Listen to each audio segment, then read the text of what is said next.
10 ปีและด้วยประสิทธิภาพและรูปแบบที่หลากหลายของสินค้าอุตสาหกรรมที่เรามีเราจึงสามารถตอบสนองได้ทุกความต้องการในทุกกลุ่มอุตสาหกรรมในปี 2019 บันไดขั้นนี้พาเราไปสู่มุมมองใหม่ในการขยายสินค้าอุตสาหกรรมของเราให้ครอบคลุมกลุ่มลูกค้าได้มากขึ้นด้วยเทคโนโลยีที่เป็นที่ยอมรับในระดับโลกและการพัฒนาอย่างต่อเนื่องจีนจึงกลายเป็นฐานการผลิตสำคัญแบรนด์ KOP จึงได้ถือกำเนิดขึ้นจุดเริ่มต้นในการขายปั๊มในแบรนด์ของตนเองนั้นเริ่มจากที่เราอยู่ในวงการปั๊มอุตสาหกรรมมานานกว่า 30 ปีจึงทำให้เรามีความรู้รอบเกี่ยวกับปั๊มอย่างลึกซึ้งและยังทราบว่าการผลิตปั๊มของแบรนด์ชั้นนำระดับโลกเหล่านั้น Hello test 1 2 3 test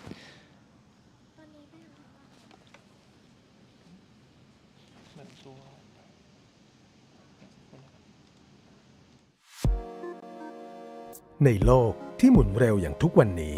การปรับตัวเป็นสิ่งจำเป็นแต่ต้องมาพร้อมกับการพัฒนาที่ทุ่มเทเพื่อรองรับการเติบโตอย่างก้าวไกลของธุรกิจ Plant Equipment เราอยู่เบื้องหลังธุรกิจชั้นนำจำนวนมากในไทยและเป็นที่ไว้วางใจของคู่ค้ารายใหญ่จากทั่วโลกปัจจุบันปั๊มและสินค้าอุตสาหกรรมแบรนด์ชั้นนำจากยุโรปและอเมริกากว่า 20Plant Equipment เราอยู่เบื้องหลังธุรกิจชั้น Plant Equipment เราอยู่เบื้องหลังธุรกิจชั้นนำจำนวนมากในไทยและเป็นที่ไว้วางใจของคู่ค้ารายใหญ่จากทั่วโลกปัจจุบันปั๊มและสินค้าอุตสาหกรรมแบรนด์ชั้นนำจากยุโรปและอเมริกากว่า 20 แบรนด์ที่เราได้รับการแต่งตั้งเป็นตัวแทนจำหน่ายและกว่า 80% ของทุกแบรนด์สินค้าเราคือตัวแทนจำหน่ายแต่เพียงผู้เดียวในประเทศไทยย้อนไปในปี 1997 ด้วยประสบการณ์อันยาวนานของผู้บริหารจนเป็นที่ไว้วางใจของผู้ผลิตปั๊มแบรนด์ชั้นนำแบรนด์หนึ่งในเยอรมนี Plant Equipment จึงได้ก่อตั้งขึ้นด้วยความเชื่อใจนี้เองที่เป็นเสมือนบันไดขั้นแรกที่ยังฐานอย่างมั่นคงและต่อยอดขั้นต่อไปด้วยจำนวนคู่ค้าชั้นนำทั้งในยุโรปและอเมริกาที่มากขึ้นเรื่อยๆอย่างต่อเนื่องในทุกปีพื้นฐานของผมคือวิศวกรเครื่องกลและด้วยประสบการณ์ที่ผมเป็นวิศวกรซ่อมบำรุงในโรงงานซึ่งต้องดูแลปั๊มและแมคคาเนซิลเป็นจำนวนมากทำให้ผมมีประสบการณ์และเข้าใจถึงความต้องการของผู้ใช้งานปั๊มและแมคคาเนซิลเป็นอย่างดีจากนั้นผมก็ทำงานเป็นวิศวกรขายปั๊มอุตสาหกรรมซึ่งต้องทำงานร่วมกับลูกค้าทั้งส่วนของจัดซื้อและส่วนของผู้ใช้งานรวมถึงบริษัทผู้ผลิตดังนั้นจึงทำให้ผมเข้าใจถึงความต้องการของทั้งกระบวนการส่งผลให้ผมสามารถทำงานโดยประสานความต้องการของทุกฝ่ายได้เป็นอย่างดีและจากจุดนี้แหละครับที่ทำให้บริษัทผู้ผลิตสินค้าอุตสาหกรรมชั้นนำระดับโลกหลายบริษัท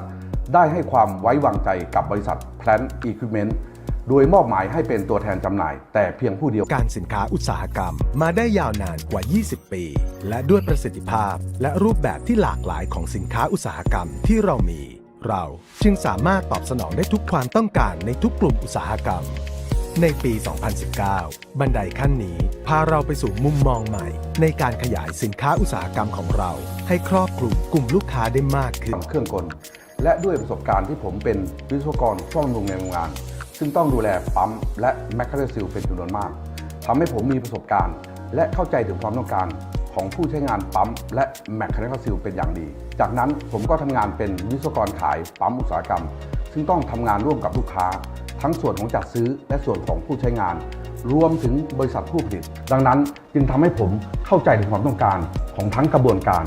ส่งผลให้ผมสามารถทำงานโดยประสานความต้องการของทุกฝ่ายได้เป็นอย่างดีและจากจุดนี้แหละครับที่ทำให้บริษัทผู้ผลิตสินค้าอุตสาหกรรมชั้นนำระดับโลกหลายบริษัทได้ให้ความไว้วางใจกับบริษัท Plant Equipment โดยมอบหมายให้เป็นตัวแทนจำหน่ายแต่เพียงผู้เดียวในประเทศไทยด้วยมาตรฐานที่เข้มข้นในทุกด้าน Plant Equipment จึงรักษาชื่อเสียงเป็นอันดับต้นๆของวงการสินค้าอุตสาหกรรมมาได้ยาวนานกว่า 20 ปีและด้วยประสิทธิภาพและรูปแบบที่หลากหลายของสินค้าอุตสาหกรรม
ฮัลโหลเทสเทสหนึ่งสองสามเทส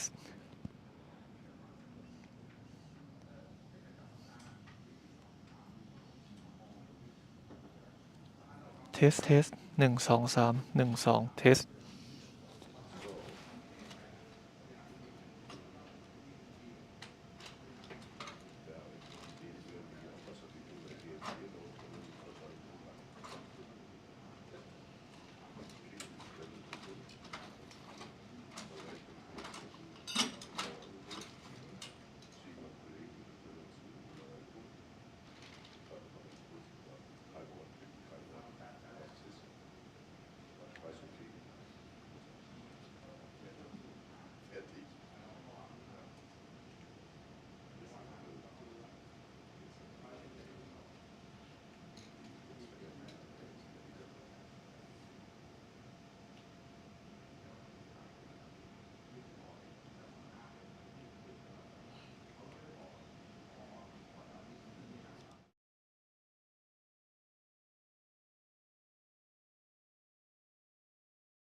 เค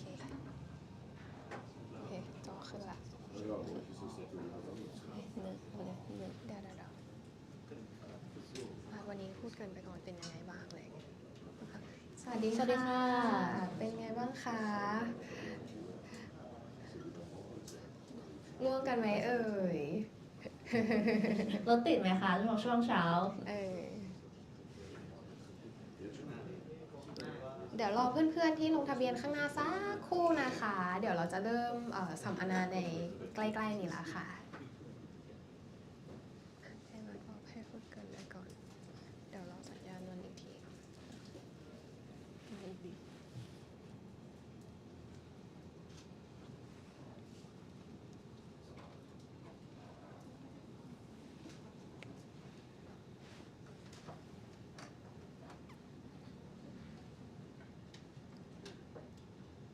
ทัมเมอร์คะโอเคไหมคะ Can we เริ่มยังโอเค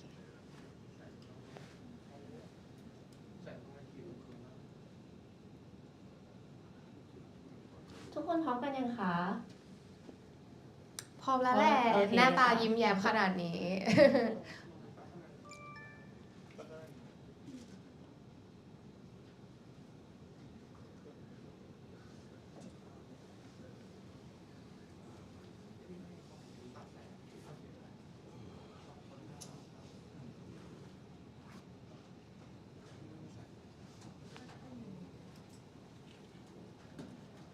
ไม่ต้องพูดอะไรแล้วละกัน เดี๋ยว1 2 3เราเริ่มตามสคริปต์เลยนะ โอเค ไม่ต้องชวนคุยแล้วติดแล้วอ่ะ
เดี๋ยวขอเริ่มว่า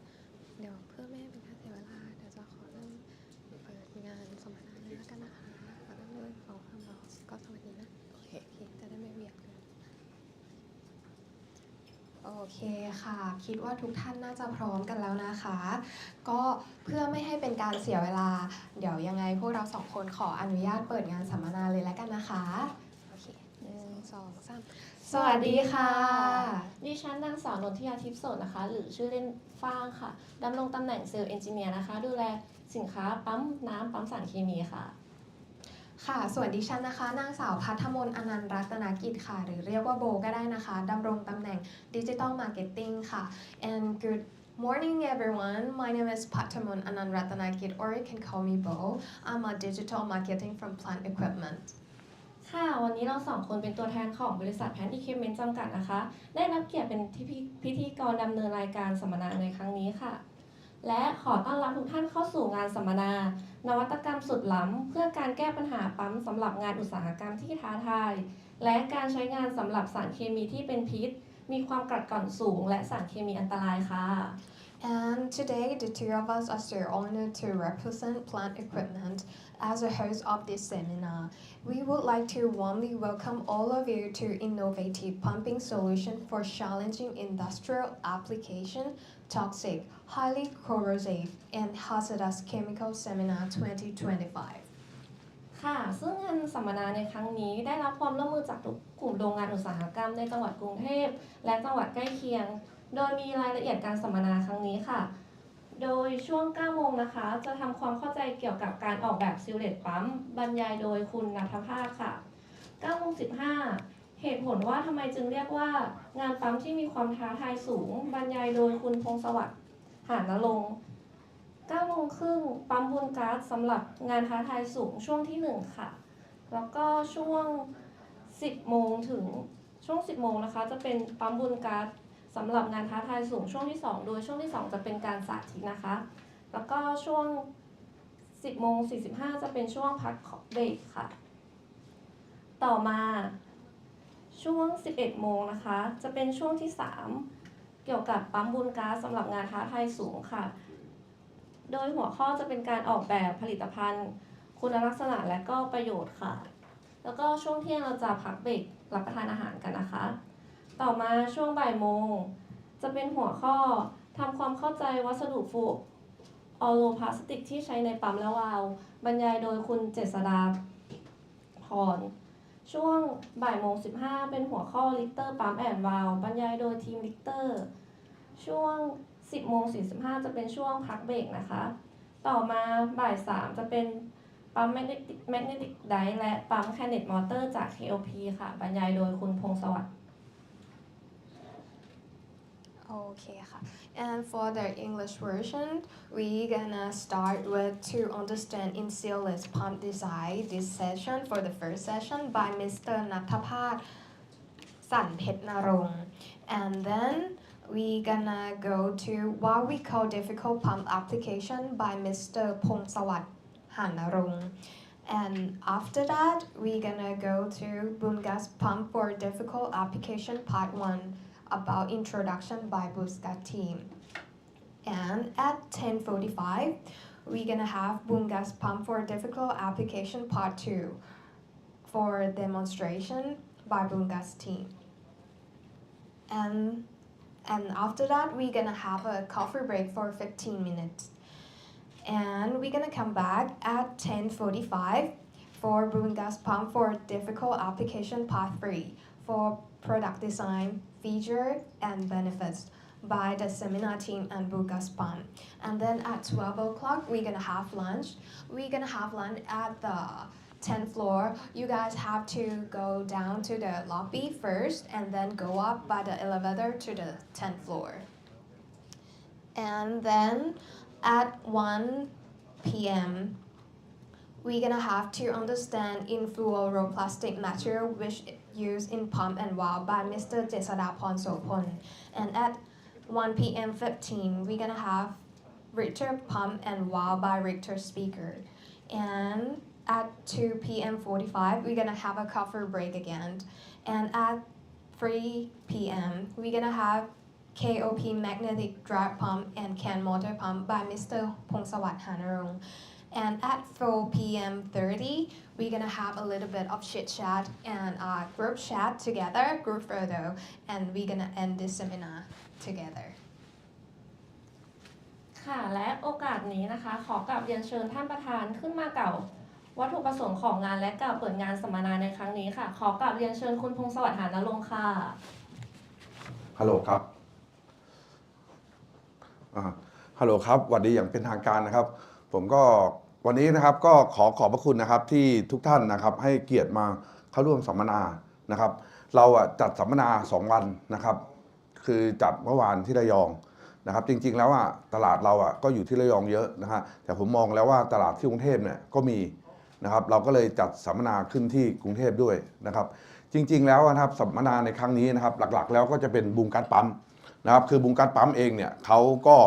อยากจะนะครับมาให้ความรู้นะครับแล้วให้พวกเราเห็นเทคโนโลยีของตัวบุงการปั๊มวันนี้นะครับทุกท่านจะได้เรียนรู้เกี่ยวกับแอปพลิเคชันที่ challenge นะครับที่ท้าทายนะครับจากบุงการคือในโรงงานเองเนี่ยผมกล้าพูดเลยว่ามันจะมีหลากหลายแอปพลิเคชันเลยนะครับที่ปั๊มทั่วไปนะครับหรือปั๊มตามมาตรฐานทั่วไปเนี่ยมันไม่สามารถที่จะแก้ปัญหาได้บุงการปั๊มเองเนี่ยจะเป็นปั๊มที่ออกแบบมา เพื่อแก้ไขปัญหาจุดต่างๆในโรงงานนะครับแล้วก็หลักการของบูการ์ดเนี่ยมันเป็นแมคานิกล้วนๆเลยนะครับผมอยากจะบอกว่าพอทุกท่านเรียนรู้เสร็จปุ๊บผมอยากจะบอกว่าคือตัวผมเองอ่ะผมอยู่กับปั๊มมานานนะผมอยากจะบอกว่าบูการ์ดเองอ่ะเขาให้ความรู้ในลักษณะที่ว่าเราคาดไม่ถึงนะมันจะมีดีไซน์มีบางสิ่งบางอย่างที่พวกเราอาจจะคาดไม่ถึงเดี๋ยวพวกเราลองมาศึกษาดูนะครับแล้วก็ต่อจากนั้นนะครับก็จะเป็นลิกเตอร์นะครับลิกเตอร์นี่ก็จะเป็นอีกศาสตร์หนึ่งนะครับลิกเตอร์จะเป็นศาสตร์เกี่ยวกับพวกcorrosion resistant นะครับ product นะครับก็คือเป็นปั๊มวาล์วนะครับที่ใช้กับงานเคมีที่กัดกร่อนมากๆนะครับโลหะเอาไม่อยู่จะต้องใช้เป็น special alloy แล้วราคาก็จะแพงนะครับแล้วจากนั้นก็จะจบด้วยตัวเป็น product ของทางบริษัทเรานะครับซึ่งเราจะเน้นเป็นพวก sealess ทุกวันนี้นะครับเราจะพูดเรื่องของ sealess ปั๊มเยอะกันพอสมควรนะครับดังนั้นก็เลยจะมีการมาให้ความรู้นะครับคร่าวๆเกี่ยวกับแบ็กกราวด์เกี่ยวกับซิลเลตปั๊มก่อนนะครับและหลังนั้นเราก็จะไปตามโปรดักต์นะครับแต่เน้นๆนะครับเราจะไม่เน้นการขายสินค้าแต่ว่าเราจะเน้นให้ความรู้นะครับวันนี้จะเป็นเทคนิคล้วนนะครับแล้วก็ท้ายนี้นะครับก็ขอบคุณทุกท่านนะครับที่มาเข้าร่วมนะครับแล้ววันนี้ก็อยากจะให้ทุกคนตั้งใจนะครับฟังนะครับตั้งใจเรียนรู้นะครับแล้วผมอยากจะบอกว่าความรู้ที่ได้ในวันนี้นะครับไม่ธรรมดาผมอยากจะบอกว่าต้องมีความรู้พื้นฐานเรื่องปั๊มพอสมควรนะครับแล้วก็เดี๋ยวเราจะเห็นว่าเราจะได้รู้อะไรบ้างขอบคุณมากครับค่ะกับขอบคุณท่านประธานในพิธีเป็นอย่างสูงนะคะ และในลำดับถัดไปนะคะ ขอเชิญผู้เข้าร่วมสัมมนารับชมวิดีโอแนะนำบริษัท Plant Equipment จำกัดเกี่ยวกับสินค้าและบริการของเรา ขอเชิญรับชมรับฟังได้เลยค่ะ ในโลกที่หมุนเร็วอย่างทุกวันนี้การปรับตัวเป็นสิ่งจำเป็นแต่ต้องมาพร้อมกับการพัฒนาที่ทุ่มเทเพื่อรองรับการเติบโตอย่างก้าวไกลของธุรกิจ Plant Equipment เราอยู่เบื้องหลังธุรกิจชั้นนำจำนวนมากในไทยและเป็นที่ไว้วางใจของคู่ค้ารายใหญ่จากทั่วโลกปัจจุบันปั๊มและสินค้าอุตสาหกรรมแบรนด์ชั้นนำจากยุโรปและอเมริกากว่า 20 แบรนด์ที่เราได้รับการแต่งตั้งเป็นตัวแทนจำหน่ายและกว่า 80% ของทุกแบรนด์สินค้าเราคือตัวแทนจำหน่ายแต่เพียงผู้เดียวในประเทศไทยย้อนไปในปี 1997 ด้วยประสบการณ์อันยาวนานของผู้บริหารจนเป็นที่ไว้วางใจของผู้ผลิตปั๊มแบรนด์ชั้นนำแบรนด์หนึ่งในเยอรมนี Plant Equipment จึงได้ก่อตั้งขึ้นด้วยความเชื่อใจนี้เองที่เป็นเสมือนบันไดขั้นแรกที่ยังฐานอย่างมั่นคงและต่อยอดขั้นต่อไปด้วยจำนวนคู่ค้าชั้นนำทั้งในยุโรปและอเมริกาที่มากขึ้นเรื่อยๆอย่างต่อเนื่องในทุกปีพื้นฐานของผมคือวิศวกรเครื่องกลและด้วยประสบการณ์ที่ผมเป็นวิศวกรซ่อมบำรุงในโรงงานซึ่งต้องดูแลปั๊มและแมคคาเนซิลเป็นจำนวนมากทำให้ผมมีประสบการณ์และเข้าใจถึงความต้องการของผู้ใช้งานปั๊มและแมคคาเนซิลเป็นอย่างดีจากนั้นผมก็ทำงานเป็นวิศวกรขายปั๊มอุตสาหกรรมซึ่งต้องทำงานร่วมกับลูกค้าทั้งส่วนของจัดซื้อและส่วนของผู้ใช้งานรวมถึงบริษัทผู้ผลิตดังนั้นจึงทำให้ผมเข้าใจถึงความต้องการของทั้งกระบวนการส่งผลให้ผมสามารถทำงานโดยประสานความต้องการของทุกฝ่ายได้เป็นอย่างดีและจากจุดนี้แหละครับที่ทำให้บริษัทผู้ผลิตสินค้าอุตสาหกรรมชั้นนำระดับโลกหลายบริษัทได้ให้ความไว้วางใจกับบริษัท Plant Equipment โดยมอบหมายให้เป็นตัวแทนจำหน่ายแต่เพียงผู้เดียวในประเทศไทยด้วยมาตรฐานที่เข้มข้นในทุกด้าน Plant Equipment จึงรักษาชื่อเสียงเป็นอันดับต้นๆของวงการสินค้าอุตสาหกรรมมาได้ยาวนานกว่า 20 ปี และด้วยประสิทธิภาพและรูปแบบที่หลากหลายของสินค้าอุตสาหกรรมที่เรามีเราจึงสามารถตอบสนองได้ทุกความต้องการในทุกกลุ่มอุตสาหกรรมในปี 2019 บันไดขั้นนี้พาเราไปสู่มุมมองใหม่ในการขยายสินค้าอุตสาหกรรมของเราให้ครอบคลุมกลุ่มลูกค้าได้มากขึ้นด้วยเทคโนโลยีที่เป็นที่ยอมรับในระดับโลกและการพัฒนาอย่างต่อเนื่องจีนจึงกลายเป็นฐานการผลิตสำคัญแบรนด์ KOP จึงได้ถือกำเนิดขึ้นจุดเริ่มต้นในการขายปั๊มในแบรนด์ของตนเองนั้นเริ่มจากที่เราอยู่ในวงการปั๊มอุตสาหกรรมมานานกว่า 30 ปีจึงทำให้เรามีความรู้รอบเกี่ยวกับปั๊มอย่างลึกซึ้งและยังทราบว่าการผลิตปั๊มของแบรนด์ชั้นนำระดับโลกเหล่านั้นได้ย้ายฐานการผลิตไปที่ประเทศจีนเป็นจำนวนมากแล้วเรายังมีสายสัมพันธ์ที่ดีกับโรงงานในจีนที่ได้มาตรฐานและยังเป็นฐานการผลิตชิ้นส่วนของปั๊มเพื่อป้อนให้กับบริษัทชั้นนำเหล่านั้นผมจึงมีความคิดที่จะสร้างแบรนด์ปั๊มของตนเองโดยการนำเข้าชิ้นส่วนของปั๊มจากโรงงานที่มีมาตรฐานการผลิตในระดับเดียวกันกับโรงงาน ที่ปัจจุบันได้ผลิตชิ้นส่วนปั๊มเพื่อป้อนให้กับปั๊มแบรนด์ชั้นนำระดับโลกเหล่านั้นอีกทั้งยังมีการพัฒนาบางส่วนให้ดีขึ้นจากเดิมแล้วนำมาจำหน่ายภายใต้ชื่อแบรนด์ KOP เพื่อเป็นอีกทางเลือกหนึ่งให้กับลูกค้าของเราปั๊มและอะไหล่ทุกชิ้นทุกแบรนด์ต้องผ่านการทดสอบจากทีมวิศวกรที่มากด้วยประสบการณ์ก่อนส่งถึงมือลูกค้าคนสำคัญของเราที่ Plant Equipment ที่นี่เราแวดล้อมไปด้วยบุคลากรมืออาชีพกระตือรือร้นและทำงานหนักเพื่อจัดหาสินค้าอุตสาหกรรมที่มีคุณภาพพร้อมบริการที่เหนือความคาดหมายทีมวิศวกรที่ไม่หยุดพัฒนาการจัดสัมมนาให้ความรู้ทั้งด้านทฤษฎีและปฏิบัติให้กับลูกค้าอย่างต่อเนื่องเพื่อให้ลูกค้าของเราทุกรายได้เข้าถึงและเข้าใจถึงศักยภาพของสินค้าอย่างแท้จริงทีมขายที่พร้อมทุ่มเททีมเทคนิคที่รวดเร็วแม่นยำและทีมงานสนับสนุนทุกส่วนงานที่ล้วนผสานการทำงานอย่างเป็นระบบเพื่อให้ลูกค้าได้รับสินค้าที่เปี่ยมคุณภาพคุ้มค่ากับธุรกิจอย่างแท้จริงนอกจากประสิทธิภาพของทีมPlant Equipment ยังนำ ISO 9001:2015 มาควบคุมคุณภาพการทำงานเพื่อให้บริการทุกขั้นที่ถูกต้องและรวดเร็วอีกทั้งทางเราได้พัฒนาระบบ PEC System ของตนเองเพื่อการบริหารจัดการข้อมูลอย่างแม่นยำเริ่มตั้งแต่การเสนอราคาตลอดจนถึงการให้บริการหลังการขายปัจจุบันระบบซอฟต์แวร์ของเรามีการพัฒนาอย่างต่อเนื่องเพื่อรองรับฐานข้อมูลขนาดใหญ่ในอนาคตเชื่อมโยงทุกภาคส่วนได้อย่างมีประสิทธิภาพเรามีการวางแผนการทำงานตามระบบ ERP ที่ช่วยให้ลูกค้าได้รับการบริการอย่างครบถ้วนในทุกด้านระบบ QR Code เพื่อการติดตามอะไหล่ทุกชิ้นได้อย่างแม่นยำทันการให้ธุรกิจของลูกค้าไม่มีคำว่าหยุดชะงักด้วยเทคโนโลยี 3D สแกนที่ช่วยสร้างอะไหล่หายากรวมถึงพัฒนารูปแบบของชิ้นงานเพื่อเพิ่มประสิทธิภาพด้วยฟังก์ชันเฉพาะทำให้เราสามารถออกแบบและผลิตชิ้นส่วนต่างๆของปั๊มให้ลูกค้าตามความต้องการได้ Plant Equipment มีทีมงานบริการเป็นของตนเองทีมงานที่มากประสบการณ์และมีความพร้อมในเครื่องมือของเราพร้อมออกให้บริการถึงโรงงานลูกค้าอย่างรวดเร็วเพราะเรารู้ว่าในทุกวินาทีของลายการผลิตนั้นหมายถึงการเติบโตที่มั่งคั่งและยั่งยืนของลูกค้าเราภารกิจที่เรามุ่งมั่นที่จะทำคือเรามุ่งมั่นจัดหาสินค้าอุตสาหกรรมที่มีคุณภาพและมาตรฐานและมีความเหมาะสมกับแอปพลิเคชันการใช้งานของลูกค้าเราอย่างแท้จริงเพื่อความคุ้มค่าคุ้มราคาในการใช้งานไม่ว่าจะเป็นปั๊มที่เรานำเข้ามาจำหน่ายหรือเป็นปั๊มที่อยู่ภายใต้แบรนด์ของเราเองและสุดท้ายผมเชื่อว่าด้วยทีมงานของบริษัทที่เปี่ยมด้วยคุณภาพรักและสามัคคีกันอีกทั้งเรามีการพัฒนาระบบอย่างต่อเนื่องจะช่วยให้ลูกค้าของเราได้รับความพึงพอใจอย่างที่คาดไม่ถึงอย่างแน่นอนครับให้เรา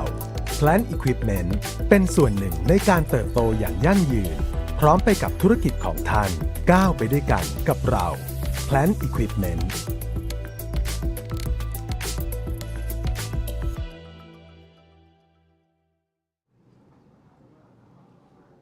ก็จบไปแล้วนะคะสำหรับวิดีโอแนะนำบริษัทนะคะค่ะและงานสัมมนาในครั้งนี้จะเกิดขึ้นไม่ได้เลยหากไม่ได้รับความร่วมมือจากผู้เข้าร่วมสัมมนาทุกท่านขอเสียงปรบมือให้กับทุกคนที่มาในวันนี้หน่อยค่ะโอเคค่ะแล้วหวังเป็นอย่างยิ่งจะได้มีโอกาสแลกเปลี่ยนประสบการณ์กันนะคะและใน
ฮัลโหลครับ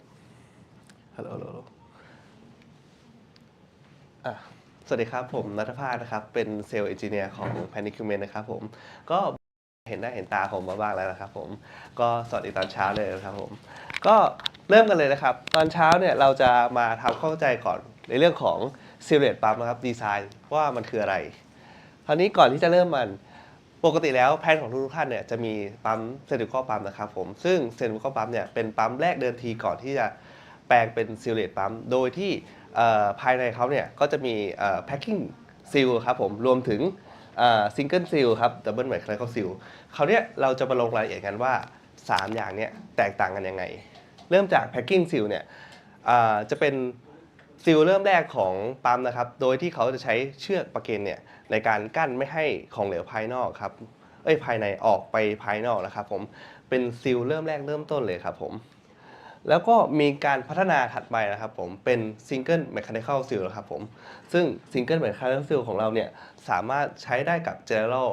Water ทั่วไปครับหรือว่า General เคมีที่ไม่มีความกัดกร่อนสูงนะครับผมแล้วก็สามารถที่จะ Handle Solid ได้ประมาณหนึ่งนะครับผมซึ่งSingle Mechanical Seal เนี่ยถูกทำขึ้นมาเนี่ยทำให้มีการ Maintenance ได้ดีกว่า Packing Seal ครับผมรวมถึงการ Maintenance เนี่ยก็ง่ายกว่า Packing Seal เช่นเดียวกันลำดับถัดมาเนี่ยก็จะมีการพัฒนาเป็น Double Mechanical Seal นะครับซึ่งจะแตกต่างกับตัว Single Seal ยังไงก็คือตัวของเขาเนี่ยใช้กับแอปพลิเคชันที่มีความ corrosion มากกว่าตัวของ Single Mechanical Seal ครับเนื่องจากตัวเขาเนี่ยสามารถที่จะ additional ในส่วนของ API Pan API Pan เนี่ยในส่วนมันก็คือส่วนที่ช่วยเหลือในการ flushing ตัวหน้าเฟสหน้าซีดของ Mechanical Seal เนี่ยทำให้อายุการใช้งานหรือว่าการใช้งานที่มัน corrosion เนี่ยสามารถใช้งานได้โดยที่ไม่เกิดปัญหาเกิดขึ้นครับผมแล้วอีกในส่วนหนึ่งคือมันสามารถ handle ของ hard solid ได้เช่นเดียวกันครับผมคราวนี้เรามาดูกันว่าตัวของ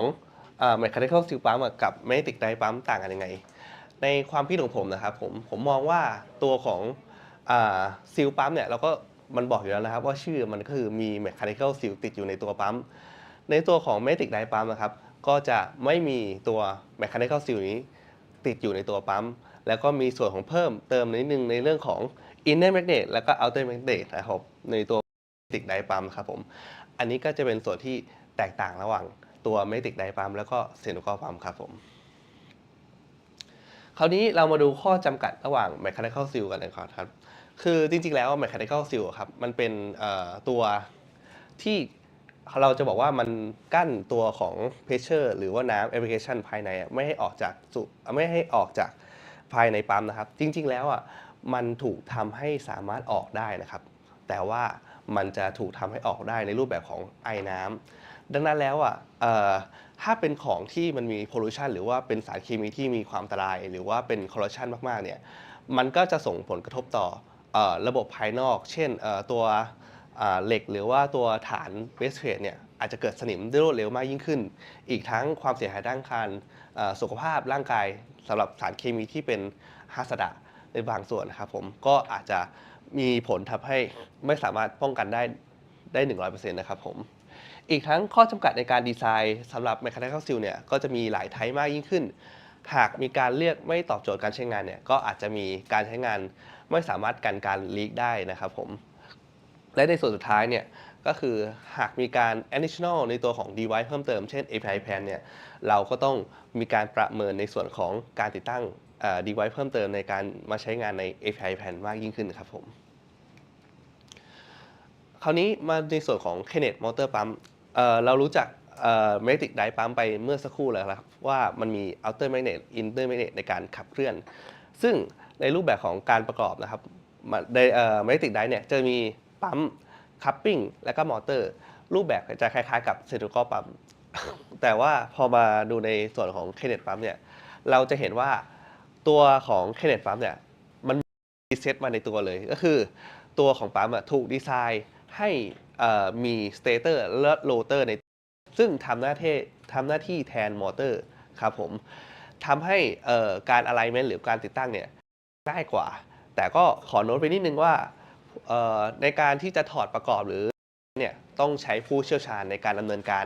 ในส่วนตรงนี้ซึ่งจะทำให้มีการแตกต่างระหว่างตัว cylindrical pump และก็ magnetic dive pump ณส่วนนี้นะครับผมคราวนี้ผมอยากให้ดูตัวอย่างการทำงานคร่าวๆครับผมของ Kinetic Motor Pump นะครับ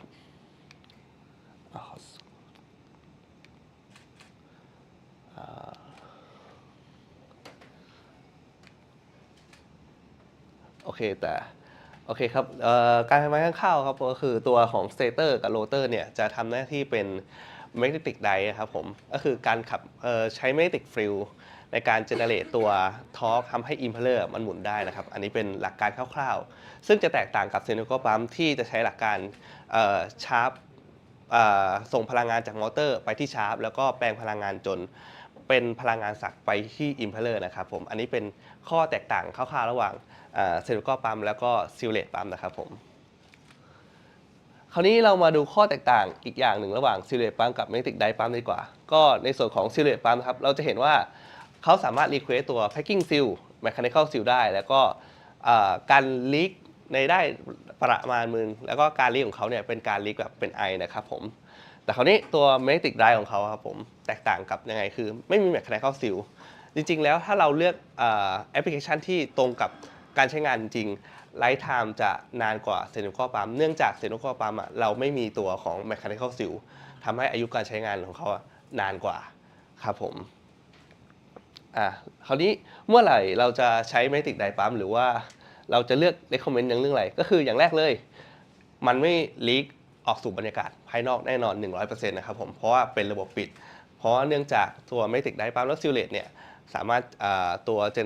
เขาเรียกว่าขับเคลื่อนได้ภายในได้ 100% นะครับไม่มีการลีกออกจากภายนอกรวมถึงถ้าเป็นพวกฮาซาดะ high temperature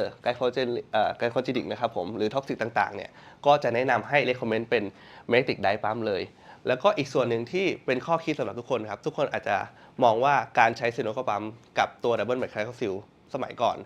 อาจจะต้องมีค่าใช้จ่ายที่ค่อนข้างสูงเนื่องจาก double mechanical seal เนี่ยต้องมี API pad ต้องมีปั๊ม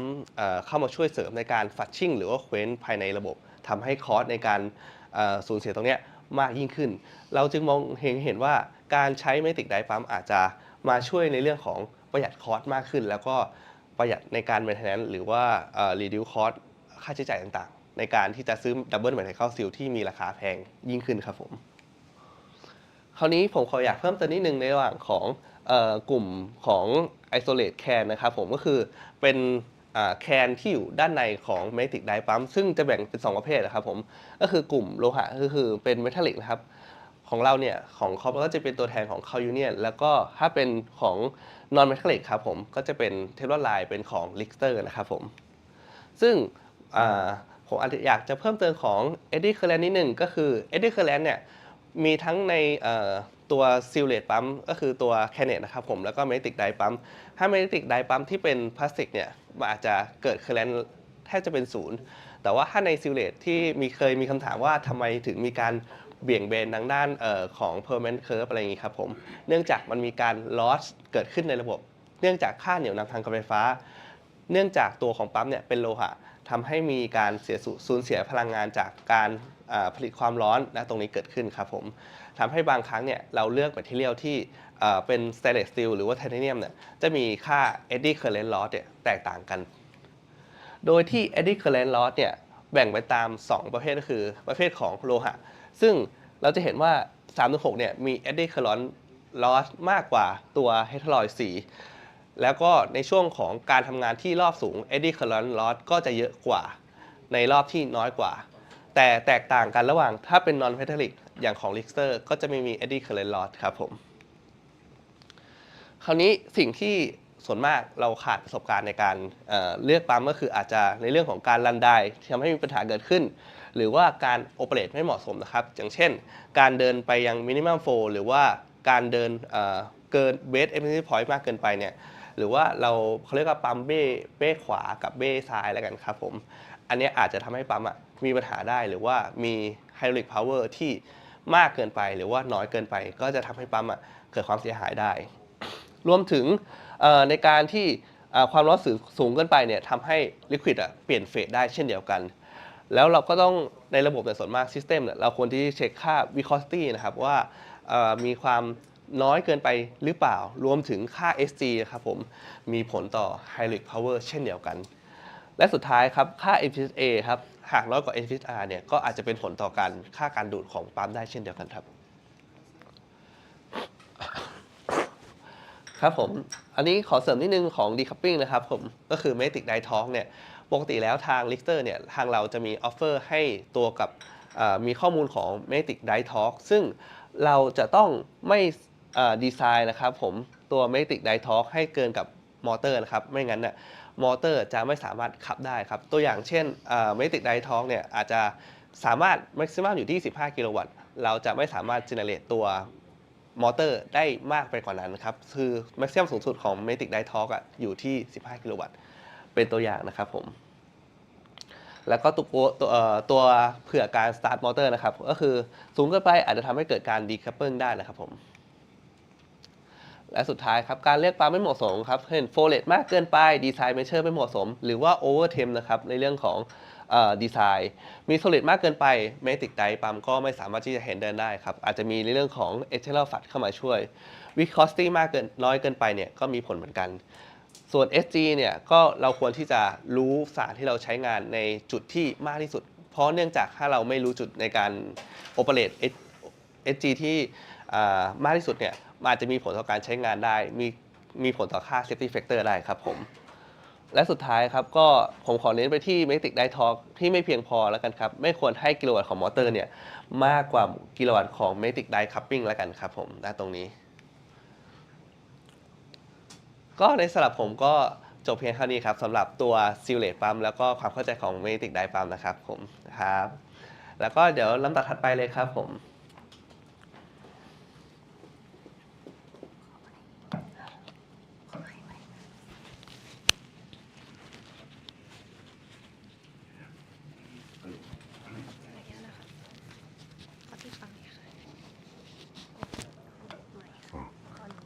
อันนี้ได้ฮัลโหลครับ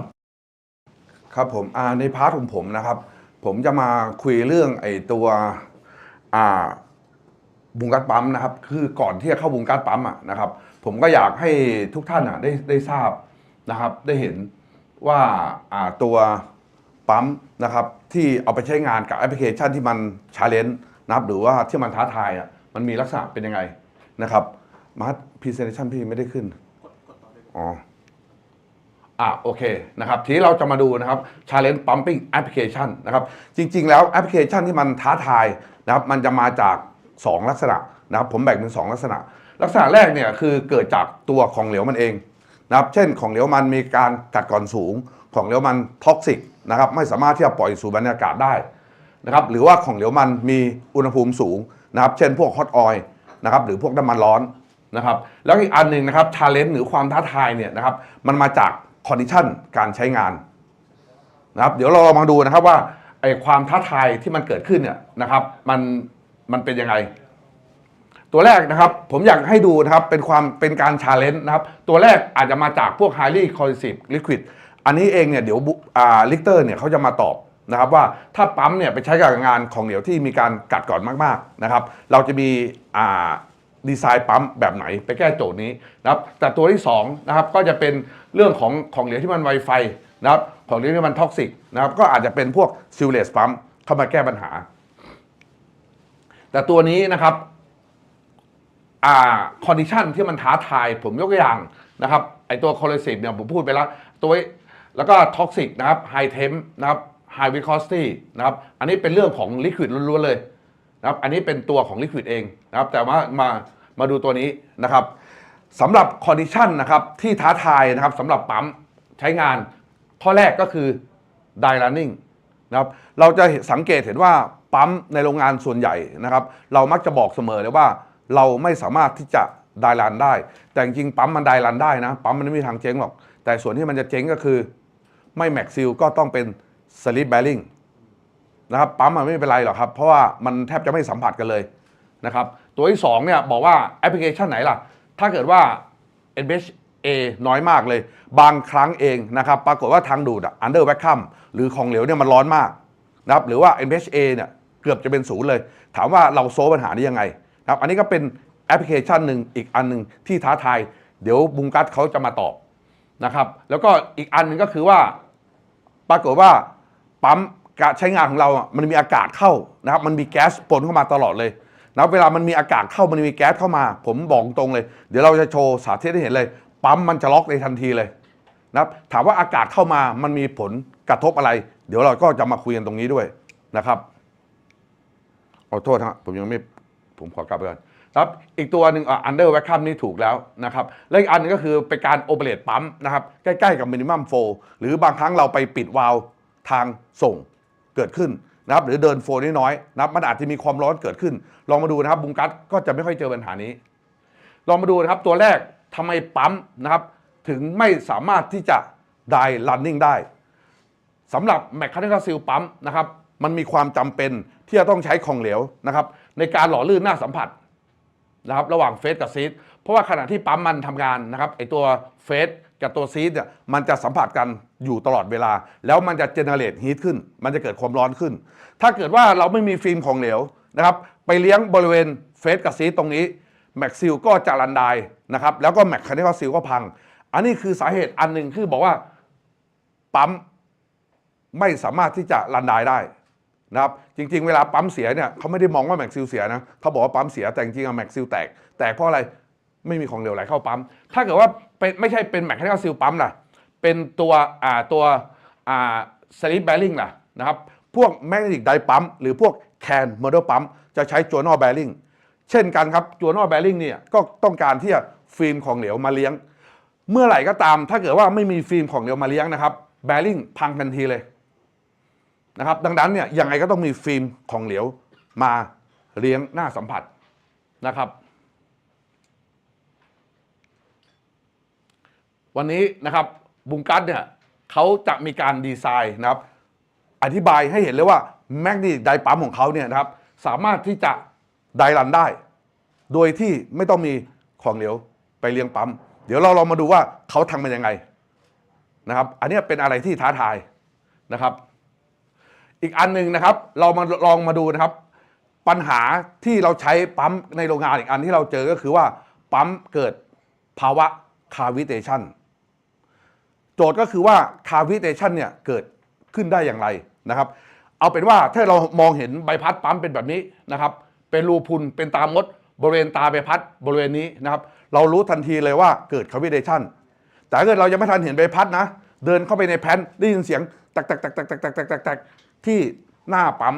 เรารู้ทันทีเลยว่าเกิดคาวิเทชันคำถามคือปรากฏการณ์คาวิเทชันคืออะไรนะครับปรากฏการณ์คาวิเทชันก็คือว่าของเหลวนะครับซึ่งประกอบด้วยไอเป็นเวเปอร์นะครับเกิดขึ้นคืออย่างนี้ครับลิควิดปั๊มเขาจะถูกออกแบบมาเพื่อใช้กับของเหลวที่อยู่ในสภาวะเป็นของเหลวเท่านั้นถ้าเกิดว่าของเหลวไหลเข้าปั๊มแล้วมีการเปลี่ยนสถานะก่อนที่จะไปเจอกับใบพัดเมื่อไหร่นั่นคือปรากฏการณ์คาวิเทชันถามว่าของเหลวมันจะเปลี่ยนสถานะได้ยังไงนะครับก็คือเพรสเชอร์มันต่ำลงคือของเหลวเปลี่ยนสถานะได้2อย่างคือความดันตกอีกอันนึงก็คืออุณหภูมิสูงแต่อุณหภูมิสูงคงไม่มีประเด็นมันจะมีประเด็นก็คือความดันมันจะค่อยตกเพราะว่ามันมีการดูดเข้ามาเมื่อความดันตกปุ๊บมันจะเปลี่ยนสถานะกลายเป็นไอพอเปลี่ยนสถานะกลายเป็นไอปุ๊บไอเนี่ยนะครับมันจะเกิดมาเป็นบับเบิ้ลแล้วไปกระแทกที่ตาใบพัดดังนั้นปรากฏการณ์นี้เราจะยอมไม่ได้เลยนะครับทีนี้นะครับเวลาเรามาคุยกันเนี่ยถามว่าจริงๆแล้วนะครับ MHA MHR เนี่ยนะครับเวลาเราไปเรียนกันเวลาเลือกปั๊มกันทำไมต้องมาคุย MHA MHR เพราะเรากลัวที่จะเกิดปรากฏการณ์ cavitation นะครับงั้นเราไม่จำเป็นต้องมารู้หรอก A กับ R นะครับแล้ว cavitation เกิดเมื่อไหร่นะครับเกิดเมื่อ MHA น้อยกว่า MHR นะครับบริเวณนี้นะครับบริเวณนี้จะเกิดปรากฏการณ์ cavitation ละนะครับก็คือ A น้อยกว่า R นะครับทีนี้ถ้าเกิดเราบอกว่า A คืออะไร A คือ MHA คือ head ที่ระบบมีให้กับปั๊มถามว่า R คืออะไร R คือ require R คือ friction loss ที่ปั๊มต้องการจากระบบถามว่า friction loss ที่ปั๊มต้องการจากระบบเขาทดลองมาจากยังไงจริงๆ friction loss ที่ปั๊มต้องการจากระบบนะครับคือโทษนะ MHR ที่ปั๊มต้องการจากระบบคือ friction loss ที่วัดตั้งแต่หน้าแปลนปั๊มนะครับที่โฟลเลตใดๆไปจนถึงคลีบใบพัดของเหลวนะครับถ้าเกิดว่ามันไหลไปถึงคลีบใบพัดเมื่อไหร่ ไม่ต้องกลัวว่ามันจะเปลี่ยนสถานการณ์เป็นไอแล้วเพราะมันถูกอัดมันถูกรีดแล้วเพรสเชอร์มันขึ้นแล้วมันไม่มีทางกลายเป็นไอได้เลยนะครับดังนั้นพยายามทำให้ของเหลวเนี่ยไหลให้ไปถึงคลีบใบพัดให้ได้โดยที่ยังคงสถานะเป็นของเหลวนะครับทีนี้ถ้าเกิดเมื่อไหร่ก็ตามนะครับ A มันน้อยกว่า R ปุ๊บแสดงว่าบริเวณเนี้ยของเหลวเปลี่ยนสถานการณ์เป็นไอแล้วนะครับแล้วมันก็จะไปแทกกับตาใบพัดบริเวณใบพัดแล้วใบพัดก็จะเป็นรูพรุนนะครับถามว่าปั๊มแบบเดิมๆเขาแก้กันยังไงนะครับสแตนดาร์ดปั๊มทั่วไปวิธีการแก้ปัญหาก็คือว่าไปเดินปั๊มที่ low speed เช่นนะครับปั๊ม 2009 บอกว่าตอนนี้เรามีปัญหาเรื่อง NHA NHR นะทำไงครับลดรอบครับเอาปั๊มใหญ่ขึ้นก็คือทำให้ปั๊มเนี่ยมันเดินที่ low speed นะครับอีกอันนึงระบบอาจจะไปแก้เอางั้นก็ทำท่อทางดูดให้มันใหญ่ขึ้นใช่ครับอันนั้นคือไปเพิ่ม NHA ครับตัวอีกตัวหนึ่งนะครับบางคนเขาบอกว่างั้นก็เป็นดับเบิลซักชั่นความหมายคือเป็นปั๊มที่มีพอร์ตทางดูดเนี่ยเป็น2รูเพื่ออะไรครับเพื่อให้ของเหลวไหลเข้าปั๊มแบบช้าๆพอของเหลวไหลเข้าปั๊มแบบช้าสิ่งที่ตามมาก็คือว่าฟิกชั่นลอสมันก็จะน้อยฟิกชั่นลอสน้อยนั่นก็คือ MHR ของปั๊มมันก็จะน้อยมันถึงเกิดดับเบิลซักชั่นสปีดเคสปั๊มนะครับบางครั้ง N ซักชั่นก็มีนะครับเป็นดับเบิลซักชั่นก็มีไหลเข้ามาแล้วก็แยกเป็น2ทางนั่นก็คืออีกเหตุผลหนึ่งคือปั๊มเดิมๆเขาแก้ปัญหาแบบนี้นะครับแต่วันนี้นะครับบุงกัสเขาจะมาบอกว่าเขาจะแก้ปัญหาเรื่องการลด NHR ยังไง NHR ของบุงกัสปั๊มเนี่ยผมอยากจะบอกว่าเกือบศูนย์นะครับ nearly zero correct ไหม yes นะครับเดี๋ยววันนี้ทุกท่านจะมาเจอครับว่าเขาออกแบบยังไงให้ NHR ของปั๊มเนี่ยเกือบจะเป็นศูนย์เลยดังนั้น A นะครับมีไม่มีไม่ต้องไปสนใจยังไงก็ไม่เกิดปรากฏการณ์ที่ของเหลวเปลี่ยนสถานะกลายเป็นไอแล้วเป็นฟองอากาศไปกระแทกกับใบพัดนะครับอีกอันหนึ่งนะครับอันนี้นะครับเป็นข้อมูลมาจากซูเซอร์นะครับเพียงจะบอกว่าเมื่อไหร่ก็ตามนะครับที่มีอากาศนะครับแก๊สนะครับมันปนเข้าไปกับตัวของเหลวประสิทธิภาพของปั๊มจะดรอปนะครับลองมาดูนะครับประสิทธิภาพปั๊มนะครับดรอปมานะครับอันนี้ 10% ดรอปมาอีกแล้วเคอร์ฟปั๊มดรอปมา 20% เคอร์ฟปั๊มไม่ดรอปดังนั้นเมื่อมีอากาศนะครับปนเข้าไปกับของเหลวเมื่อไหร่เราจะรู้ทันทีแล้วว่าโฟลว์ตกเฮดก็ตกพวกเรารู้ไหมว่าทำไมอากาศปนเข้าไปในปั๊มปุ๊บเนี่ยเวลาเดินปั๊มเรารู้เลยถ้ามันสะดุดเดินปุ๊บมันตึกแล้วก็เดินตึกอย่างเงี้ยเรารู้ทันทีว่ามีอากาศเข้ามาในระบบแล้วถามว่าปั๊มมันไล่อากาศได้ไหมขณะที่มันโอเปเรตเพราะเราว่าจริงๆแล้วผมแต่ก่อนผมก็เคยนึกนะไม่เห็นมีอะไรเลยฟองอากาศมากับของเหลวพอมาถึงปั๊มปุ๊บใบพัดก็น่าจะไล่อากาศได้โจทย์ก็คือว่ามันไล่ไม่ได้เพราะว่าฟองอากาศมันจะไปสะสมที่ตาใบพัดนะครับแล้วฟองอากาศเองเนี่ยมันเบากว่าน้ำดังนั้นเองนะครับด้วยแรงหนีศูนย์กลางนะครับด้วยหลักฟิสิกส์แล้วมันจะคาอยู่ตรงตาใบพัดนี่แหละแล้วมันจะค่อยๆ accumulate สะสมมากขึ้นครับแล้วมันก็จะล็อกป๊อกเลยแล้วมันก็จะไม่ไปละอันนี้คือสิ่งที่เขาต้องหาวิธีการไล่อากาศนะครับยี่ห้ออื่นเขาจะมีวิธีอื่นนะครับเดี๋ยวเรามาดูนะครับทีนี้นะครับแอร์เวลาอากาศเข้าไปนะครับไม่ว่าจะเป็นช่วงสตาร์ทหรือช่วงการโอเปเรตจะเกิดแอร์ล็อกขึ้นถามว่านะครับเขาแก้ไขปัญหายังไงผมอยู่กับปั๊มมานานนะครับร่วม30 ปีในอดีตปั๊มหน้าตาเป็นแบบนี้นะครับเขาติดเว้นวาล์วนะครับแล้วต่อมาปั๊มในปัจจุบันนะครับเป็นเซ็นเตอร์ไลน์ดิชาร์จปัจจุบันปั๊มเป็นเซ็นเตอร์ไลน์ดิชาร์จเกือบหมดเลยเหตุผลก็คือว่าต้องการที่จะไล่อากาศออกจากตัวเคสซิ่งเพราะว่าอากาศมันเข้ามาล็อกอยู่2ที่คือ1ล็อกที่เคสซิ่งอีกอันนึงคือล็อกที่ตาใบพัดถ้าล็อกที่เคสซิ่งนี่ไม่ยากครับนะครับปัจจุบันปั๊มเราไปสังเกตเลยหน้าตาเป็นแบบนี้หมดละปั๊มหอยโข่งอันนี้คือปั๊มโบราณแล้วนะครับใครทันรุ่นนี้นะครับทีนี้นะครับวันนี้นะครับบุงกัสปั๊มนะครับเขาจะมาสอนให้พวกเราเรียนรู้นะครับวิธีการแก้ปัญหานะครับของแอร์ล็อกที่ตาใบพัดเขาทำยังไงเมื่อเขาสามารถที่จะแก้ปัญหาแอร์ล็อกที่ตาใบพัดได้นะครับไม่ต้องไปกลัวเลยครับไม่มีคำถามว่าปั๊มจะหยุดชะงักเนื่องจากอากาศไหลเข้าไปที่ปั๊มเดี๋ยวลองมาดูนะครับว่าเขาทำยังไงอีกอันหนึ่งนะครับทีนี้นะครับการคอนโทรลของเหลวครับเวลาเราใช้งานปั๊มหอยโข่งเนี่ยนะครับถามว่าเราควบคุมอัตราการไหลยังไงครับเราใช้คอนโทรลวาล์ว ถูกไหมฮะตัวนี้คือใช้คอนโทรลวาล์วนะครับคอนโทรลวาล์วก็ปรับหลีเอานะครับหลีไปหลีมานะครับเคอร์ฟของระบบก็จะเปลี่ยนแปลงไปตามการควบคุมของคอนโทรลวาล์วนะครับซึ่งบางครั้งมันก็เป็นค่าใช้จ่ายนะครับถ้าเกิดเราไม่ใช้คอนโทรลวาล์วล่ะเราก็ไปใช้เป็นอะไรครับปรับโดย VFD นะครับไม่ใช้ VFD ปรับก็ใช้คอนโทรลวาล์วปรับวันนี้นะครับบุงกัตนะครับเขาจำให้เราเรียนรู้ว่าปั๊ม VAN โมเดลของเขาเนี่ยสามารถที่จะคอนโทรลโฟลเรตด้วยตัวเขาเองโดยที่ไม่ต้องมีคอนโทรลวาล์วแล้วก็โดยที่ไม่ต้องมีตัว VFD เป็นแมคานิกล้วนๆเป็นฟิสิกส์ล้วนๆเลยนะครับหลักการก็มาจากเซน1 2 MV กำลัง2นะครับถ้า MGH เราเรียนตั้งแต่ม .4 เลยนะครับผมมาเรียนตั้งแต่ม .4 แต่ว่าเด็กรุ่นใหม่นี่เขาเรียนตั้งแต่ม .1 ม .2 ม .3 เลยนะครับแต่ผมบอกหลักการนี้จริงๆเลยนะถ้าเราเข้าใจเสร็จปุ๊บนะมันสามารถที่จะคอนโทรลโฟลว์ด้วยตัวมันเองนะครับสำหรับพาร์ทของผมนะครับผมพยายามให้พวกท่านเห็นว่าวันนี้ทำไมบุงกัตปั๊มจึงน่าสนใจนะครับมันสามารถที่จะไปแก้ไขแอปพลิเคชันที่มันท้าทายต่างๆได้เดี๋ยวทางคุณไมเคิลวูฟนะครับแกจะมาแนะนำนะครับมาสาธิตนะครับหลักการการทำงานของบุงกัตปั๊มโดยคร่าวๆนะครับและหลังจากนั้นก็จะเป็นลงทฤษฎีต่อนะครับโอเคครับ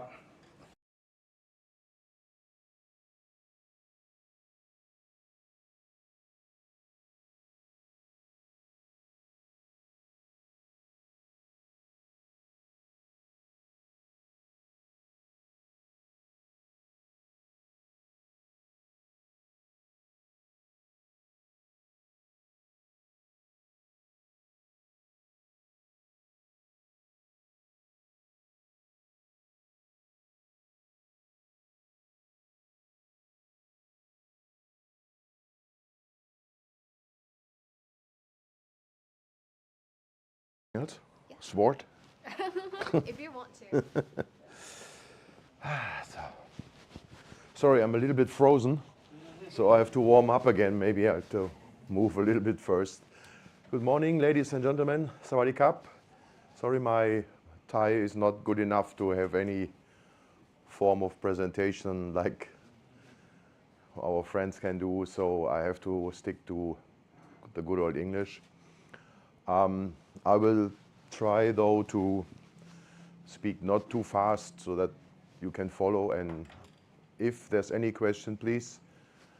there's two ways. Number one is just raise your hand and ask anytime. Or if I notice that you fall asleep, then that's another way. Today's seminar is a pump specialist seminar. And you will notice that during my presentation and during what Frank and myself are presenting, that we will challenge everything that you know about pumps. Kun Pongsavat has already explained some of the differences between Bungart's design and other conventional designs. And some of you may say, I don't believe it, we have never seen that before. So today here is for us to introduce the technology to you. Bungart's is in the market since more than 75 years. So it's fair to say that whatever you see today is not only working in the demonstration model, but has already proven since many years to also work in factories. Yesterday we had some gentlemen there from Covestro. Today I see some gentlemen from Solvay. There will be other people maybe that use Bungart's already maybe in their plants in Europe or maybe in the USA. But we also have Bungart's installed in Thailand since many, many years already. For example, in power plants. And the Bungart's pumps are famous, I think we can say that, famous for install, fit and forget, as we say, or some customers, they call it die hard. So Bungart's pumps are almost maintenance free and I would say virtually impossible to break. Okay, so this is just my starting words. I will do a brief introduction of Bungartz as a company, and then we will go to the demo model to show, and I will then also talk about some applications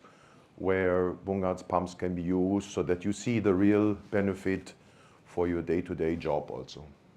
So Bungartz, as I pointed out already, is in the market since more than 75 years. Frank is here as the representative of the third generation. The fourth generation is already there and maybe not yet ready, but anyway, so Frank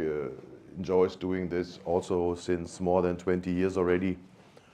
And the company has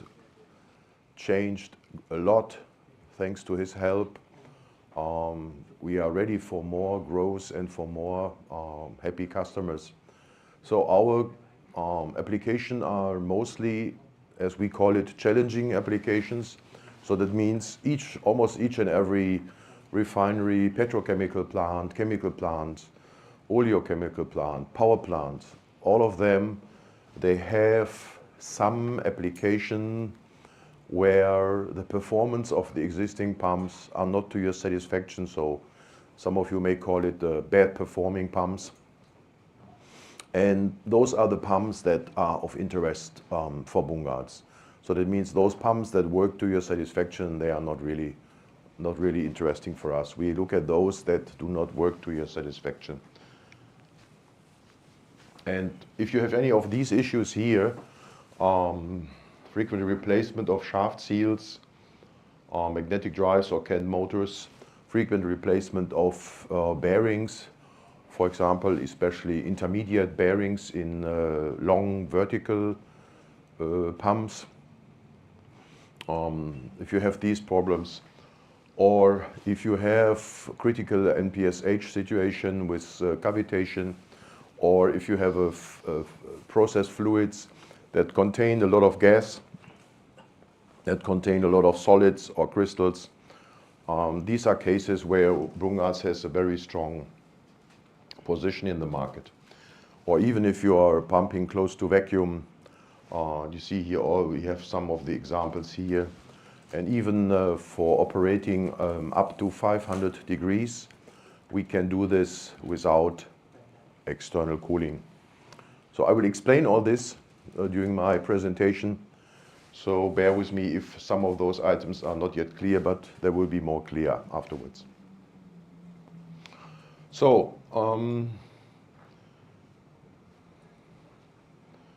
the underlying principle of everything that Bungartz does is the so-called hydrodynamic shaft seal. Now, what is hydrodynamic shaft seal? Well, it's fairly simple. The backside of the impeller, this is the backside of the pump impeller, has these vanes. And when the pump starts to rotate, those back vanes, they will create a centrifugal force, and that force pushes away the fluid from the shaft seal area. Okay, so if there's no fluid at the shaft seal area, that means the shaft seal will run dry during operation at all time. You see they're making a small break so they can digest this. So that means, first of all, it means all our pumps are based on continuous dry run operation. Number one. Number two, our pumps cannot fail due to dry run, because dry run for us is a standard operating condition. I will also explain how we do this design-wise, but this is one of the first and important sentences that you should bear in mind. The hydrodynamic shaft seal does not wear, because it's simply casted into the impeller. And most of all, the pump seal, whether it's a magnetic drive or a double mechanical seal or a packing, will become a backup seal only. That means it's only needed during standstill of the pump. During operation, the sealing is always by the hydrodynamic shaft seal. So Frank, I think You ready? I'm ready. we are at the point where we need you.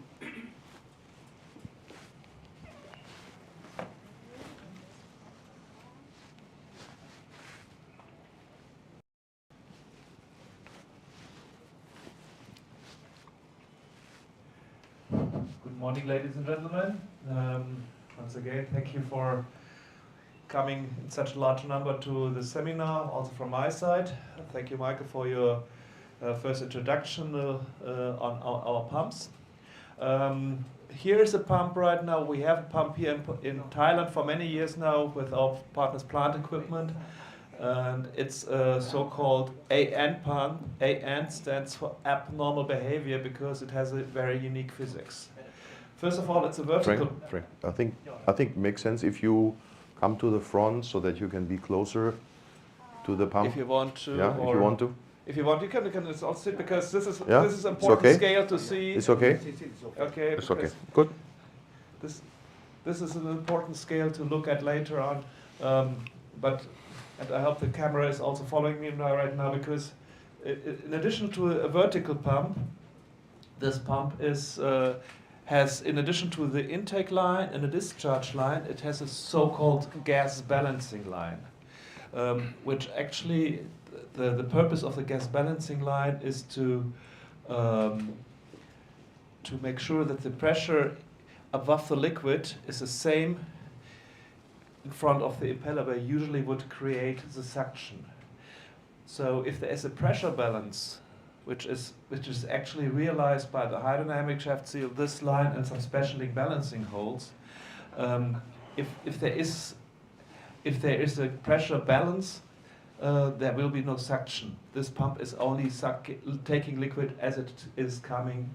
by gravity. But first of all, you see this line is closed right now. This is the gas balance line is closed. When the gas balance line is closed, this pump works as a normal pump. And I'm going to start the pump now, and you're going to see a normal behavior as you would expect in any other pump.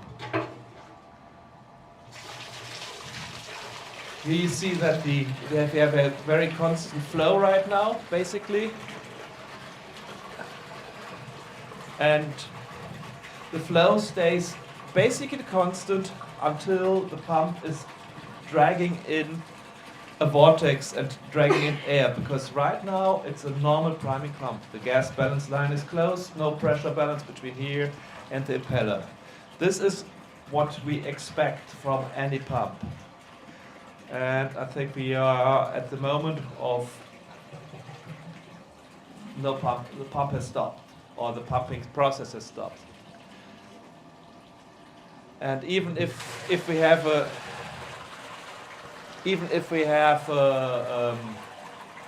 liquid available, the pump will not pick up the liquid, the pumping again, although it's running. This is also normal. Now, this is what's going to change. I'm opening the gas balancing line. The pump is self-venting right now. We have a pressure balance. And the pump works. Pumps. I'm also closing here. And as you may see right now, with the decreasing intake head, the flow rate goes down. The pump will automatically stop here, basically, because the pump is only taking liquid as it comes to the pump by gravity. It's not actively sucking in the liquid.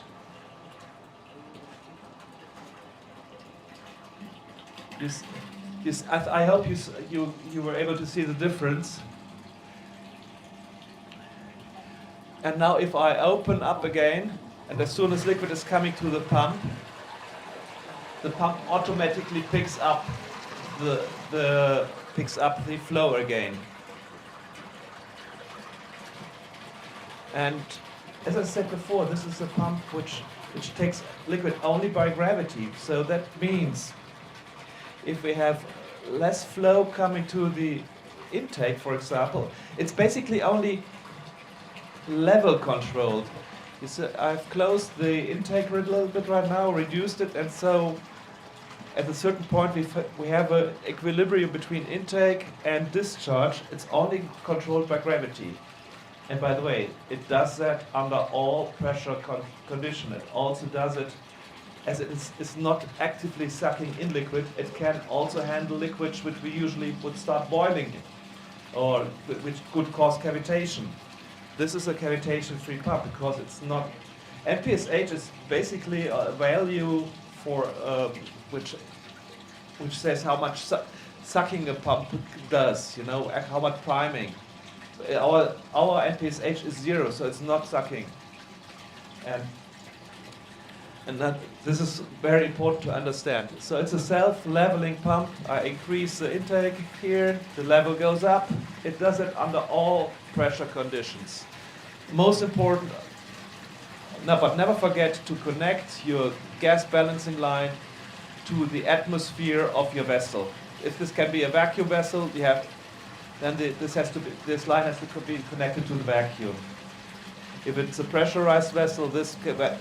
has to be connected to the vessel. But you see, it's an automatic process without the need of any control units. The pump is operating at constant speed. There are no level switches involved, and it's working permanently. I would like to show you another thing in a second. Let's fill it up a little bit. I'm going to make this pump now again a normal priming pump. How do I do it? I close the gas balance line. The gas balance line is closed. Now it's a normal priming pump.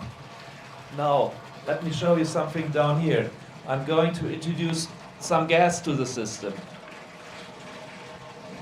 Immediately the pump stops to pump. Also, normal procedure in a normal centrifugal pump. Once I'm opening the gas balancing line,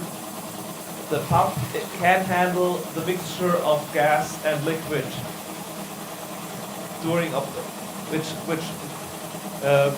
so it's also suitable for gas-containing liquids. It's self-venting during operation, basically.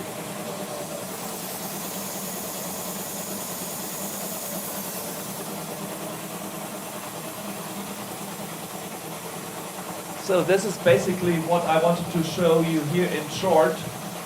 You want to go again, Foxelet? You want to explain in Thai? So once again for you, you get a second round now in Thai. I'm sorry, I don't speak Thai neither, but I know Foxelet speaks very good Thai. โอเค ได้ เป็นใช้ไม้นี้แทนได้ไหม ได้ สะดวกกว่า ได้ครับเดี๋ยวผมจะพูดอีกทีหนึ่งนะครับเป็นภาษาไทยนะครับคือ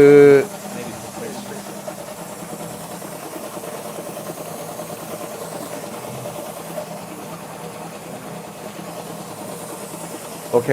เดี๋ยวจะรอให้เสียงแอร์คอมเพรสเซอร์ดับหน่อยฮะโอเคนะครับตอนนี้นะครับตอนแรกเลยเนี่ยนะครับลองดูหลักๆนะครับผมอยากให้ดูโฟลเลตตัวนี้เป็นหลักนะครับตอนนี้นะครับปั๊มทำการนะครับแล้วผมปิดบาลานซิ่งไลน์นะครับฮัลโหล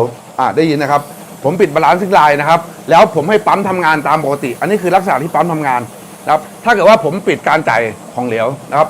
ลองมาดูครับปั๊มทั่วไปเวลาไม่มีของเหลวเข้าปั๊มมันจะเกิดอะไรขึ้นนะครับของเหลวจะลดระดับต่ำลงนะครับเราก็ท่านดูนะฮะแล้วมันจะเกิดวอร์เทกขึ้นบริเวณนี้นะครับตรงนี้มันจะเป็นวอร์เทกนะครับแล้วก็สุดท้ายนะครับโฟลก็จะหายเลยนะครับโฟลก็จะหายทันทีนะครับโฟลตกปุ๊บเห็นไหมตัดละนะครับลองมาดูลักษณะนะสมมุตินะครับว่าผมจ่ายน้ำเข้าลองดูว่าปั๊มทำงานได้หรือเปล่านะฮะผมจ่ายน้ำเข้านะครับลองมาดูโฟลขึ้นหรือเปล่าฮะจ่ายน้ำโฟลไม่ขึ้นเห็นไหมโฟลก็ยังไม่ขึ้นอันนี้คือปั๊มทั่วไปนะครับที่เขาทำงานเหตุผลเพราะอะไรฮะอากาศไปล็อกอยู่ที่ตัวปั๊มนะปั๊มทำงานไม่ได้นะครับเห็นไหมครับเราจ่ายของเหลวเข้าไปเพราะฉะนั้นในแพททำไงครับต้องไล่อากาศนะครับจะต้องหาทางไล่อากาศออกถึงจะปั๊มได้นะครับผมทีนี้นะครับสมมุตินะครับว่าในหลักการในการที่ผมเปิดไล่อากาศแล้วสมมุตินะครับว่าผมเปิดบาลานซิ่งไลน์นะครับแล้วผมใช้หลักการตัวเดิมผมปิดวาล์วนะครับลองมาดูนะครับว่าปั๊มมันจะน็อกหรือเปล่านะครับทุกท่านจะลองสังเกตนะครับ ทบไม่มีวอร์เทกเกิดขึ้นบริเวณนี้เลยนะครับลมหยุดแล้วฮะแล้วระดับของเหลวนะครับมันจะมาหยุดที่เท่ากับเส้นอะไรของปั๊มนะเส้นอะไรของใบพัดปั๊มมันจะหยุดอยู่แค่นี้นะครับโฟล์เนี่ยมันหายเพราะอะไรฮะเพราะว่ามันไม่มีของเหลวไหลเข้าไปแล้วครับโฟล์มันหายทีนี้ถ้าเกิดว่าผมเปิดให้น้ำเข้านะครับโฟล์ก็จะกลับมาขึ้นเห็นไหมครับโฟล์ก็จะกลับมาขึ้นยังไม่ขึ้นครับนะครับเห็นไหมโฟล์ก็จะกลับขึ้นมากขึ้นมากขึ้นมากขึ้นมากขึ้นแล้วก็มากขึ้นนะครับทีนี้ลองมาดูนะครับถามว่านะครับแล้วไอ้ตัวนี้นะครับมันสามารถที่จะปรับโฟล์ด้วยตัวมันเองไงนะครับปัจจุบันนะครับผมเปิดวาล์วสุดนะครับทำให้อัตราการไหลของเหลวเข้ามาแล้วระดับน้ำในถังสูงเท่านี้นะครับตอนนี้นะครับระดับน้ำในถังเนี่ยสูงอยู่ประมาณนี้นะครับอัตราการไหลเราคือเท่าไหร่ครับประมาณ80กว่านะครับ80กว่านะครับสมมุติว่าอยู่ๆโปรเซสเนี่ยนะครับจ่ายน้ำเข้าถังเนี่ยช้าลงนะครับโปรเซสบอกของเหลวที่ไหลอินพุตเข้ามาเนี่ยมันน้อยลงนะครับถามว่าปั๊มทั่วไปเขาจะทำไงครับก็ต้องเอาคอนโทรลวาล์วไปหลีถูกไหมครับแต่ตรงนี้ไม่ต้องครับสมมติว่าผมหลีตรงนี้เดี๋ยวปั๊มมันจะทำงานของมันเองไม่แน่ใจว่ามันจ่ายป่ะนะเห็นครับโฟล์มันจะสุดท้ายนะครับมันจะปรับเข้าสู่ระดับสมดุลของมันเองแต่กี้เกิน80นะครับเห็นไหมครับแล้วมันก็จะหยุดนิ่งของมันเลยนะครับมันไม่ได้สนใจเลยนะว่าของเหลวจะไหลเข้าปั๊มมากหรือปั๊มน้อยปั๊มมันจะ adjust flow rate ด้วยตัวมันเองเลยแต่ปั๊มในโรงงานมันจะไม่ได้ทำแบบนี้มันคือคอนโทรลวาล์วที่เราเปิดเท่าไหร่คอนโทรลวาล์วมันก็จะไปตามนั้นเลยแต่ตอนนี้เห็นไหมเนี่ยมันจะหยุดนิ่งแล้วเพราะผมจ่ายอยู่แค่นี้นะครับโฟล์มันก็จะอยู่แค่นี้แหละกระดิกอยู่ที่นี่ตลอดนะครับวันดีคืนดีเขาบอกถ้าเกิดอัตราการไหลมันอันเนี้ยมันจะนิ่งแล้วเห็นไหมมันจะไหลแล้วมันก็อยู่อย่างนี้แหละเห็นไหมนี่มีอัตราการไหลอยู่ตลอดเห็นไหมครับแต่ว่าจะไหลน้อยเพราะผมรีวาล์วไว้แล้วมันจะไหลอยู่เนี้ยนะครับอาจจะต่ำกว่ามินโฟเราไม่มีมินโฟนะครับแต่ถ้าคุณเปิดให้มันไหลมากขึ้นผมเปิดให้มันไหลมากขึ้นโทษเปิดให้มันไหลมากขึ้นอีกหน่อยหนึ่งนะครับลองมาดูนะครับเปิดประมาณนี้เดี๋ยวโฟมันก็จะขึ้นตามเห็นไหมระดับของเหลวขึ้นนะครับโฟก็จะขึ้นตามแป๊บหนึ่งนะครับต้องรอระดับของเหลวขึ้นนะครับอาจจะโฟน้อยไปหน่อยตัวเกมมันอ่านไม่ได้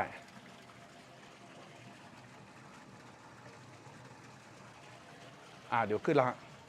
ระดับของเหลวต้องขึ้น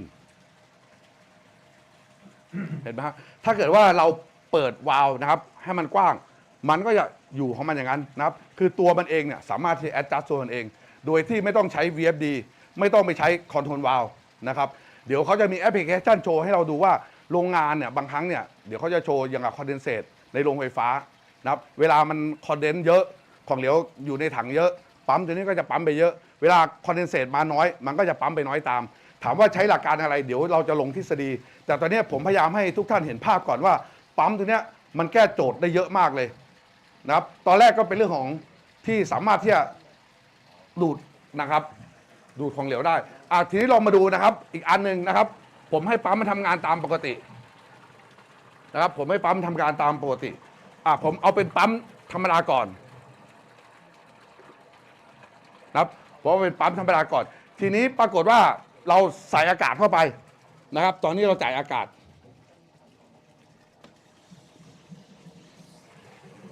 เป็นครับโฟหายเลยพออากาศเข้าโฟหายเลยนะครับแต่ว่าถ้าเกิดว่าผมเปิดบาลานซ์ซิ่งไลน์นะโฟแต่โฟมันไม่เสถียรฮะแต่ว่ามีโฟเห็นไหมครับมันมีโฟแล้วเห็นไหมแต่ว่ามันไม่เสถียรอากาศมันเยอะไปนิดนึง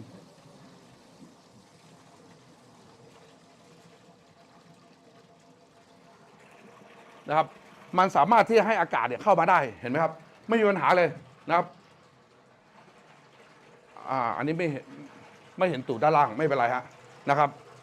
เนี่ยเดี๋ยวผมจะเปิดให้อากาศเข้านะครับให้ทุกท่านดูเห็นไหมครับตอนนี้มีอากาศไหลเข้ามาแล้วเห็นไหมครับมันก็ทำโฟของมันไม่มีปัญหาเลยนะสมมติว่าผมปิดบาลานซ์ซิ่งไลน์ดูนะว่าเกิดอะไรขึ้นปอกดับเลยเห็นไหมครับพออากาศเข้าไปเสร็จปุ๊บไปครับตายนะครับพอเปิดไปครับไม่มีปัญหาครับคุณมีอากาศเข้ามาเราจัดการกับอากาศได้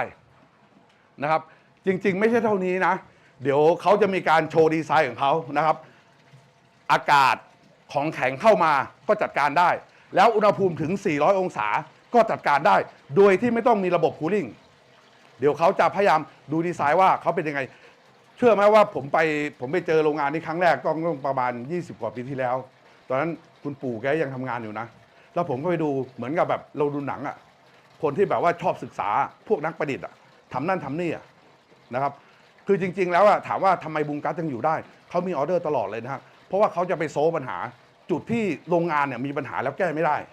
แต่ถ้าอันไหนที่มันเป็นซิมเปิลนะฮะที่เราใช้สามารถที่จะใช้สแตนดาร์ดได้เราก็จะใช้สแตนดาร์ดปั๊มไปนะครับก็จะโดยประมาณนี้ครับผมใครมีอะไรถามไหมครับอยากให้สาธิตตรงไหนเพิ่มเติมไหมครับโอเคถ้าเกิดอย่างนั้นเดี๋ยวทุกท่านนะครับก็จะมาเข้าสู่เซสชันของการลองมาดูว่าทฤษฎีอะไรนะครับที่ทำให้ปั๊มเนี่ยสามารถที่จะทำงานแบบนี้ได้โอเคขอบคุณมากครับโอเคตั้งสมัย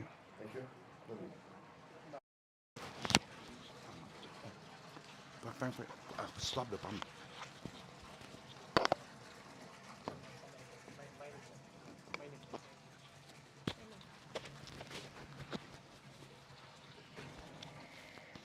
Yes. Now I'm complete.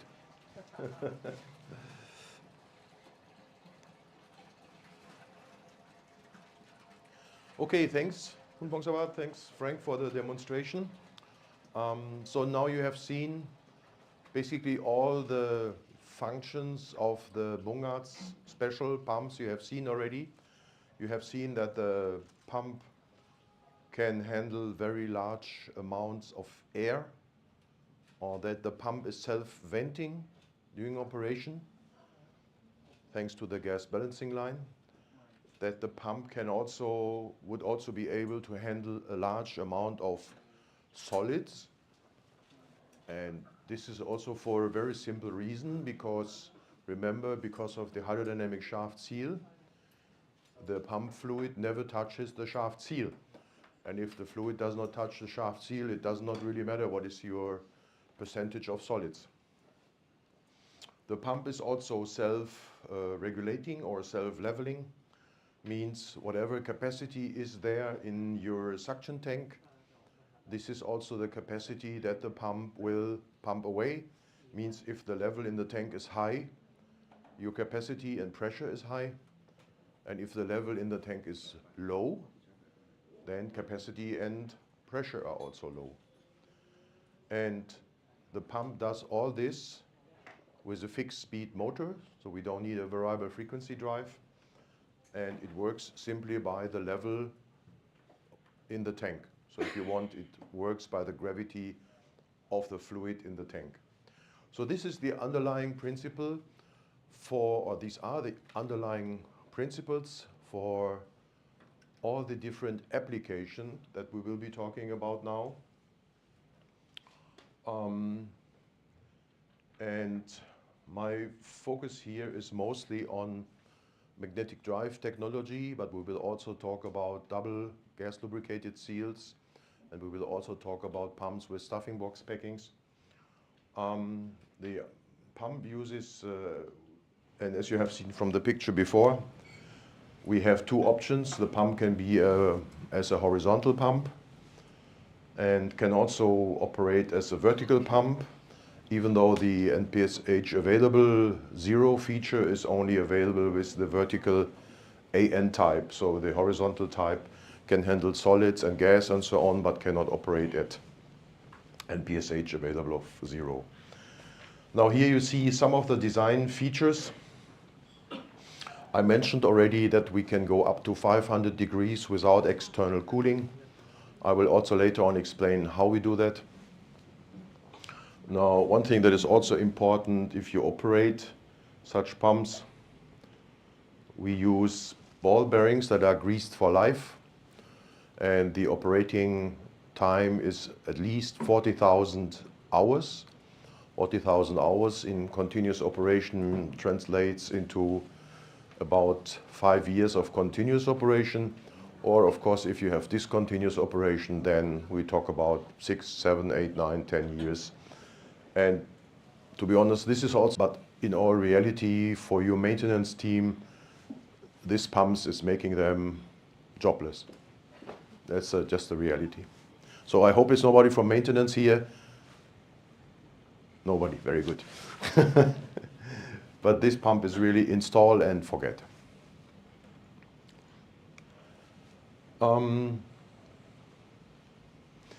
Yeah, as I explained in my earlier chart,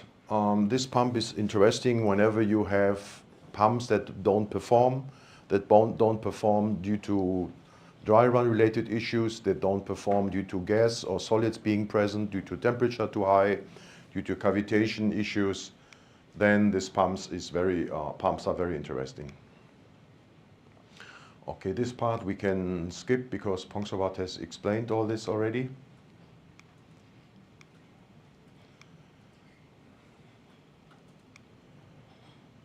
Okay, now it's time to talk about the design. I start with the horizontal pump, but whatever I explain in the horizontal pump mostly also applies for vertical pumps, with only one exception. The only exception here is in a horizontal pump, we have this labyrinth. Then we have the conventional grease for life bearings. So different from other magnetic drive pumps, we don't use sleeve bearings because remember, here we have the hydrodynamic shaft seal, so means from here on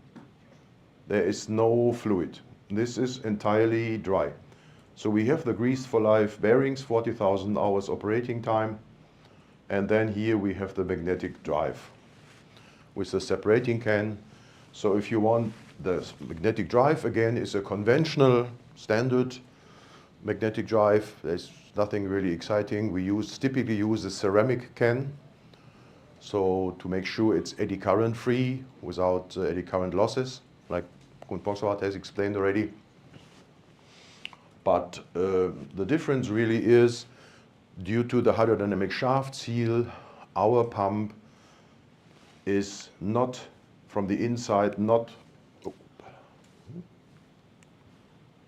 wetted with the fluid. It's always dry. And this is a picture of the labyrinth. And the labyrinth, the idea is only during standstill to reduce the pressure. But at the same time, we have a gas purge that is introduced into the pump here in this area. So we introduce a clean air or clean nitrogen, for example. And that always has a positive pressure 1 to 2 bar higher than the discharge pressure. And because of this, we make sure that during standstill, the fluid cannot move towards the magnetic drive, cannot move towards the ball bearings. Okay, so if you want, this is a very simple design trick in using the hydrodynamic shaft seal technology, so that at the same time we have an extremely long lifetime of the pump and we can operate the pump in dry run condition, which of course in other designs you cannot do because you have sleeve bearings that are liquid lubricated.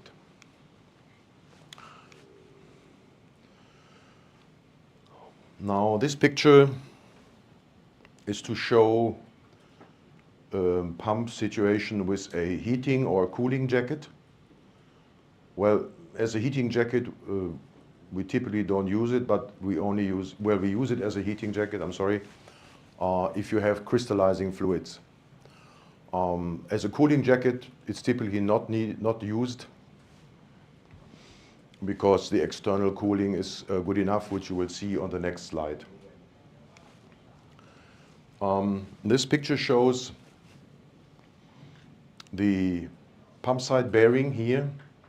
and the motor side bearing, the temperature. And this is the temperature in the casing, inside the casing. So if we have, let's say, for example, 400 degrees, then at the pump side bearing and ambient temperature in Germany, 15 to 20 degrees, then the pump side bearing will be about 90 degrees. And the motor side bearing will be about 60 degrees. If we enter 400 degrees, again, without external cooling. Now, how is that possible? Well, the answer is very simple. The hot fluid is always confined only to the casing, suction, impeller, and discharge, only confined to the blue color here that you see. But of course, here in this area never ever sees the hot fluid. And then obviously the pump also does not heat up in a way that like you are used to from a normal centrifugal pump. And of course, due to this, thanks to this, we can operate the pump without external cooling. Even if the temperature goes up to 500, which we have not tested during that time, the grease that we are using is the standard grease, can be used up to 160 degrees centigrade. And they also have high temperature greases for beyond 200 degrees. So that means there is, even now without external cooling, there's a very high safety here with regard to the temperature. Okay, now talking about, this is so much about the design, and whatever you have seen here in the horizontal pump also works in the vertical pump. There's only one difference. In the vertical pump, we don't need this labyrinth, because in vertical pumps, we always say gravity is our friend by design. Whenever you design the pump in a vertical pump, of course, when you stop it,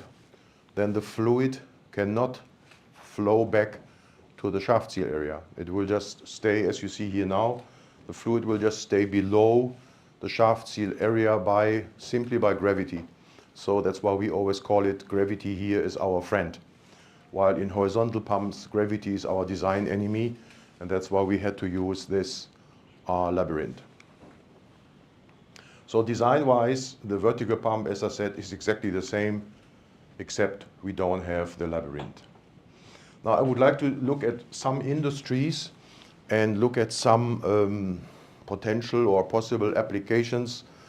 where we have been successful for many, many years. And very often you will see, of course, that we are replacing non-performing existing pumps. Very often the existing pumps are with double mechanical seals. Sometimes can be other magnetic drive designs or other motor pump designs. This example here is for a vertical pump in a refinery in Germany. And this is a slop tank. So a slop tank, as you know, always has the issue that there are some solids, some debris, some leftover whatever in the slop tank. That's issue number one. And design problem number two is the slop tank often has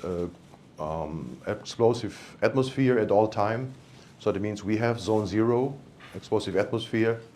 in the tank at all time. So that means the design must be ready for this challenge. Now the fluid is a salt, water and oil mixture with some sand. And in the existing pump, over time the sand blocks the strainer. And then when the strainer is blocked, of course,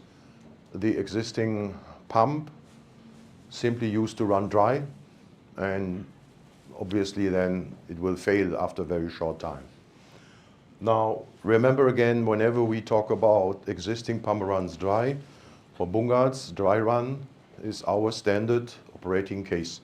So that means whenever you have the idea of, okay, what happens during dry run? The answer is the Bungards pump is designed for continuous dry run at all time. So that means the pump will never ever fail due to potential dry run. So the existing vertical cantilever pump, of course, has intermediate bearings immersed in the fluid. And those intermediate bearings, they need continuous lubrication of the slide bearings. And this pump always failed due to discontinuous flushing of the intermediate bearings. And if such bearings in a vertical pump fail, then the repair is extremely expensive. And of course, the downtime typically is also very long. You have to get a crane to site to lift up the pump. So to repair a vertical pump, to repair the intermediate bearings of a vertical pump is a very costly and very time-consuming effort that you, by all means, always try to avoid. You see here the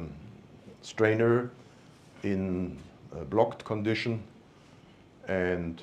well, again, the strainer, when you use the Bungart's pump, will also be blocked. But the difference is, in our design, first of all, it's designed for continuous dry run. We have the hydrodynamic shaft seal and the gas balancing line. We have no fluid here in the bearing area, so these are greased for life bearings again. We have the magnetic drive here for the zone 0. So that means this design will run dry entirely during operation at all time. So that means even if the strainer is blocked, then of course your production might be in trouble to some extent. So that means you have to still monitor the strainer, and maybe then you have to clean the strainer, but the pump, which is important, will not break.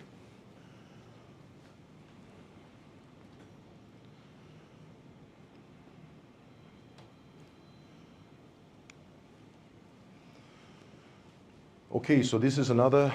example from a refinery for another vertical pump. And again, the story basically is the same. Here the fluid is also toxic and poisonous and flammable. NPSH is reasonably small, so we need a pump that does not cavitate if NPSH available is critical. As you know, our pump does not cavitate. We have, again, explosive atmosphere inside the slop tank. And here the suction pressure was also quite high. It was 45 bar. Again, for a Bungart's design, the hydrodynamic shaft seal works under vacuum, works under atmospheric pressure, but also works under, well, 45 bar or even higher pressure. So it's not depending on the pressure. And here also we used the same design again, magnetic drive pump with roller bearings, greased for life, lifetime 5 years and beyond without maintenance. The pump is self-regulating and does not cavitate. Now the self-regulation is one thing I would like to discuss a little bit more. You have seen here in our demonstration, self-regulating or self-leveling means that the pump will pump away whatever fluid is in the tank. So if you have a high level in the tank, the pump capacity is high. If you have a low level in the tank, then the pump capacity is low. Now what does it mean? It means if you have a design, if you have an application where you collect some fluids, for example, condensate, or where you collect, let's say, some flood water for a flood water control, the Bungart's pump can practically continuously run. You only have to stop it if you want to, let's say, save energy, but you don't have to stop the pump to save the pump. And so the pump will, whenever some of the, let's say, flood water is coming, will detect the incoming flood water and will just pump it away. So that means your collecting area or your collecting tank, if, let's say, if it's a condensate application, your condensate tank, your collecting area can be designed in a very, very smaller, much smaller. You don't need a big vessel, you don't need a big containment. Means it's space saving and it's also much less costly. Good.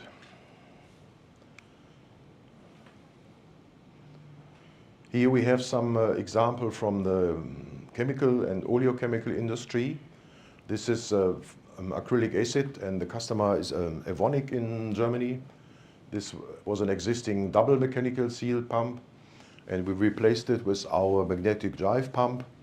By the way, if you have an existing magnetic drive pump that does not perform, you can also simply use our pump, because the flange connection here are standard DIN ISO connection. So it means you can just replace it. If you have a, let's say, 80 by 50 nozzle size pump installed in your plant, you can just replace it with our pump. And the only thing, if it's a horizontal pump, you have to be careful is because of the labyrinth, our pump here is slightly longer by, let's say, 10, 15 centimeters. So that means the base plate needs to be slightly longer. Now, for this application, the fluid tends to polymerize, and so the customer had many dry run related damages throughout the year. Again, for our pump, dry run, as you know by now, is a standard operating condition, so it does never fail due to dry run.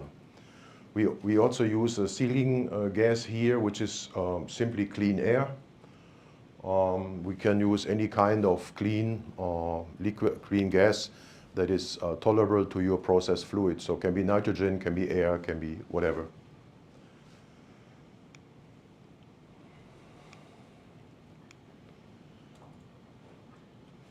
Now this is an example in a MMA plant, because you also have several MMA plants in Thailand that can be of interest for anybody that works with MMA plant related customers. Now the MMA process technology is of course used in acrylic glass production, and the process technology itself is quite challenging because the temperature is pretty high. It's corrosive because it's hot sulfuric acid. And now what is critical for any other centrifugal pump is the next item. The next item is saying during the production, during the process, there is gas emitted continuously. And of course, if there's gas emitted continuously during the reaction, during the chemical reaction, of course, for a conventional pump, it will mean, well, it will mean the end of the pump maybe already. As you have seen in the demonstration also, a conventional pump, if there's air, the pump typically cannot self-vent all the air that is happening during the chemical reaction, while our pump, of course, in a vertical design, can handle any air that is being produced during the chemical reaction, can remove that air via the gas balancing line. So that means the pump, first of all, of course, it is safe to run dry by design, but then second of all, any excess air that is there can be pushed back to the suction side due to the gas balancing line. Here we are using a zirconium welded construction because of the sulfuric acid, of course, being quite corrosive and also being quite abrasive. And we use a special lip seal design here.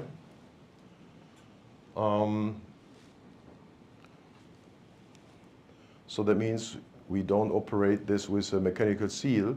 but with a lip seal arrangement. Now, again, how is that possible? You may say a lip seal is not a highly advanced sealing. You can say that, and it's true. But it's true in a conventional pump. In a Bungart's pump, a lip seal is a very cheap, if you want, not costly design solution. And remember, the fluid never touches the lip seal. So that means it's a not costly design solution, it's maintenance free, and the fluid never touches the lip seal. So that means it can also not damage the lip seal. Remember, during operation, the sealing function is always being taken care of by the hydrodynamic shaft seal. And only if you stop the pump, then of course the nitrogen or the clean air must be there to push the fluid away from the lip seal. So that means this area is never ever in contact with the pump fluid, not during operation and also not during standstill.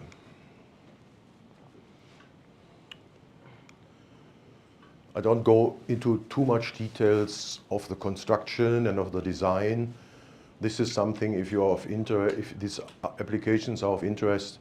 we can discuss this design details and how it works in all technical designs. We can do this in another seminar session if you want, in a more private setting. Hot temperature applications, as I pointed out, are also very, very popular, of course, for bungards, because we can operate without cooling. This is an application with 197 degrees, fairly small pump, 5 cubic meter, 25 meter of pressure. We use a 8050 size with 1500 RPM. And you see here the nitrogen consumption, which is very often a question that customers ask. The nitrogen consumption of our buffer systems is similar to the nitrogen consumption of a gas lubricated double mechanical seal. So for those of you who are familiar, the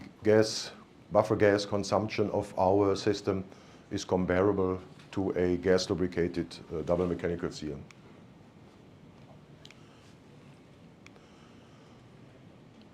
And this is another application that is from the oleochemical industry with 320 degrees, 25% solids. If you're familiar with the advanced loop reactor technology in the loop reactors, they always use a solid as a catalyst to enable, to speed up the chemical reaction. And the catalyst very often is some form of solid.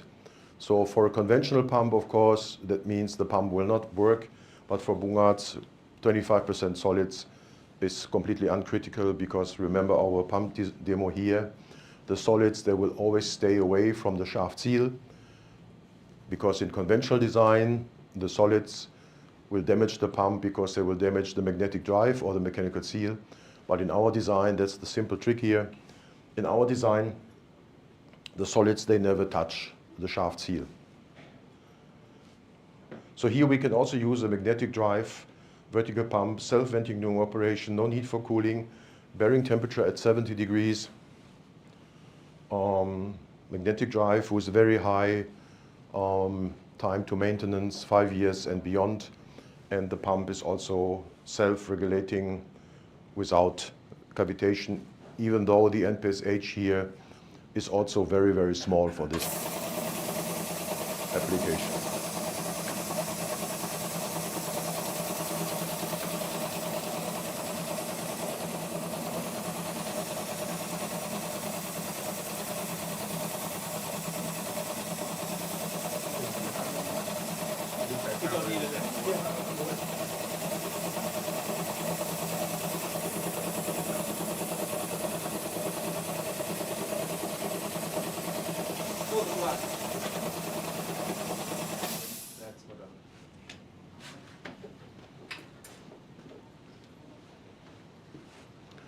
So the only weakness of our demonstration unit is the fact that we need the compressor.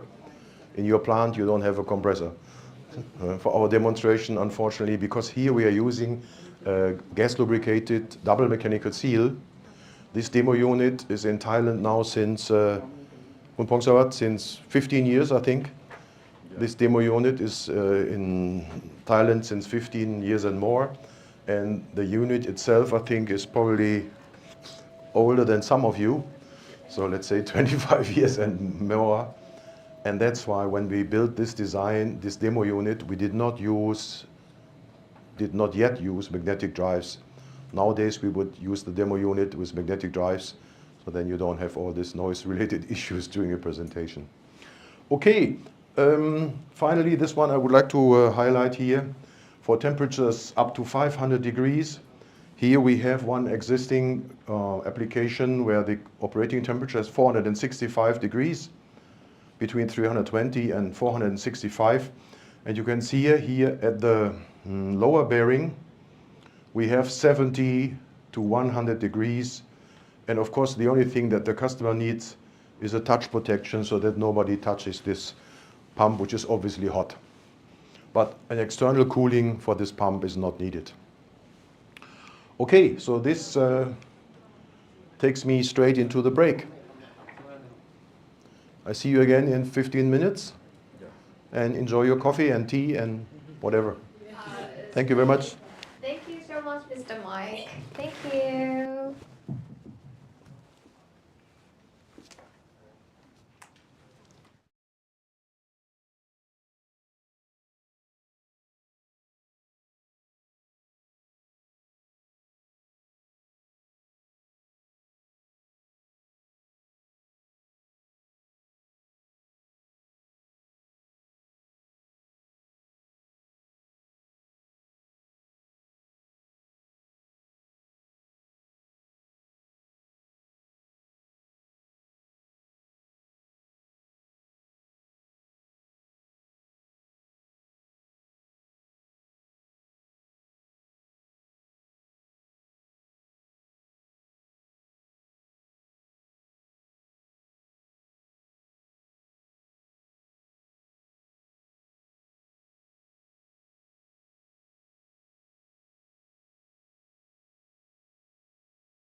Here on the left side,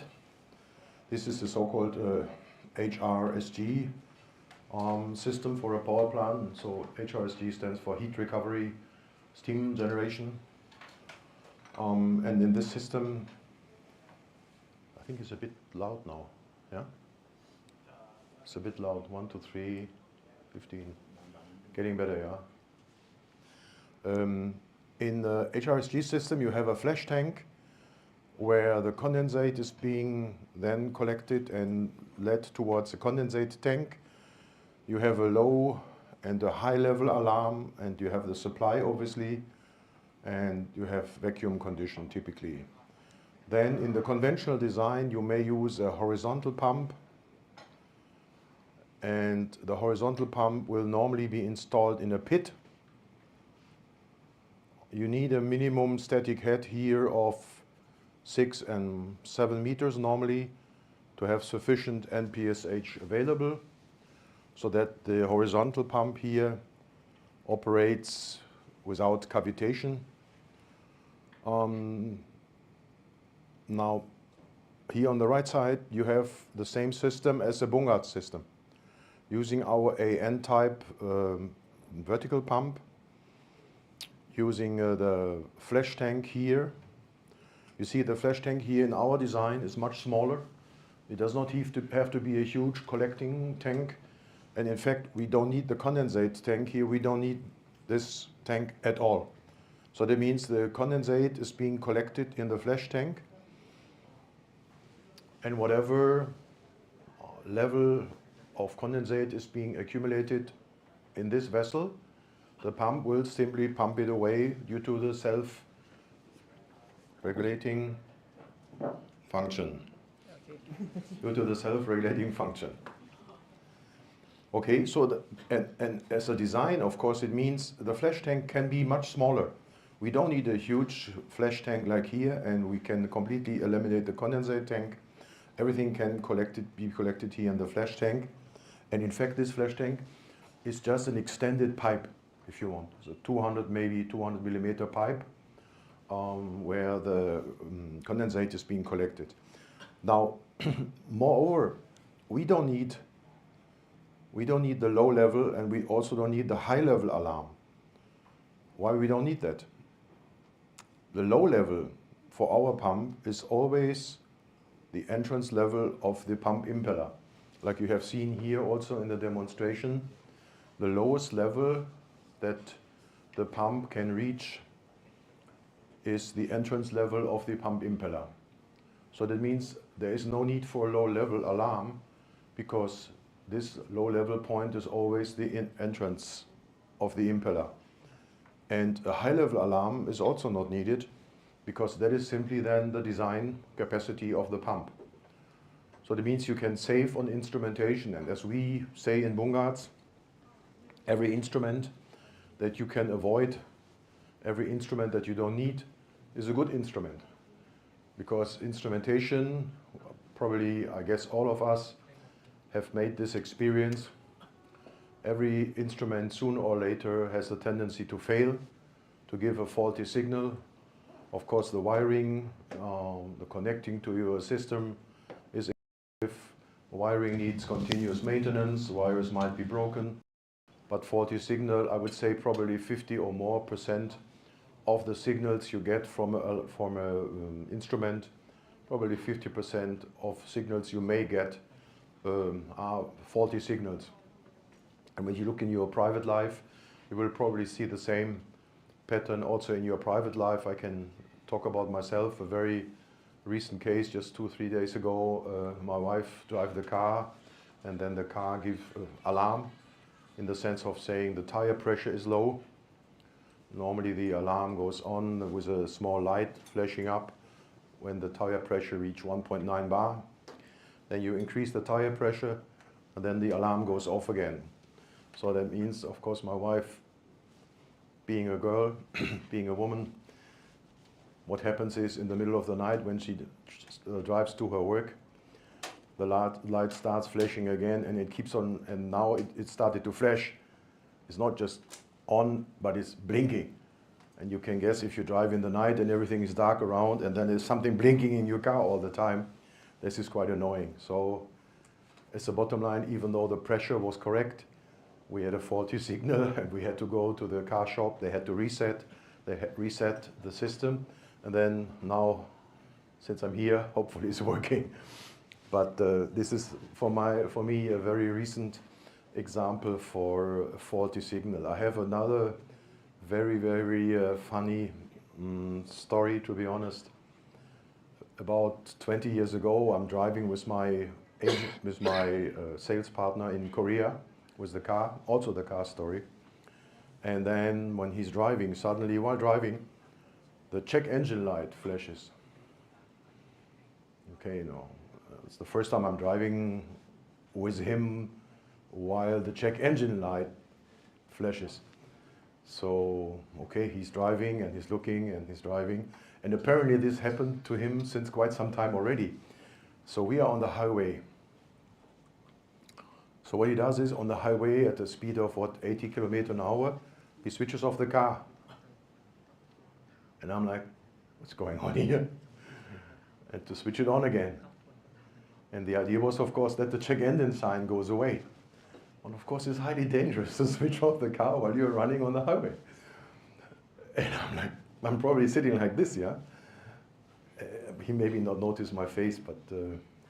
I was deeply shocked. But you see, and the guy is an engineer, so this can even happen to an engineer, that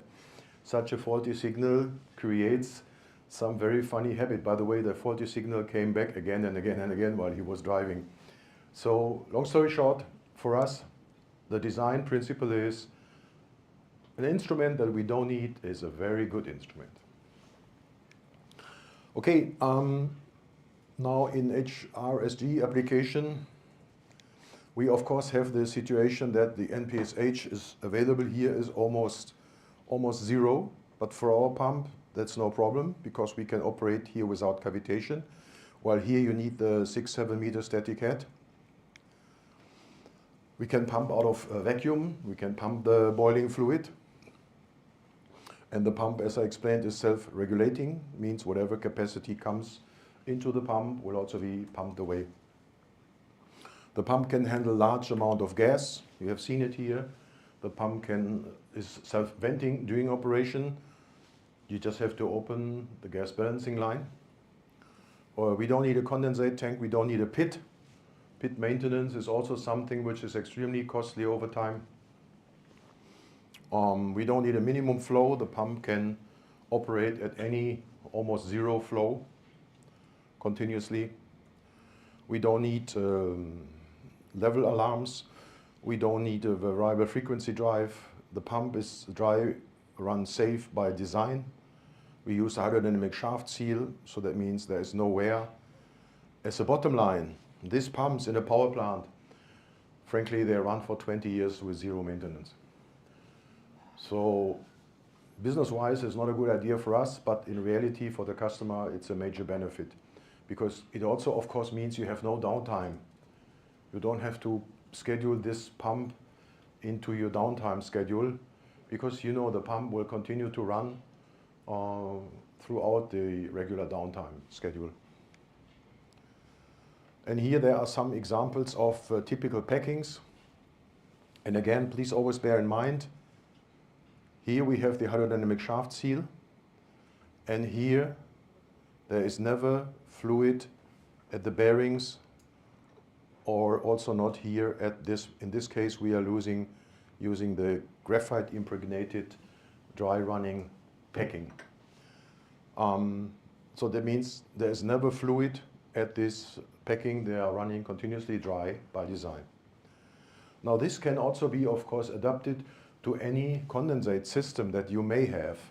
You know, if you have many plants, for example, in Thailand, we have Thai Bridgestone, the tire manufacturer. They have a condensate system. They also use our pump. Or in the pulp and paper industry, they have condensate. They use our pumps. So that means, even though this is an example from the power plant, you can use the same or adapt it to any condensate situation that you may have.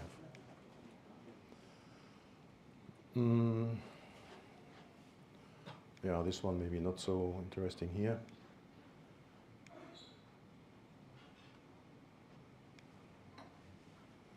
Now, tanker unloading is a very, very popular application for Bungart's pumps.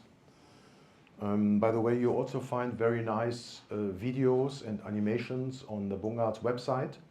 where you can also find a video of the hydrodynamic shaft seal in operation, where you can find videos of this and animation of the tanker unloading from the top and tanker unloading from the bottom. Here's one example from Cargill in Wichita, USA. And Cargill has standardized our pump in the meantime for their unloading application. Here you can see the reference of our videos and animation. And Cargill has 3 different fluids. They have one application which HCl at ambient temperature. There we do unloading from the top, and then they have 2 different other applications, methanol and sodium methylate, where we do unloading from the bottom. Here are some of the design data. The methanol and sodium methylate is done with the double mechanical seal, because that's what the customer preferred. And option number 2, we have understands the significant benefit on maintenance costs and life cycle costs. The magnetic drive is simply much more reliable than a double mechanical seal and needs much less maintenance and is much less costly in maintenance than a double mechanical seal. HCl, we have 2 different options. We can use Hastelloy material for the wetted parts with a magnetic drive. Option number 2, we can also use rubber lining, but rubber lining unfortunately cannot be used with a magnetic drive. So here the very clear design standard nowadays, again here we have, during that time we have used rubber lining, but my strong preference would be to use Hastelloy in combination with the magnetic drive.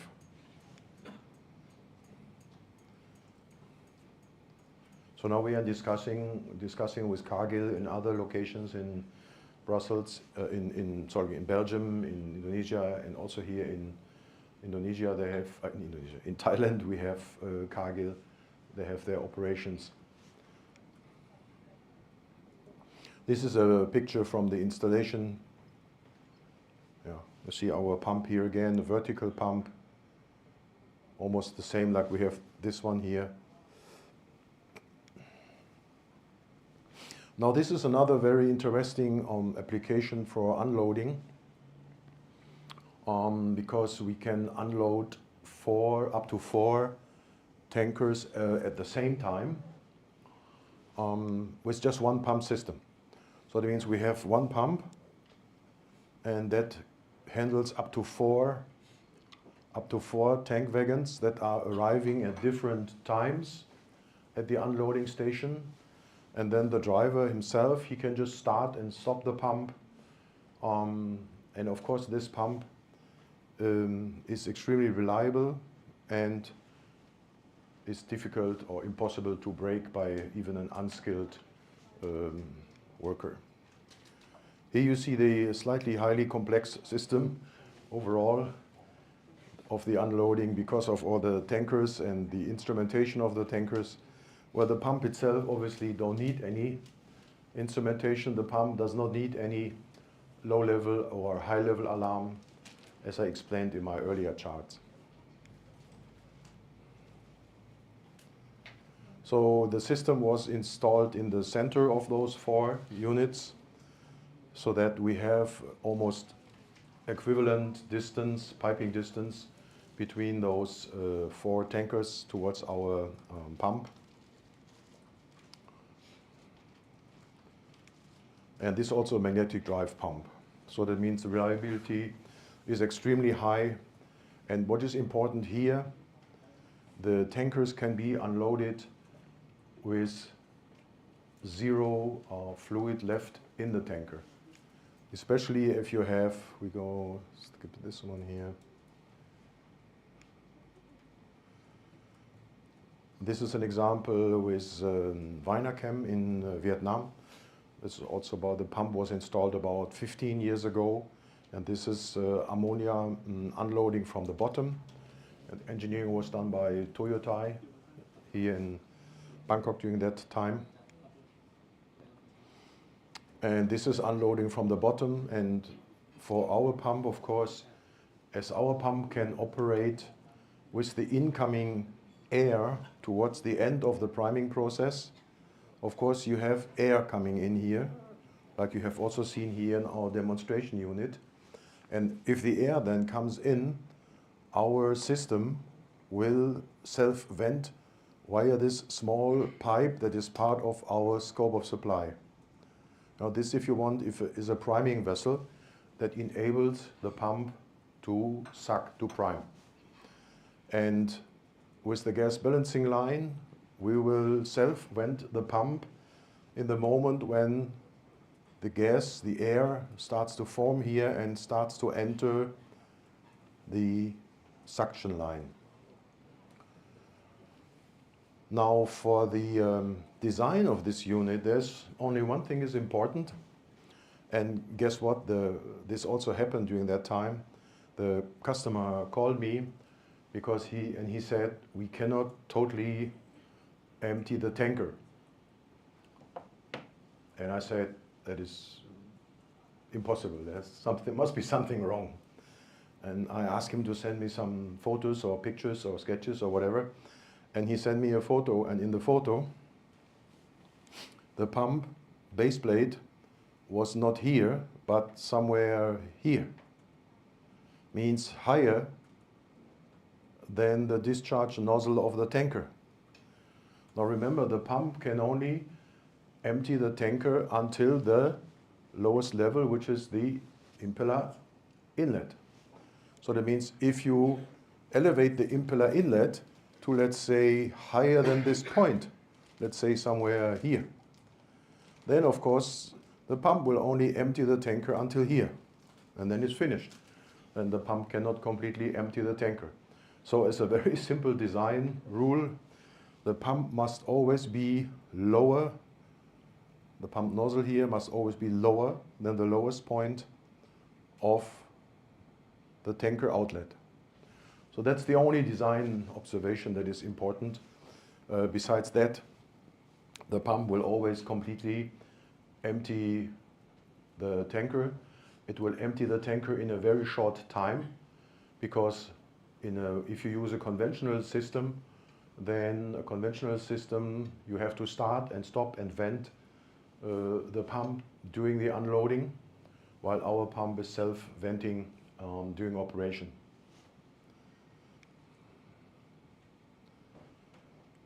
In this application, we are using a gas lubricated double mechanical seal. But as I said, this is about 15 years ago. Nowadays, we will probably more and more try to go towards magnetic drive, because the technology of magnetic drive has been proven by now in almost any application as functional and as much lesser, much smaller in operating costs. This is an example for tanker unloading from the bottom from a Shell refinery in Germany. This is ammonium water. And again, important, the nozzle must be lower than the discharge nozzle of the tanker. The fluid is ammonium water, so we have 20 cubic meter and 11 meter differential head, so pretty small. But of course, the pump can also have larger capacities, let's say 50 cubic meter or 100 cubic meter, depending on how fast you want to empty your tankers. Yeah, this is a complete system with the priming vessel, the pump and motor system, and here the small priming vessel, which again is nothing more than an extended pipe. You don't need a huge vessel. It's just a small, let's say DN, this one is DN 200 millimeter pipe. And we can also do the piping system here locally if you want. And then Bungarts only provides the pump and the motor can be done locally, and also the piping system can be done locally. We will help with the basic engineering of the piping system, and then the steel construction can be localized. Now, the tanker unloading can be used for all kind of, let's say, critical process fluids, whether it's a condensate, whether it's out of a vacuum,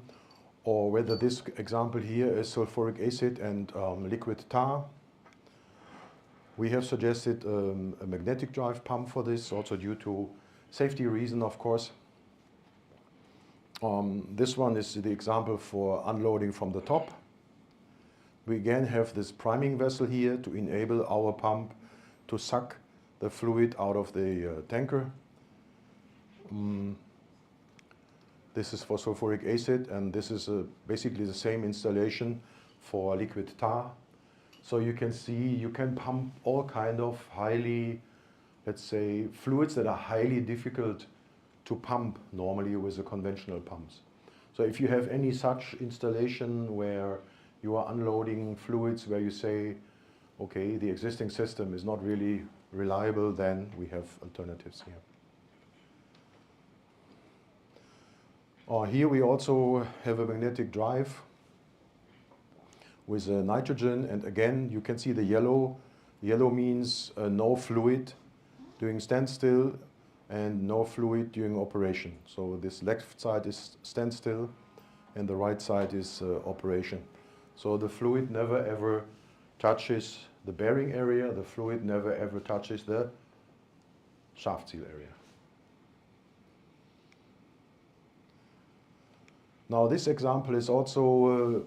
very relevant because you have liquid gas here, C4, and conventional designs, very often customer use this type of pump,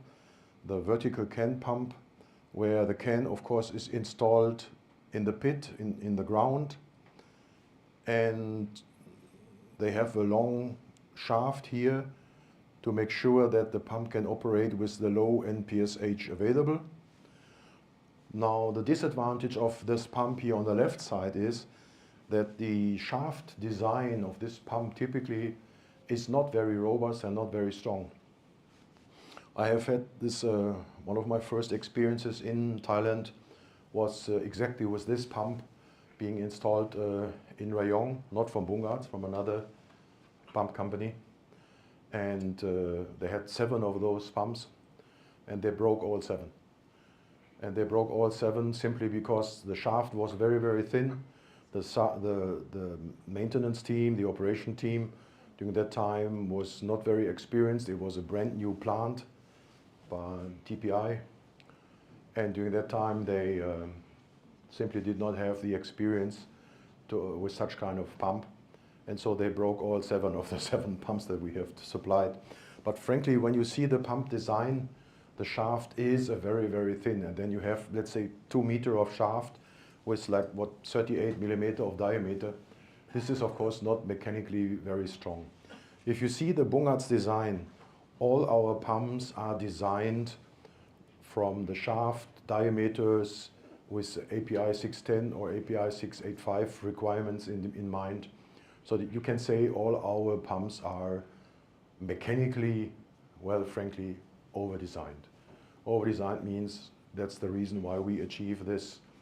40,000 hours and more of operating time. You can only achieve this by a very robust and very strong design. Now our installation, of course, is completely above ground. We don't need a pit. We also deliver this system with the priming vessel. And the pump,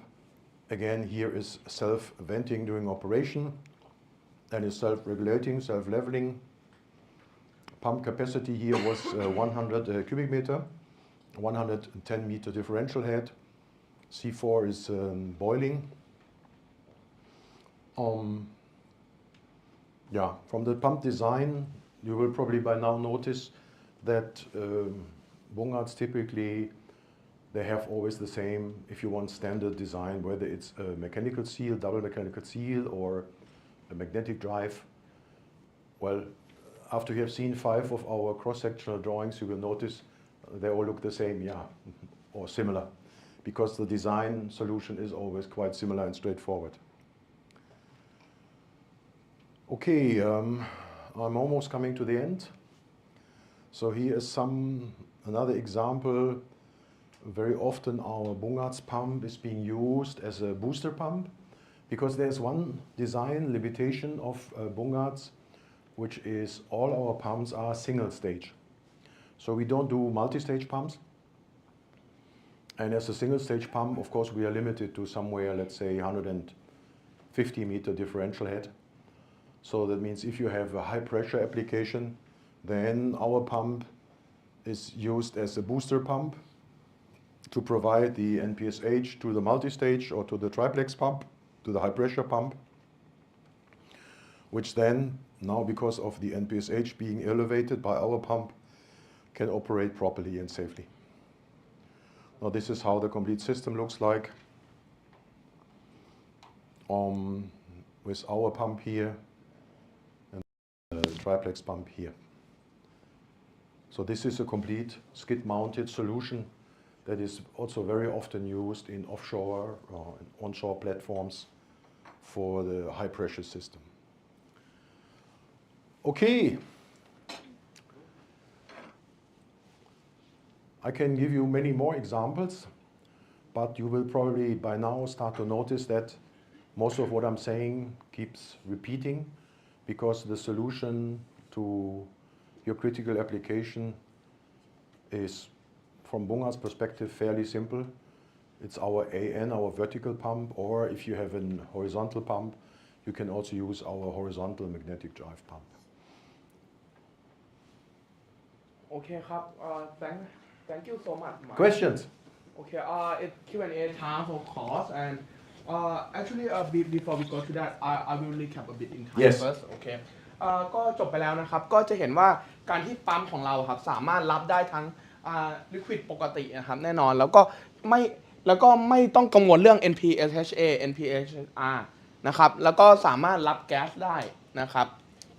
พร้อมทั้งเรามี gas balancing line นะครับที่สามารถทำการ control pressure ได้ทำการ control flow rate ได้หรือว่าจุด operating point ได้โดยที่ไม่ต้องมี VFD dive นะครับจะสังเกตเห็นว่าในแอปพลิเคชันมากมายที่แฟงเอาให้ดูครับถ้าเรานำมันมาประยุกต์ใช้ได้อย่างถูกต้องครับเราสามารถกำจัดปัญหาได้ค่อนข้างหลากหลายนะครับเช่นอันนึงนะครับที่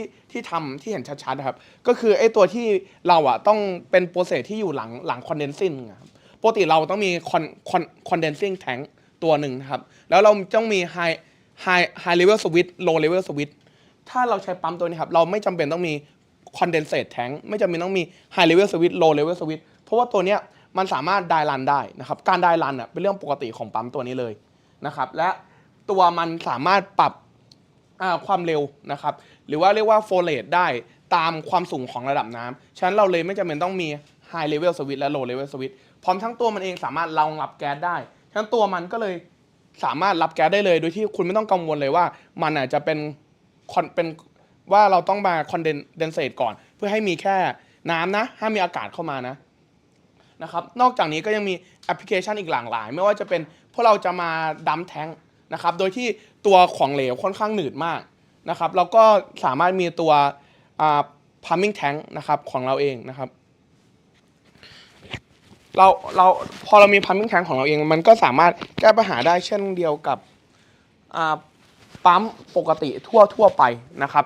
แต่ว่ามันก็ยังไม่มีปัญหาเรื่องของ NPHA NPHR แล้วก็สามารถรับแก๊สได้เช่นเดิมนะครับนอกจากนี้ก็คือที่เขาเป็น presentation สุดท้ายเลยนะครับของเราอาจจะมีจุดอ่อนเรื่องเดียวครับก็คือเรื่องที่ว่าตัวปั๊มเองครับไม่ใช่ multi state นะครับไม่สามารถทำเฮดสูงได้แล้วก็เพียงนำตัวนี้ครับไปเป็นตัวก่อน boiler feed tank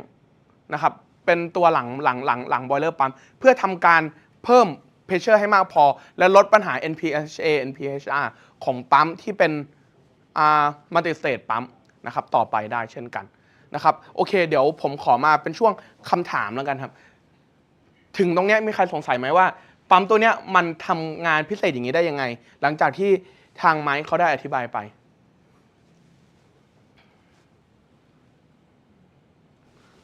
มีใครถามมีรางวัลแจกนะครับ วันนี้แบบเจ้าตัวมาเองเล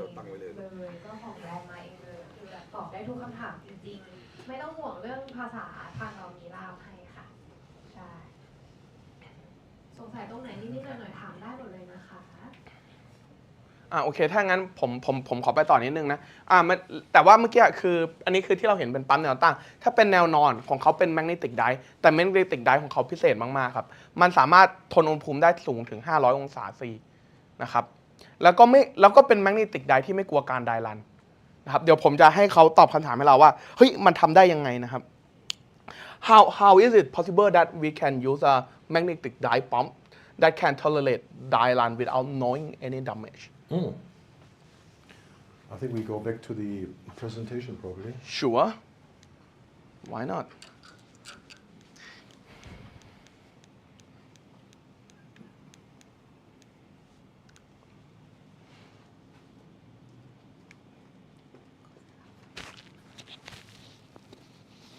Yeah, I think we can use this picture here already. First of all, you always should bear in mind that all our pumps use the hydrodynamic shaft seal. So that means we have the back vanes on the back side of the impeller, and during operation,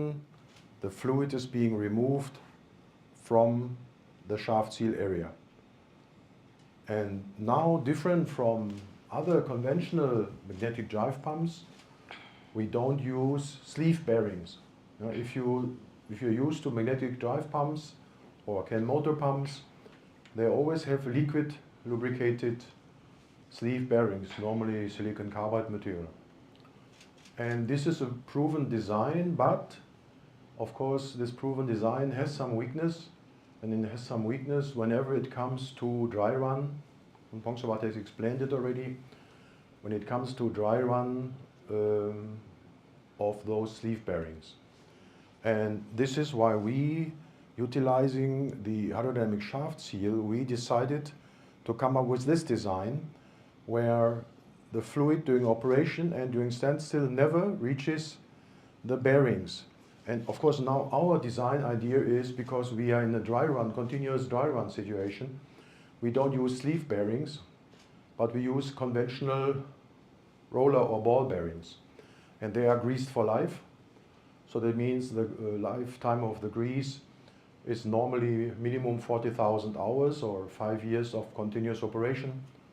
And the fluid during operation and during standstill never touches both of the lower, and also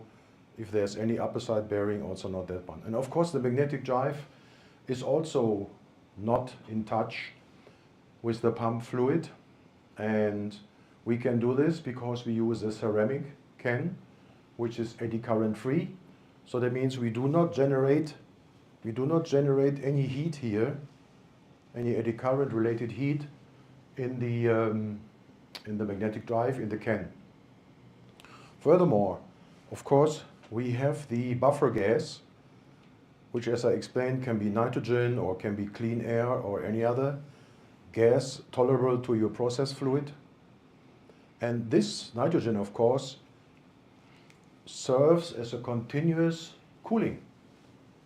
Yeah? So that means all this together means you have the grease of the bearings here running in a super clean, almost laboratory type atmosphere, completely unlike from the atmosphere in a process plant where you will have 30, 35 and maybe more degrees ambient temperature, where you have all kind of gases, where you may have salty atmosphere, where you have sea atmosphere. Our bearings here, they always run very nicely for them in a clean and cozy clean gas atmosphere. So that means the design lifetime of the grease is much longer than your calculated design lifetime of the grease provided by the grease suppliers. Sorry. Okay, so this is a long answer to your short question. Wow, that really impressive. Okay, I can recap it a bit Yes. for you guys คืออย่างงี้ครับก็ง่ายๆเลยครับก่อนอื่นเลยมันถูกออกแบบมาไว้แล้วครับว่าตัว magnetic die ครับจะไม่มีการโดนของเหลวเลย เราไม่ได้ใช้ของเหลวในการคูลเลยพร้อมทั้งตัว material ครับเราใช้ material พิเศษที่ลดความร้อนสะสมเนื่องจาก eddy current loss นะครับสิ่งเดียวที่เขาใช้ในการ circulate ตรงนั้นครับมีเพียงไนโตรเจนและตัวที่ใช้ในการรับโหลดครับพวก radial load และ touch load ครับทั้งหมดก็คือใช้ normal ball bearing ที่ใช้กีสอย่างเดียวและเป็นกีสที่ใส่ไว้แล้วอยู่ตลอดอายุการใช้งาน โดยที่ lifetime ของมันครับอยู่ที่ประมาณ 5 ปี แต่เขาบอกว่า lifetime 5 ปีอ่ะคือ lifetime ที่เคลมจากตัวผู้ผลิต bearing นะซึ่งปกติแล้วมันเคลมที่ atmosphere ปกติแต่ของเราอะครับมันคือ atmosphere ที่มีไนโตรเจนบริสุทธิ์ฉะนั้นมันดีกว่าที่เขาเคลมแน่นอนส่วนใหญ่อะมัน extend เกิน 5 ปีด้วยซ้ำนะครับซึ่ง 5 ปีอะคือตัวเลขที่ทางผู้ผลิตเคลมแล้วว่าเรารันตลอดเวลานะครับฉะนั้นค่อนข้างชัวร์ได้เลยว่าภายใน 5 ปีครับแทบจะไม่มีอะไรพังและอะไรเปลี่ยนเลยไม่ว่าจะเจอการไดรันมากแค่ไหนก็ตามนะครับโอเค what is your question หลังจากใช้มานานๆแล้วทุกเกิน 5 ปีไปแล้วท่านไหนที่จะเสื่อมก่อนตามประสบการณ์ก่อน Okay, his question is that Very good question. can you guess it? What is the question? Okay, his question is that now everyone believes that your pump can tolerate 5 years because of bearing came and only part will fail. But his question is that after 5 years, what will be the most concerned part that it might be fail? The most concerned part is that your maintenance team starts to touch the pump. Frankly, we have one customer in Vietnam, and they have a yearly maintenance schedule where they buy static gaskets from us, O-rings, whatever, flat gaskets, nothing else. So they open the pump every year. This is their annual revision. And so if you ask me what is my biggest concern, that they open the pump every year. My recommendation would be to monitor the, let's say, maybe temperature and vibration of the pump over longer time to see whether temperature and vibration reading change over time. And then after 5 years, maybe to start to consider whether you want to open it or whether you still think it's perfect. The only items that you need, can we go back to the Marsh? presentation again? So the only items that you need for maintenance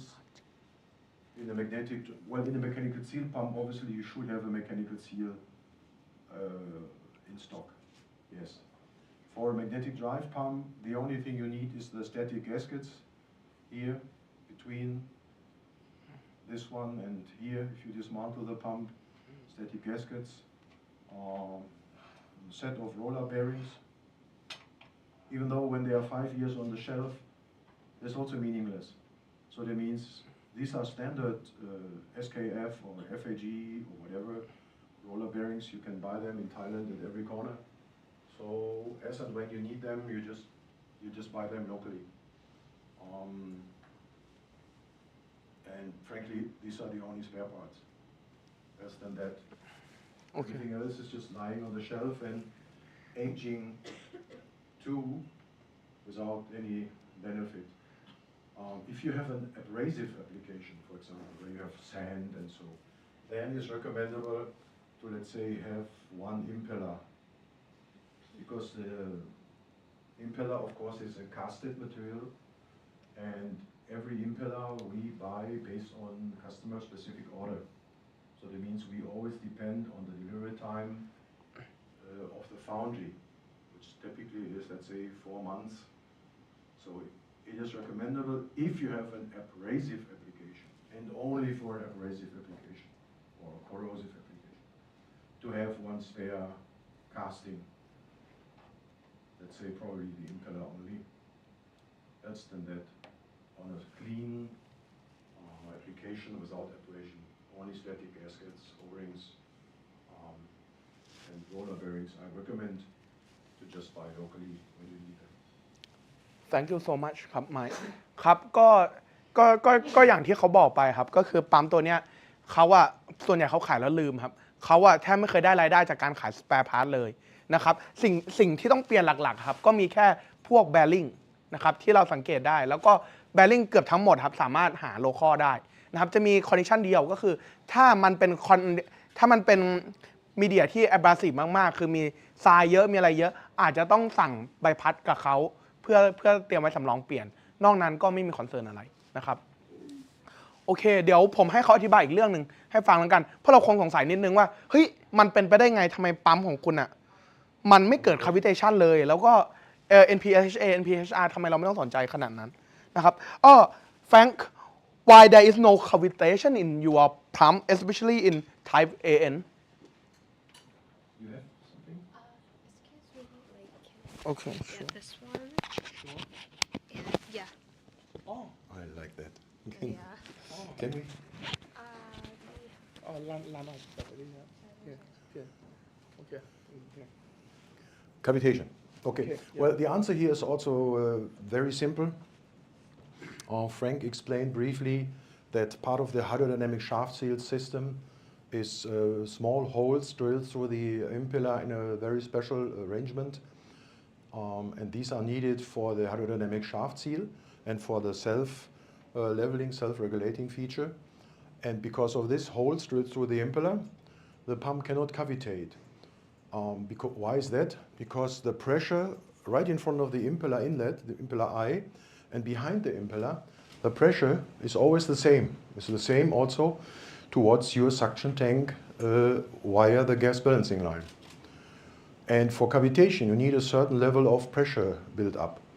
And this pressure built up is not existing in our pump because of the holes drilled through the impeller and because of the gas balancing, because of the hydrodynamic shaft seal and gas balancing line. And this is the simple answer why our pumps does not cavitate, or let's say if any cavitation occurs, it's so mild that you will not even recognize it, and the pump will never be damaged because of this, even though NPSH available is, let's say, 0.1. Our pump can operate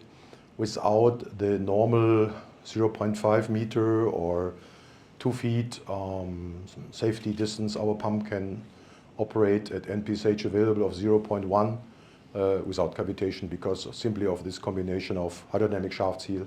and holes and gas balancing line. Thank you so much ครับ Mike โอเคครับเดี๋ยวผมคอนเฟิร์มอีกครั้งนึงครับก่อนอื่นเลยพวกเราต้องเข้าใจกันก่อนว่าปกติแล้วครับการที่มันเกิด cavitation ได้ครับมันเกิดจากการที่ตัวตาใบพัดครับมี pressure ที่ต่ำกว่าภายนอกค่อนข้างมากนะครับฉะนั้นเราต้องคำนวณว่ามันจะเกิดการระเหยกลายเป็นไอที่ตาใบพัดไหมแต่ตัวนี้ครับด้วยการที่เรามีแก๊สบาลานซิ่งไลน์ครับพร้อมกับมีรูที่ใบพัดนะครับฉะนั้นสิ่งที่เกิดขึ้นก็คือตอนนี้ pressure ที่ตาใบพัดครับกับ pressure บนน้ำครับแทบจะเท่ากันเลยครับเพราะว่ามันมีท่อครับคอยบาลานซ์อยู่ทำให้ตัว pressure พอมันเท่ากันแบบนี้ครับมันแทบจะไม่เกิดความต่างของ pressure เลยฉะนั้นทำให้เราแทบจะคอนเฟิร์มได้เลยว่า pressure ที่ตาใบพัดครับมันแทบจะเท่ากับข้างนอกฉะนั้น cavitation ครับแฟนเขาคอนเฟิร์มเลยว่าจุด1 เมตรเนี่ยก็สบายครับ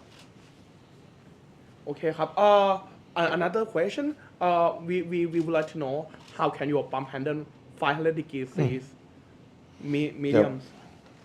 I think it's also without external cooling of course Of course. With cooling is boring, yeah.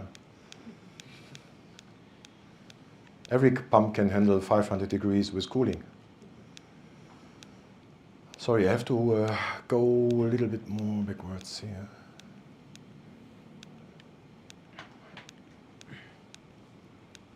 There's probably a more intelligent way than what I'm doing now, but I don't know how.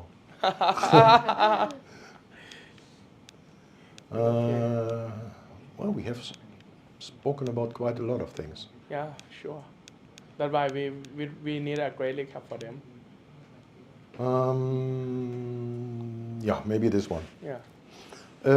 So first of all, so the question is,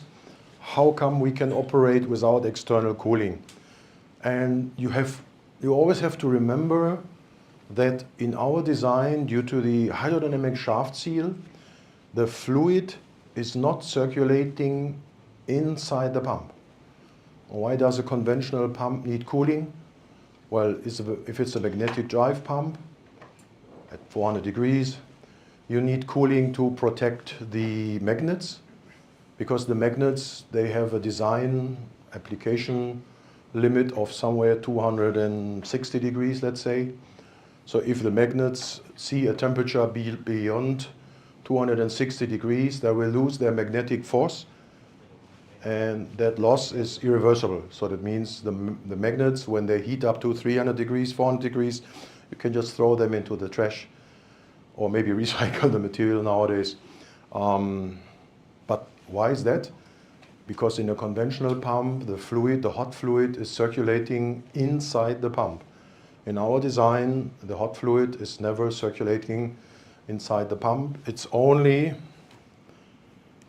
in the casing and in the impeller and in the suction, of course, and discharge. But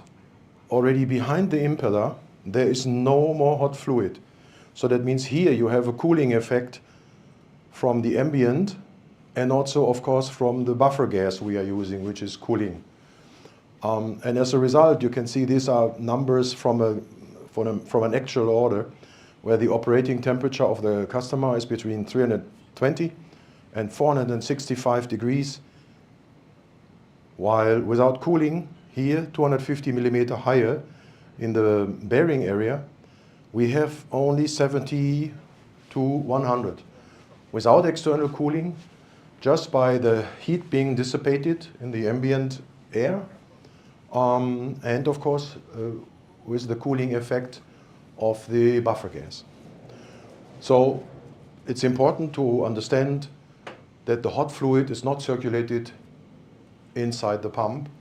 not within the mechanical seal area, or also not within the magnetic drive area, not within the sleeve bearing area. No. And that's why our pump can operate safe without external cooling. But the number one principle is always a hydrodynamic shaft seal. Thank you so much ครับ โอ Welcome. เคครับ ก็อันนี้ครับคือเหตุผลว่าจริงๆการออกแบบของเขาครับมีการคิดไว้แต่แรกแล้วนอกจากที่ทำให้มันป้องกันการรันดายได้จะเห็นว่าเขาไม่จำเป็นต้องเอาของเหลวไปเซอร์คูลเลตตัวแมกไดร์ทำให้ไม่ว่าของเหลวจะร้อนแค่ไหนก็ตามครับมันจะไม่กระทบกับการที่ทำให้ตัว permanent magnet ครับแม่เหล็กถาวรของเรามีอุณหภูมิสูงขึ้นเกิน230องศาซึ่งจะทำให้ความเป็นแม่เหล็กของมันหายไปตลอดกาลนะครับแล้วด้วยความที่ว่ามันมีไนโตรเจนอยู่แล้วนะครับฉะนั้นไม่ว่ามันจะขึ้นมาเท่าไหร่ก็ตามครับตัวปั๊มรับได้อย่างไม่มีปัญหาแล้วก็ในกรณีพิเศษครับที่ถ้าเกิดกลัวว่ามันเกิดการเป็นตะกันหรือว่าเกิดการคริสตัลไลซ์ง่ายครับจริงๆเขาสามารถมีอีกดีไซน์หนึ่งที่สามารถใส่ heating jacket ได้เพื่อให้มันยังคงร้อนอยู่แต่พวกเราจะไม่มีการใส่ cooling jacket เพื่อทำให้มันเย็นลงเพื่อเซิร์ฟว่าให้ตัวแม่เหล็กไม่พังเพราะยังไงมันไม่พังอยู่แล้วมีแต่ว่าใส่ heating jacket เพื่อให้มันไม่เกิดการคริสตัลไลซ์เท่านั้นเองนะครับone last question เดี๋ยวผมจะถามคำถามสุดท้ายครับซึ่งสำคัญมากว่าทำไมปั๊มตัวเนี้ยจำเป็นต้องมีไอ้ท่อพิเศษที่เราเรียกกันมาที่นอกจากปั๊มตัวเนี้ยเราไม่เคยได้ยินเลยคือ gas balancing line นะครับแล้วน่าจะเห็นความสำคัญมันมาแล้วเดี๋ยวผมไปถามเขาว่าเฮ้ยถ้าไม่มีมันเนี่ยจะเกิดขึ้นอะไรwhat is the purpose of gas balancing line can we just remove it out Yes, you can. But then, of course, the pump will operate like any other normal centrifugal pump, means it will cavitate. It will not operate at NPSH available of 0, and that's not what you want. So if you close or remove the gas balancing line, then the pump will operate like any other standard centrifugal pump. It will also not self-vent during operation. The good thing is, in the moment you open the gas balancing line, it will instantly self-vent. And again, guess what? A very typical call I receive from a customer, or nowadays it's an email, a very typical email I receive from the engineering team from the customer after the pump was installed is, the pump does not self-vent, and the pump cavitates, and then the answer is always the same. Did you open the gas balancing line? Do you have a valve installed there? And then sometimes they didn't install a valve, or sometimes they closed it. The answer is always around this, so it's... Okay. So my special question. Then can any other pump brand can just install the gas balancing line like you and do it everything the same? No, you need the hydrodynamic shaft seal and the know-how, of course. I mean, what sounds so simple here, or looks so simple, is of course the result of 75 years of experience of learning and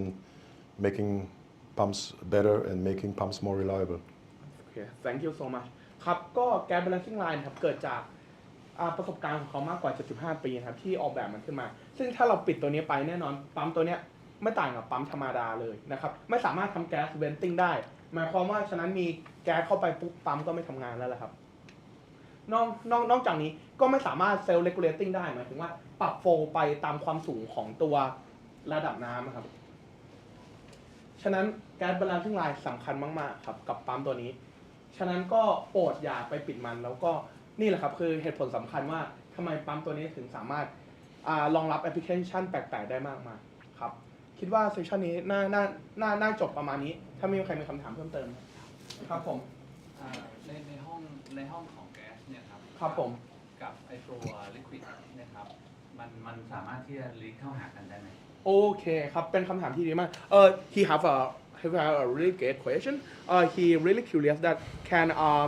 gas or liquid mix with each other with your sealings during the gas loom can liquid leak to our gas to our balancing housing No. yes yeah No. Because of the gas balancing, because of the hydrodynamic shaft seal, the fluid. What does that mean? Change the microphone? no she just want me to Hug you? yeah yes Because of the hydrodynamic shaft seal, there is never fluid behind the or at the bearing or it's a shaft seal area. So that means the gas from the fluid cannot mix with our fluid. No, cannot. so but some gas can leak a bit to our fluid right If so, then it will go through the gas balancing line and back to the suction tank. horizontal หรือเป็น vertical ฮะ In the vertical pump, yeah. horizontal ใช่ไหมขอเป็นรูป horizontal he talk about the horizontal pump Yeah, same thing. I think I would like you to share the video how the hydrodynamic balance make Okay.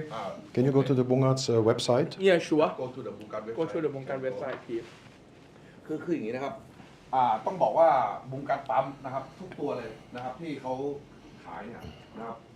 ขณะที่ปั๊มโอเปเรตนะครับจะไม่มีของเหลวอยู่ที่ห้องซิลแชมเบอร์เลยนะครับห้องซิลแชมเบอร์เนี่ยมันจะเป็นอากาศนะครับหรือเป็นแก๊สคือมันจะไม่มีของเหลวอยู่เลยทำให้ปั๊มเนี่ยมันรันได้นะครับเขาใช้หลักการของdynamic balance นะครับโอเคMike, do you know how to open? No, I know you know. Where? Go to the films films on top. Films. Film. film Yes. Film, and then you go to films. Yeah. I think this one, right? this one hydrodynamic shaft seal Yes. yeah นะครับมันเป็นไฮโดรไดนามิกชาร์ปซิลเบสิกดีไซน์เริ่มจากตัวนี้นะครับ แล้วหลังจากนั้นเขามาพัฒนาต่อเรื่อยๆเลย โอเค อยู่ร้าน Start the video, yeah. นะครับ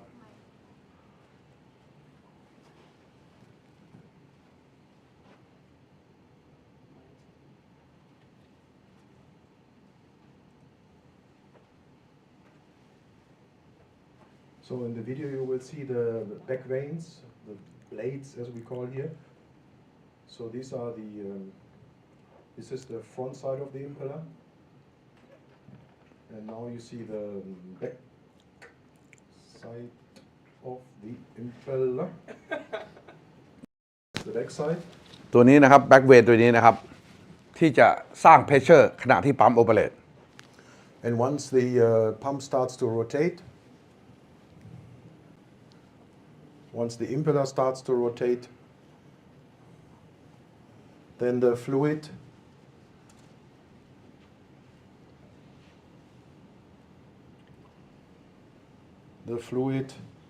will be removed here, you see here, this area until here. There's only air. And here we have liquid. So that means here towards the shaft seal, there's no fluid, there's only ครับ air. Here you see,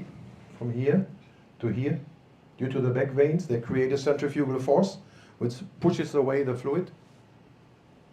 So that from here to the shaft seal area, there is no fluid. So this is the so-called hydrodynamic shaft seal. คือจริงๆแล้วอ่ะคอนเซปต์ดีไซน์นี้นะครับมันเป็นเรื่องปกติมากเลยแล้วเขาใช้กันมานานแล้วล่ะคือเวลาเราสังเกตใบพัดนะใบพัดปั๊มอ่ะถ้าไม่มีบาลานซิ่งโฮก็ต้องมีแบ็กเวนนะครับแต่ว่าปั๊มตัวนี้เขาใช้หลักการสร้างแบ็กเวนเพื่อให้แบ็กเวนนี้สร้างเพรสเชอร์ต้านการที่จะไม่ให้ของเหลวเนี่ยไหลออกตามชาร์ปซิลนะครับอันนี้ก็คือเป็นเรื่องของเอนจิเนียร์ดีไซน์เขานะครับเมื่อเขาออกแบบแบ็กเวนให้สร้างเพรสเชอร์ได้ดังนั้นขณะที่ปั๊มโอเปเรตจะไม่มีของเหลวมาอยู่ในห้องของซีลแชมเบอร์เลยดังนั้นห้องซีลแชมเบอร์เนี่ยมันจะไม่มีการรั่วเลยนะครับเพียงแต่ว่าโจทย์เราคือคิดต่อเอาแล้วตอนปั๊มหยุดล่ะทวนคิดต่อไหมฮะปั๊มหยุดแล้วมันจะเกิดอะไรขึ้นของเหลวก็ต้องไหลออกตามชาร์ปซิลใช่ไหมครับไม่ how about when you stop the pump I think the liquid will leak Flow back. go back Flow back. Yes. yeah how to Correct. protect Correct. If you remember the magnetic drive, horizontal magnetic drive design that I've shown, that one has the nitrogen gas or the buffer gas and the labyrinth. Let's okay say, can you show in the website I think it's have right you can show on his slide. You show the slide. I think is brochure also have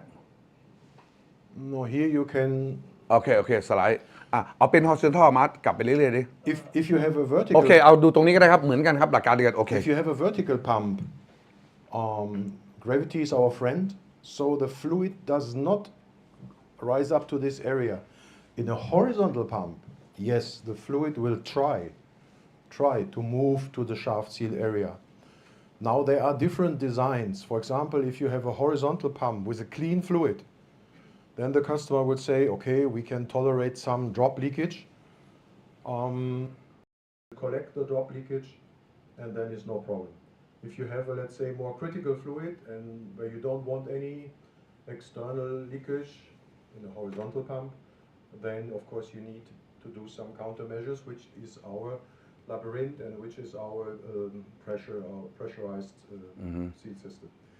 In a vertical pump, this will never happen because gravity is our friend, and the fluid never leaves the pump. Okay, if you talk like this, it means the level of the liquid of the pump at this position should be the same as the same level of the liquid in the tank. No. It can be even higher. You see here.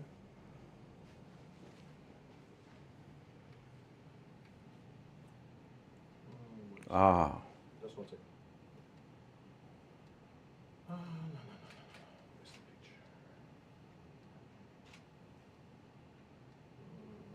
Yeah. This one, for example. Here, if you stop the pump, then even during standstill, because of this construction here, the fluid cannot rise up here. This is a dive bell effect. If you take a glass and turn it upside down and push it into water, it will also not fill. And this is the same situation here. คือห้องนั้นเป็นห้องปิดฮะแล้วมันมีอากาศอยู่นะครับของเหลวก็เลยไหลขึ้นไปไม่ได้ถ้าเป็น vertical นะครับ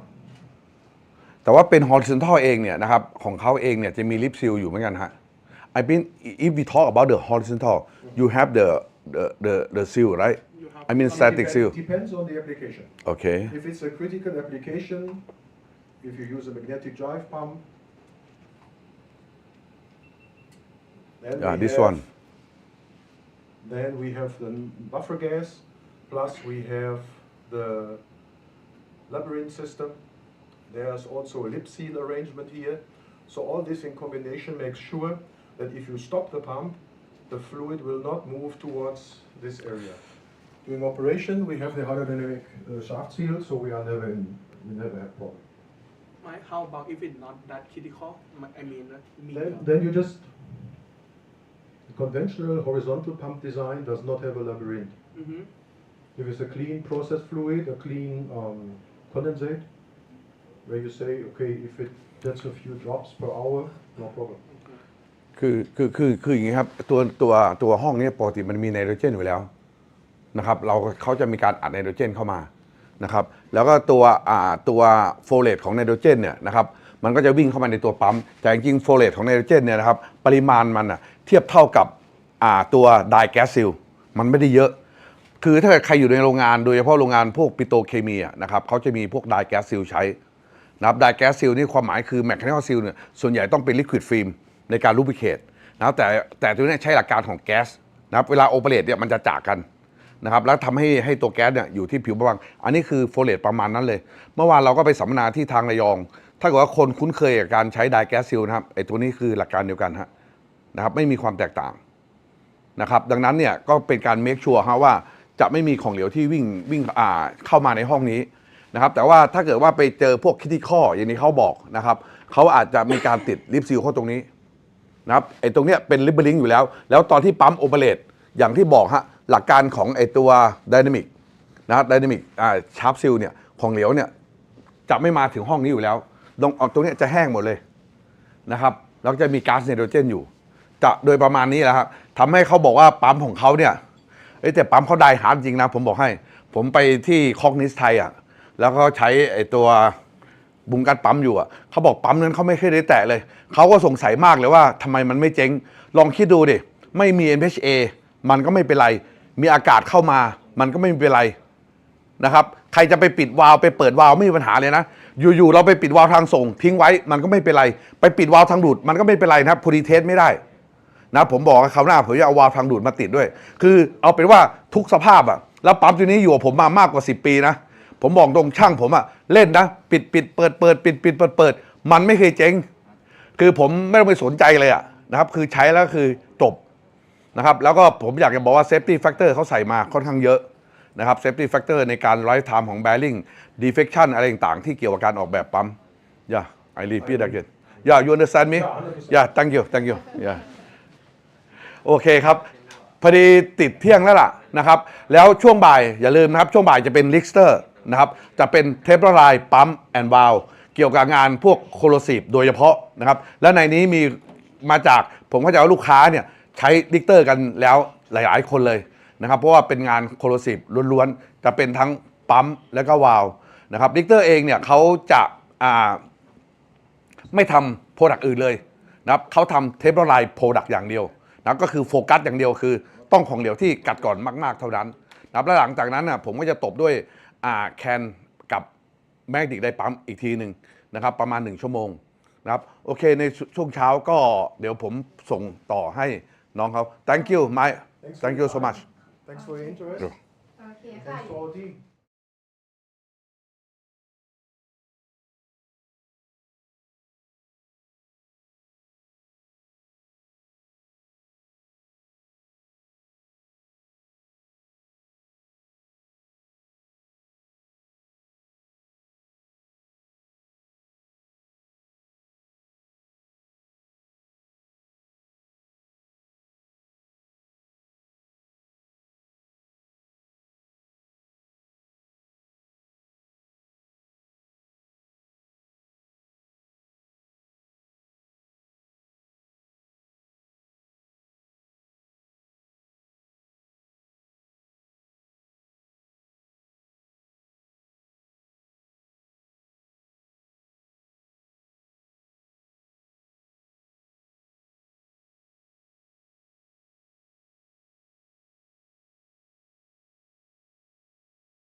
ด้วยนะคะ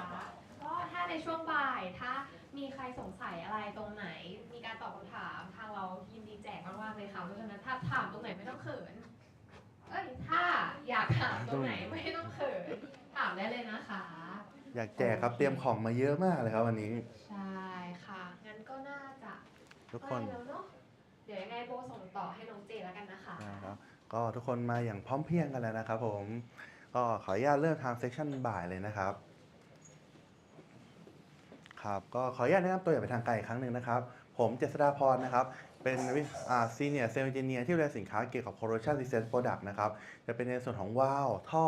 แล้วก็เพจ heat exchanger นะครับผมแล้วก็แทงค์ด้วยนะครับขออนุญาตนะครับ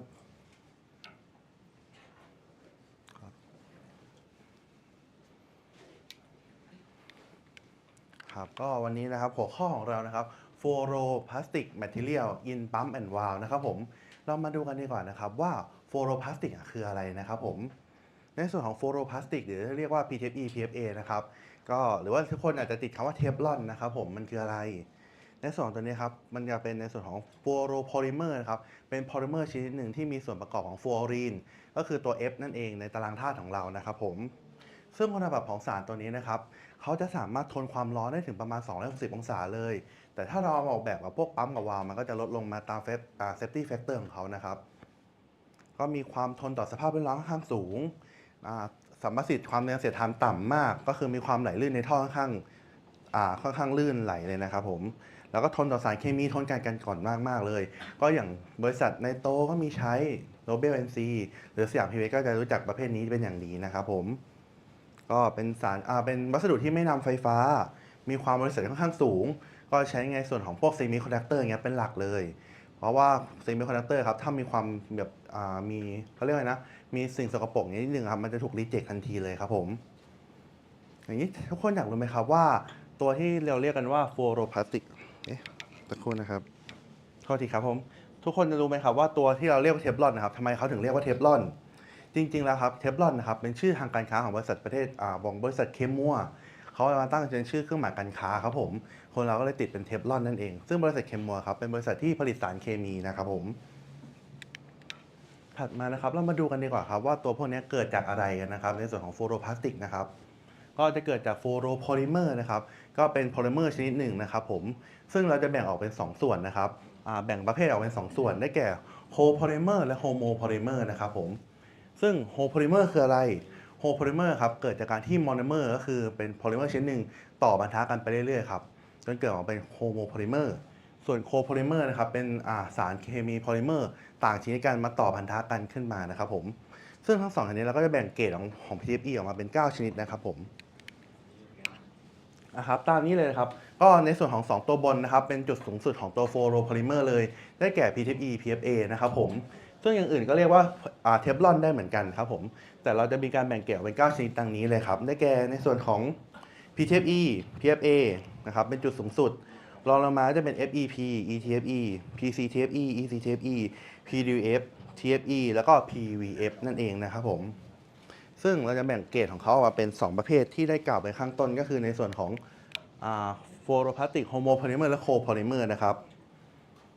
ในส่วนของโฮโมโพลิเมอร์นะครับได้แก่ตัว PCTFE PVDF แล้วก็ PTFE ซึ่งเป็นโมโนเมอร์ชนิดเดียวกันนะครับต่อกันไปเรื่อยๆแล้วส่วนที่2นะครับก็คือในส่วนโคโพลิเมอร์นั่นเองซึ่งเป็นสารโมโนเมอร์ที่ต่างชนิดกันมาต่อกันไปเรื่อยๆนะครับผมได้แก่ในส่วนของ FEP ETFE ECTFE PFA และในส่วนของPVF นั่นเองนะครับก็เดี๋ยวเรามาดูกันนะครับว่าความต่างของโคโพลิเมอร์และโฮโมโพลิเมอร์มันคืออะไรบ้างนะครับผมแต่วันนี้เรามาเน้นหลักๆเลยก็คือในส่วนของ PTFE กับ PFA นะครับครับอย่างตัวแรกนะครับในส่วนของ PTFE นะครับมันจะเกิดการสร้างพันธะขึ้นมาครับระหว่างตัวโมโนเมอร์ที่เราเรียกว่าตัว TFE หรือเตตาฟลูอโรเอทิลีนนะครับมาต่อพันธะกันไปเรื่อยๆนะครับจนเกิดมาเป็นเตตาฟลูอโรเอทิลีนนั่นเองซึ่งคุณสมบัติโดยของตัวสารของเขานะครับจะมีจุดเดือดอยู่ที่321องศาแต่ว่าเรามาสร้างทำตัวของวาล์วกับปั๊มอะไรอย่างเงี้ยครับแม็กซิมัมเขาเลยจะเหลือประมาณ200องศาครับผมอันนี้ครับสูตรโครงสร้างของเขาก็เป็น C ห้อยด้วย F นะครับเป็น CF2 ต่อกันไปเรื่อยๆอย่างที่ทุกคนเห็นเลยนะครับผมเราจะมาดูนิดนึงนะครับว่าทำไมในส่วนของ ฟลูอโรพลาสติกถึงมีความคงทนที่มากกว่าพวก PP PE นะครับ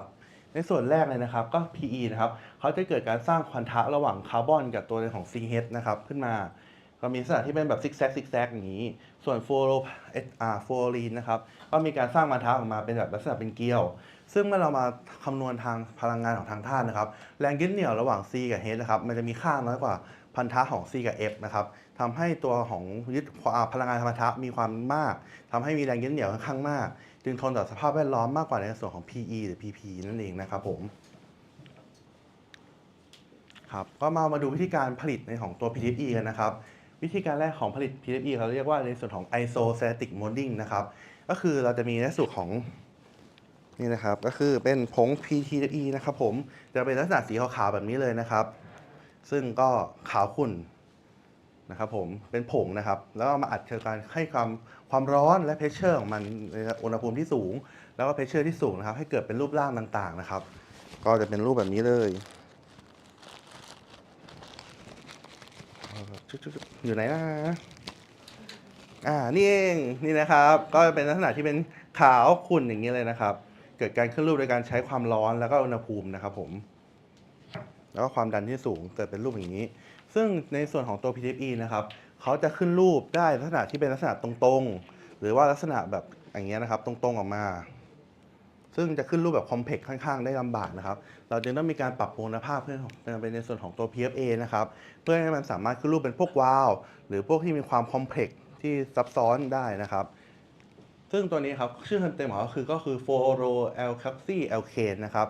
หรือก็คือ PFA นั่นเองคุณสมบัติเขาเหมือนตัว PFE เลยต่างกันการขึ้นรูปนั่นเองนะครับผมก็ทนได้ถึง200องศาเท่ากันนะครับผมแล้วก็ในส่วนของสูตรโครงสร้างนะครับก็จะเป็นในส่วนของตัว TFE monomer เป็นสารตั้งต้นชิ้นเดียวกันแต่มีการเติมในส่วนของ PPVE นะครับขึ้นมาก็จะเห็นตัวนี้ครับห้อย O กับ CF2 ข้างล่างนะครับมันก็เลยทำให้สูตรโครงสร้างมันเปลี่ยนและคุณสมบัติทางเคมีก็เปลี่ยนไปด้วยนั่นเองวิธีการขึ้นรูปของเขานะครับเขาจะขึ้นรูปจากการที่เป็นในส่วนของ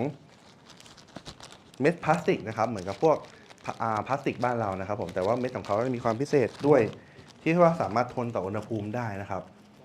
จุดหลอมเหลวของเขาอยู่ที่ประมาณ300องศาครับก็คือคล้ายๆเม็ดพลาสติกอย่างนี้เลยนะครับซึ่งเวลาขึ้นรูปของเขามาแล้วนะครับก็จะมีลักษณะที่เป็นสีขาวใสนะครับผมก็เวลาที่เราไลนิ่งนะครับก็จะเป็นอย่างนี้เลยทุกคนก็จะเห็นเนื้อข้างในนะครับว่ามีการไลนิ่งมีเหล็กอยู่ข้างในแล้วก็มีไลนิ่งออกไปเป็นอย่างนี้นะครับก็เราจะให้ความร้อนนะครับจนมันเกิดเป็นลักษณะของเหลวแล้วก็มาฉีดขึ้นรูปนั่นเองเหมือนคล้ายๆ injection part นะครับก็ลักษณะความแตกต่างระหว่าง PTFE กับ PFA นะครับคืออะไรอย่างแรกเลยเรื่องสูตรโครงสร้างนะครับแล้วก็ surface นะครับของเขาก็จะมีความที่ว่าเนื้อผิวของเขาก็จะมีความขรุขระมากกว่าแล้วก็ของ PTFE นะครับก็จะมีความที่ว่าเรียบเนียนมากกว่าครับผมแล้วก็สุดท้ายนะครับจะมีด้วยความที่ว่าคุณสมบัติของ2นี้มันต่างกันแล้วก็มีการ modify ของตัวขึ้นมาอีกตัวหนึ่งเขาจะเรียกว่าmodify PTFE ครับซึ่งเป็นคุณสมบัติอยู่ตรงกลางระหว่าง PFA กับ PTFE นั่นเองคุณสมบัติทางเคมีและฟิสิกส์ของทั้ง2ตัวนี้นะคืออะไรในส่วนของ PTFE ครับมันจะเป็น thermosetting เมื่อโดนความร้อนนะครับมันจะเกิดการแตกหักมันจะไม่หลอมเหลวออกเป็นของเหลวนะครับผมซึ่งจะมีลักษณะที่เป็นลักษณะของแข็งที่เนื้อสีขาวทึบนะครับมันจะแข็งกว่าตัว PFA ด้วยแล้วก็ในส่วนของตัว PFA เป็นเทอร์โมพลาสติกนะครับก็คือเมื่อโดนความร้อนจุดหนึ่งก็คือการหลอมเหลวขึ้นมาครับผมก็ลักษณะครับก็จะมีสีที่ขาวใสกว่ามองเห็นเนื้อด้านในได้ชัดเจนมากกว่าตัว PFE แล้วตัวสุดท้าย modify PFE นะครับคุณสมบัติเขาก็คือปรับปรุงให้คล้าย PFA แต่ว่าไม่เทียบเท่าก็จะมีความเนื้อค่อนข้างขุ่นกว่านิดนึงแต่ก็มีความในการส่วนของการแอบซอร์บแรงได้มากกว่าครับผมอันนี้ก็เป็น surface laminate นะครับก็จะเห็นว่าผิวของ PTFE ก็จะขรุขระมากกว่าของ modify PFE ก็จะเรียบลงมาจนถึง PFA ที่มีความเรียบมากกว่านะครับผมแล้วก็ในส่วนของคุณสมบัติของ PTFE PFA ครับเขาจะมีอัตราที่เรียกว่า permeation rate ของเขาที่แตกต่างกันในของแต่ละตัวนะครับซึ่งการที่สารมันจะ permeation ได้มันจะเกิดจาก3กรณีนี้นะ3ขั้นตอนนะครับอย่างแรกเลยนะครับก็คือการ absorption ของมีเดียออกเข้าสู่ตัวเนื้อผิวของวัสดุก่อนนะครับจากนั้นเกิดการ diffuse ออกไปนะครับผมแล้วก็สุดท้ายก็คือในของ dissorption ออกสู่ข้างนอกนะครับผมมี3ขั้นตอนของ permeation ซึ่งก๊าซพวกนี้นะครับก็จะมีความ ที่ว่า permeation rate มันสูงมากได้แก่ในส่วนคลอรีน เวทคลอรีน โบมีน HCl นะครับหรือว่า HBr หรือว่าจะเป็นพวกไนตริกอะไรเงี้ยมีความค่อนข้างสูงเหมือนกันครับผมซึ่งการที่เราจะดูว่าตัวไหนครับเหมาะกับสารเคมีอะไร เราก็มาดูนะครับว่าในส่วนของตัวไหนมันจะมีความค่า permeation rate ที่แตกต่างกันก็ในส่วนของตัวแรกนะครับตัว PTFE เขาก็จะมีความที่ว่า permeation rate เขาจะโดนออกไปมากกว่าเพื่อนนะครับผมรองลงมาก็เป็น PFA และต่ำสุดก็เป็น modified PTFE ซึ่งเป็นเหตุว่าทำไมทั้ง3ตัวถึงแตกต่างกันนะครับการที่ในส่วนของตัวแรกนะครับถ้าเราใช้เป็น PTFE ค่าก็จะเป็นค่าหนึ่งแต่ว่าถ้าเราใช้ตัว modified PTFE ค่ามันจะลดมาได้ประมาณ 50% เลยของ permeation rate นะครับอันนี้นะครับก็เป็นตัวอย่างนะครับถ้าเราเป็นก๊าซคลอรีนนะครับค่า permeation rate ต่อเดือนเขาอยู่ที่320แต่ถ้าเราใช้ modified PTFE ก็จะลดไปครึ่งหนึ่งเหลือ160เลยหรือถ้าเป็น HCl นะครับจาก640ก็เหลือ460ก็ลดมากกว่า 30-40%เพราะงั้นเวลาเราเลือกสารตัวนี้บางทีใช้ได้เหมือนกันแต่ว่าความระยะยาวของแต่ละตัวจะไม่เท่ากันนะครับผมแล้วถัดมาครับการเสียรูปหรือ deformation นะครับในส่วนของตัว modified PTFE เขาจะมีความยืดหยุ่นที่มากกว่าถ้าโดนกดทับอะไรเงี้ยมันจะเกิดการคืนรูปได้ดีกว่าพวก PTFE หรือ PFA นะครับผมต่อมาเป็นตัว abrasion นะครับในส่วนของตัวการทนการขัดสีซึ่งจริงๆตัวพวก PTFE PFA ครับเราก็ไม่แนะนำให้มี particle นะแต่บางโรงงานมันก็เลี่ยงไม่ได้เพราะงั้นการเลือกวัสดุให้เหมาะสมมากที่สุดก็จะเป็นทางเลือกทางหนึ่งนะครับอย่างในส่วนของตัว PTFE ครับจะมีการสึกหล่อที่modified PTFE การสึกหล่อจะมากกว่ารองลงมาเป็น PTFE แล้วเป็น PFA นะครับผมเพราะงั้นในบางแมททีเรียลเราเลือกเป็น PFA บางแมททีเรียลก็เลือกเป็น PTFE อย่างเงี้ยนะครับในส่วนของ corrosion resistant charge นะครับก็บอกเลยว่า PTFE กับ PFA ครับอยู่จุดสูงสุดเลยนะครับผมแล้วก็มีเลนส์การทนอุณหภูมิที่กว้างมากกว่านะครับอย่างที่เห็นตรงนี้ครับก็เป็น PTFE ลงมาก็ FEP ลงมา ETFE PVDF PE แล้วก็ PP นะครับเรื่องการทนอุณหภูมิก็คือ-200 ถึง 260ก็เรียงไล่ลำดับกันลงมานะครับผมแล้วก็ในส่วนสุดท้ายนะครับก็จะเป็นเรื่องของการทน corrosion เมื่อเทียบกับสารที่เป็นโลหะนะครับตัวของ PTFE PA ครับ corrosion resistant charge นะครับจะเทียบเท่ากับแทนทาลัมเลยแต่ราคานะครับผมก็จะอยู่ในระดับของตัวพวกเฮทารอยหรือต่ำกว่านะครับผมราคาก็จะไม่ได้สูงขนาดนั้นนะครับถัดมานะครับเมื่อเปรียบเทียบเป็นเปอร์เซ็นต์ของราคานะครับผมตัว PTFE PFA เทียบเป็น 100% แต่ถ้าเป็นในส่วนของพวกเฮทารอยนะครับก็เป็นที่ 120%พวกไทเทเนียมก็จะเป็น 150-180%และสุดท้ายก็นิกเกิลนะครับมากกว่า2เท่าถึง3เท่าเลยครับผมข้อดีของ PTFE คืออะไรนะครับก็low cost อย่างแรกเลยอย่างที่2นะครับก็เป็นในส่วนของ lead time ที่จะสั้นกว่าในการทำพวก exotic material ครับและที่3ก็คือhigh length ของตัวการทน corrosion ของสารก็คือสามารถใช้ได้ค่อนข้างกว้างมากครับผมครับก็ขอจบพาร์ทของทางผมเท่านี้นะครับก็ถ้ามีเรื่องเกี่ยวกับแมททีเรียลนี้เพิ่มเติมนะครับก็จะเป็นทางของคุณทางเอมมี่หว่างนะครับก็จะมาต่อในเรื่องของด้านนี้นะครับเพื่อเจาะลึกมากกว่าทางที่ผมจะเพิ่มเติมนะครับผมก็ถัดมาขอเชิญทางคุณเอมมี่หว่างขึ้นมาต่อเลยนะครับ sorry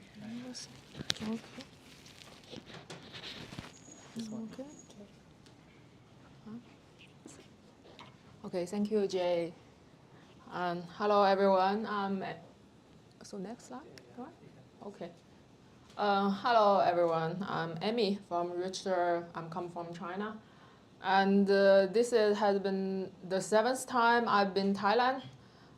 The first time I've been there for the honeymoon, then the next 6 times for business. So I'm glad that I come to Thailand again for this seminar to introduce Richter product to all of you.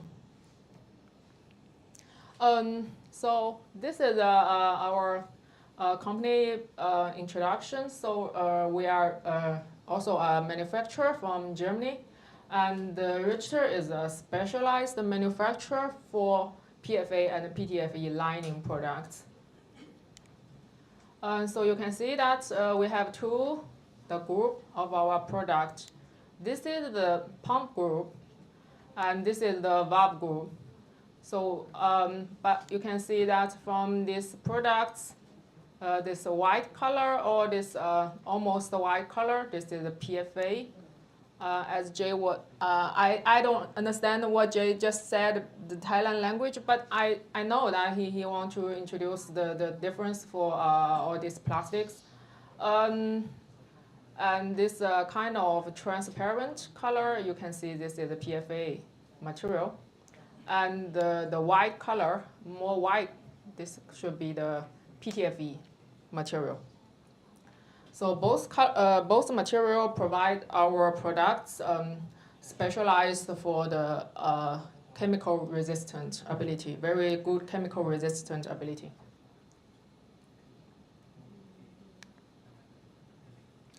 Okay, first I would like to introduce that is IDEX Corporation. Richter belongs to IDEX. IDEX is our group company. And IDEX, which is founded in 1988, this is a corporation from United States. And the revenue last year from IDEX is almost 4 billion US dollar. And the employees worldwide is 8,800. And IDEX have mainly below the 3 business segments. First is fluid and metering technologies, which Richters belong to this segment. And they also have health and science technologies and fire and safety products. This is Richter Chemietechnik GmbH. This is the name of our Germany factory, Germany company. This is our head office. And Richter Chemietechnik, the company founded in 1957 in Düsseldorf. And afterwards moved the factory to Kempen. This is a small town in Germany besides Düsseldorf. And we have global locations in the United States, China, India, and the Middle East. Totally 280 employees, but it's only for the German factory. And the revenue is almost 90 million US dollar. Richter mainly focus on these markets because our special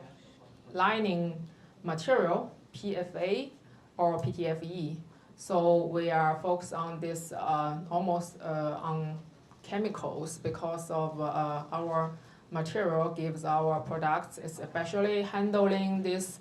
corrosive media like acid or alkali or some corrosive media. So our key market will be base chemicals, fine chemicals, special chemicals, and also pharmaceuticals, especially with API application. And except for the corrosive medium, we also can be applicable for the ultra pure application like semiconductor, because semiconductor, this is an industry which produce the chips or some the wafers which used for mobile. So the semiconductor didn't, they have the higher requirement and they didn't accept that the medium contact product have the metal oil. So they are also using our plastic lining products without the metal oil. And also some others adjacent market.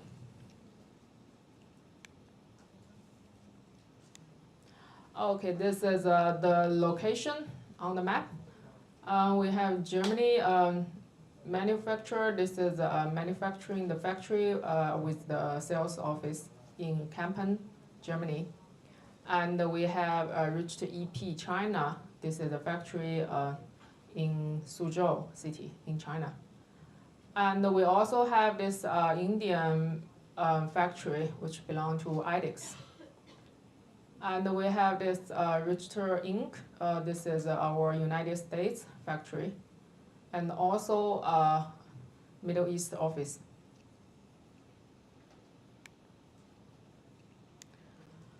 Okay, so I would like to introduce roughly for each product from Richter. Because of the times are limited, so I cannot introduce each product detail for all of you. So I will give a brief introduction. Because actually Richter have a lot of products. This is for the pump. And next slide you will see that we have more valves. So for the pump, we have mainly three kinds. The first is magnet drive pumps, and we also have mechanical seal pumps and some other special application pumps.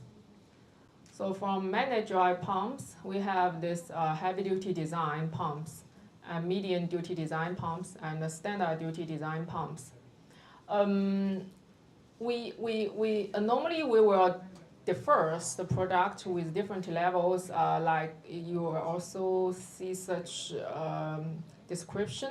for valves like heavy duty or medium duty. This means that the heavy duty is a higher cost with more optional and higher application range, like temperature and the flow or head.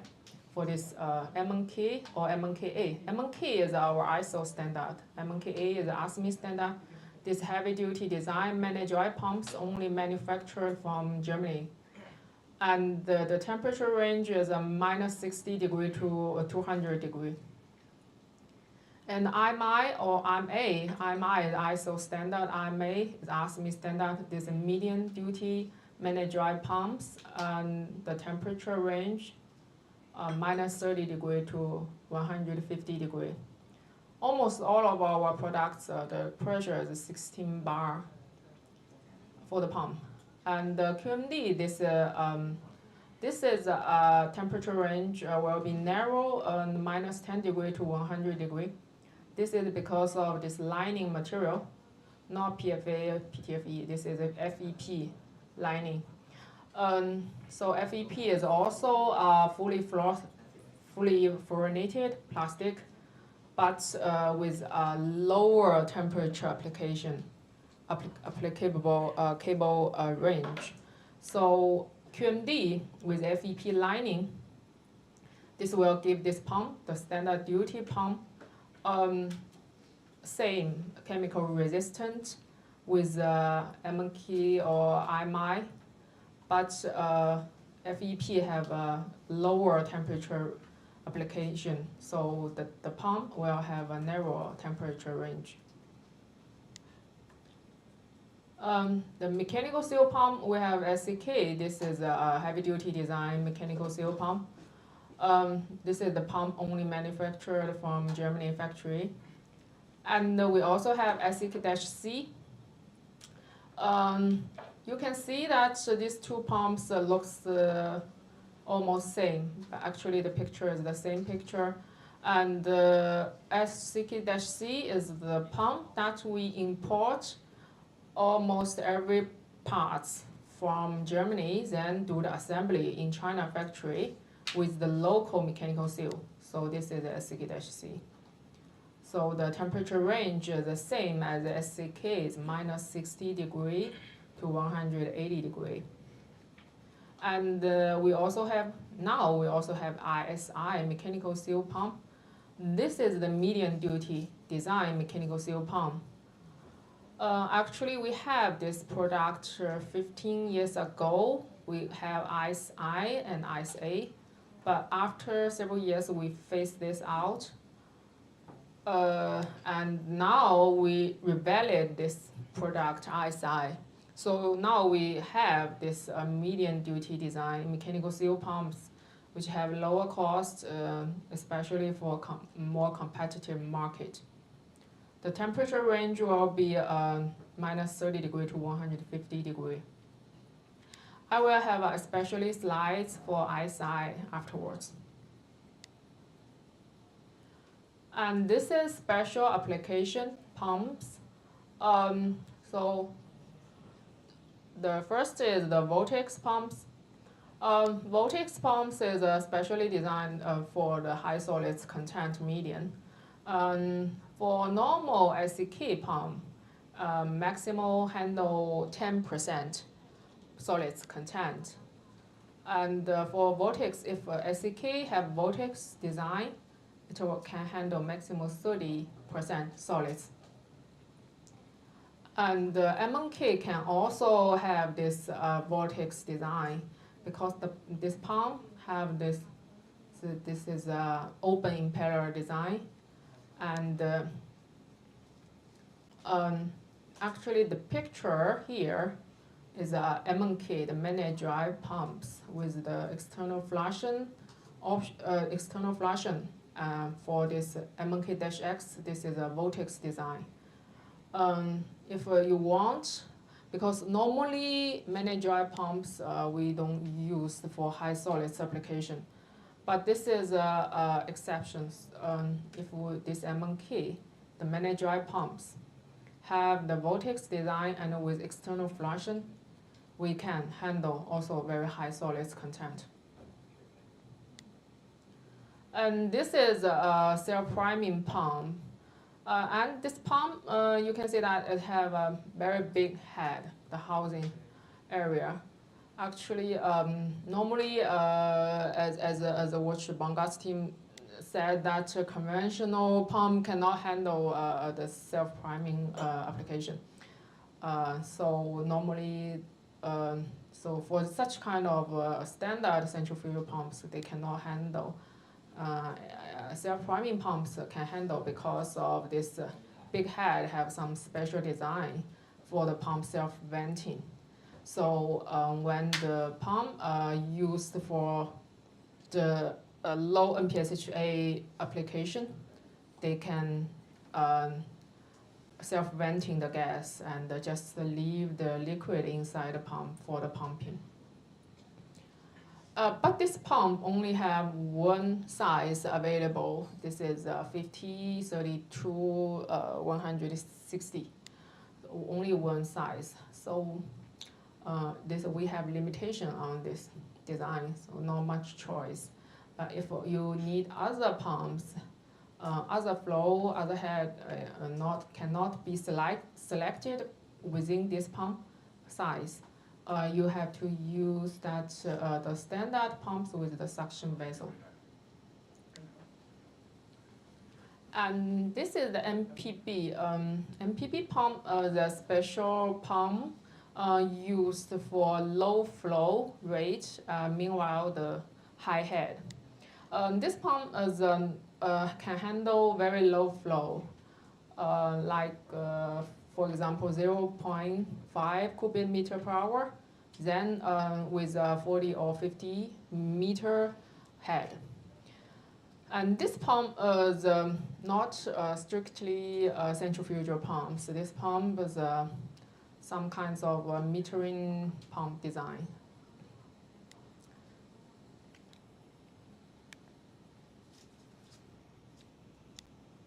Okay, this is our valves. So we have more valves, a lot of different valve species within our scope of supply.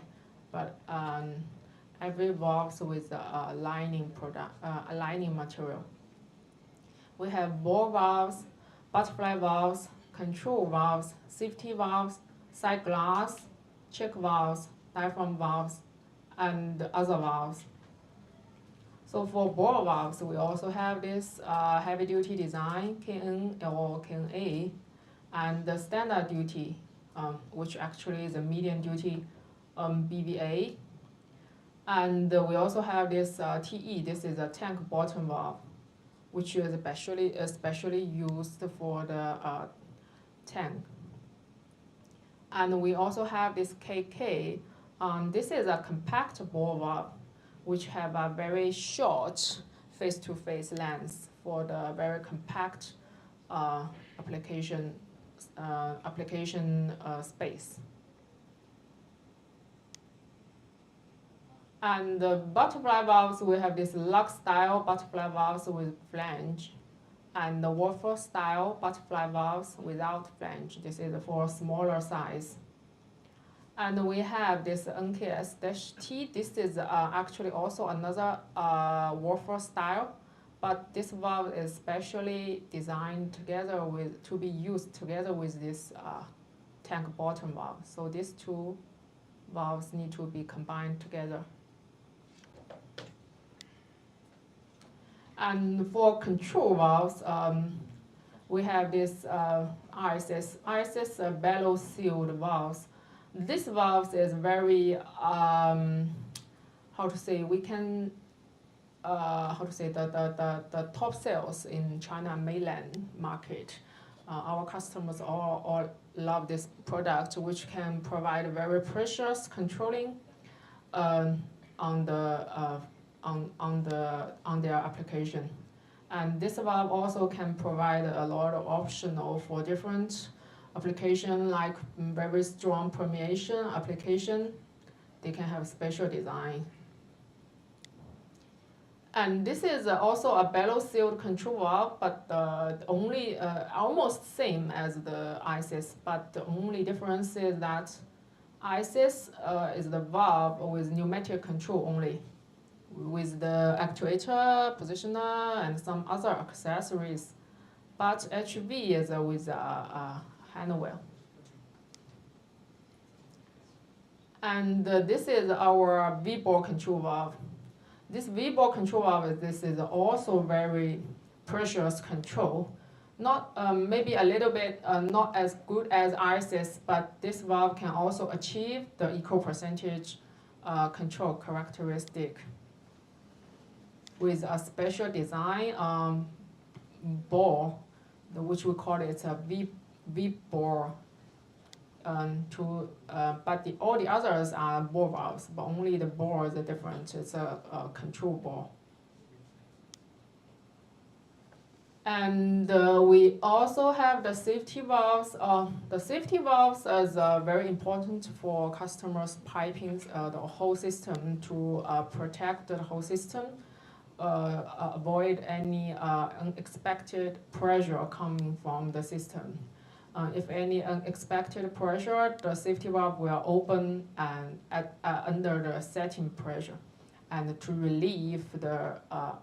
additional pressure to the outside. And this is also the safety valve with a low pressure design. And this is the overflow valves. Overflow valves is used for especially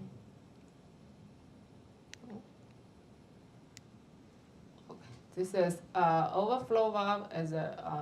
especially designed for the liquid. And this is a side glass. Side glass, we have, how to say, side glass is maybe some customer, they didn't call this as a valve. They some kinds of belong to the piping. For customers, they can watch the medium condition through this glass inside the piping. This is a two-way side glass, and this is a three-way side glass. And this is also two-way, but it have the all-around side glass, all around it by the glass. So customer can observe the median condition from every corner. This is our check valves. This is the bore check valve, which used normally very common in the from the factory. So bore check valves, but with a lower cost, and we also have this stem check valve, which have because bore check valves do not have a better sealing. And if it's possible that when the valves closing, then still have some liquid back to the piping. If customer need a higher sealing rate, means that the higher liquid, the customer need to use this stem check valve, which can provide customers a very the best liquid, which will means that zero liquid. And this is side glass together with the bore check valve. Some customer prefer this design because they can have both bore check valve and the side glass. And this is our diaphragm valves. Diaphragm valves can be with this handwheel, and also possible to have the pneumatic control, the actuator and some other accessories to work as a pneumatic control valve. And then we also have this the sampling valves to take sample from the piping. And this is the bottom drain valve to drain, normally used at the bottom of the tank.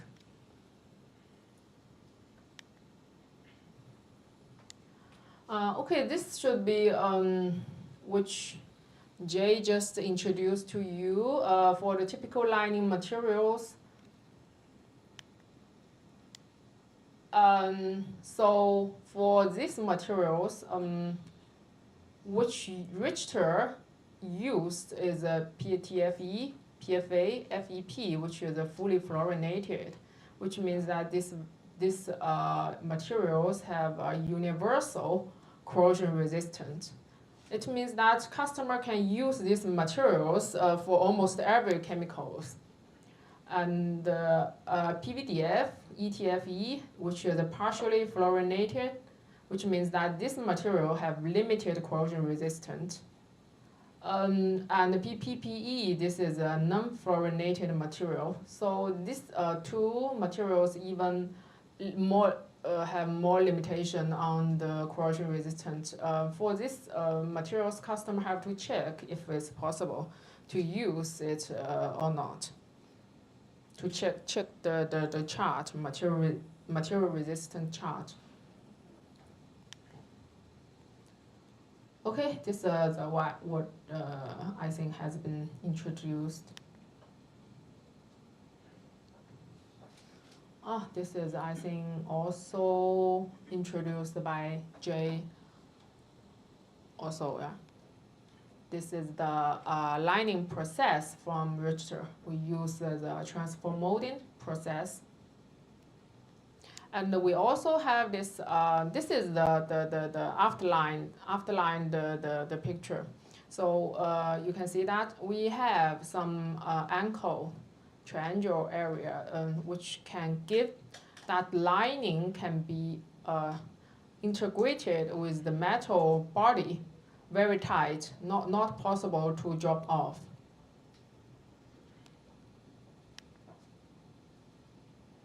Okay, so just finished roughly introduction for Richter almost every product, and we will go for some comparison between Richter the heavy-duty design ball valve KN with a competitor. So actually, we have some parts at this area for if you are interested, you can check this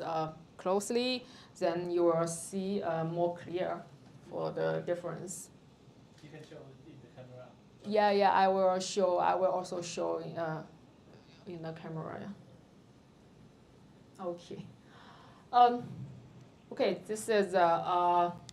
comparison that actually we previously we also did some comparison, but only in the catalog or the drawing. So, but this time we have disassembled a real valve from competitor and from Richter to give customers a more clear picture that what exactly differs from Richter and competitor. Because for some customers, they think almost all the PFA lining ball valves same. They are same, nothing different. Sorry.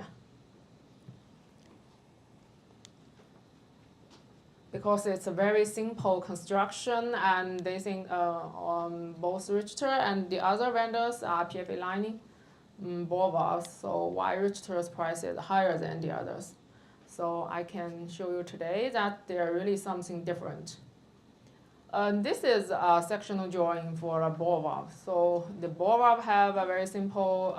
design, two-piece body, what you also call the housing, and the two-piece to combine a bore between them right? And with some body bolting, connecting, and with some packing. So this is what we call a ball valve. It's very simple. So,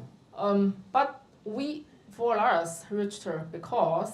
we are especially application for the chemical, dangerous chemical. Corrosive chemical means dangerous chemical, which is a hydrochloric acid or sulfuric acid or alkali chlorine, something. So it is dangerous if the medium leak out from the valve. It's possible that it will cause the harm for the human beings, for the workers from job site, and also it will pollute the atmosphere from the factory. And it will cause some, when I visit a chemical plant, not in Thailand, but in some other countries, when I enter the chemical plant, I smell it is very smelty, it smell like very strong the acid. So and in this plant, there's we didn't talk about the human beings. The human looks still okay, but their equipment, like some pipings or metal surface, is corroded seriously. Because there's not only there's a lot of products from their plants. For example, the motor or the actuator or some pipings, which is all made by the metal. So it's all corroded by such acid gas in the atmosphere. So why we said that the liquid is what we concern when we do this valve design. So okay, we see that we go back to this drawing and we see from this construction, there are two potential external leakage points. So one is this area, which we call it the stem packing area. And another one is this area, we call it body seal area. So it is possible that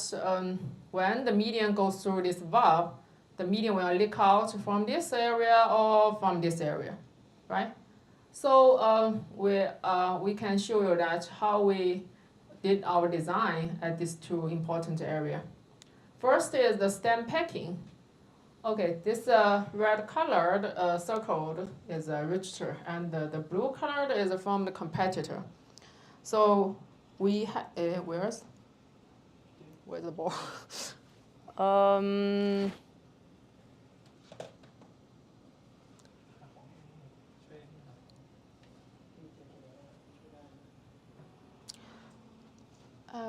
Where's the? Oh, you. Yeah. Okay, this is a. Okay, this is from Jay's the magic pocket, which he just showed that to show up different products. Okay, this is our the. Right. Okay. Yeah.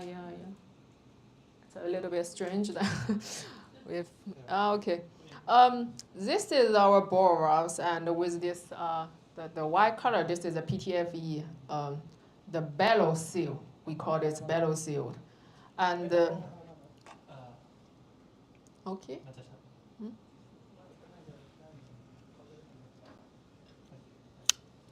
Okay, this is from.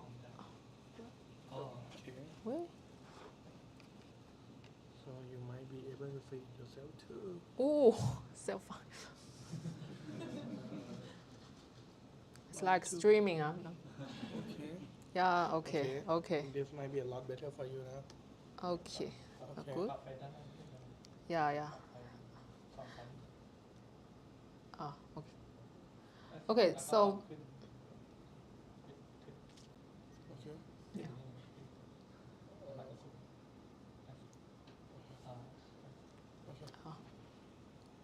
And this is from the competitor. They are using these two PTFE ring. Actually, they are using 4, I think, from my presentation with disassembled black.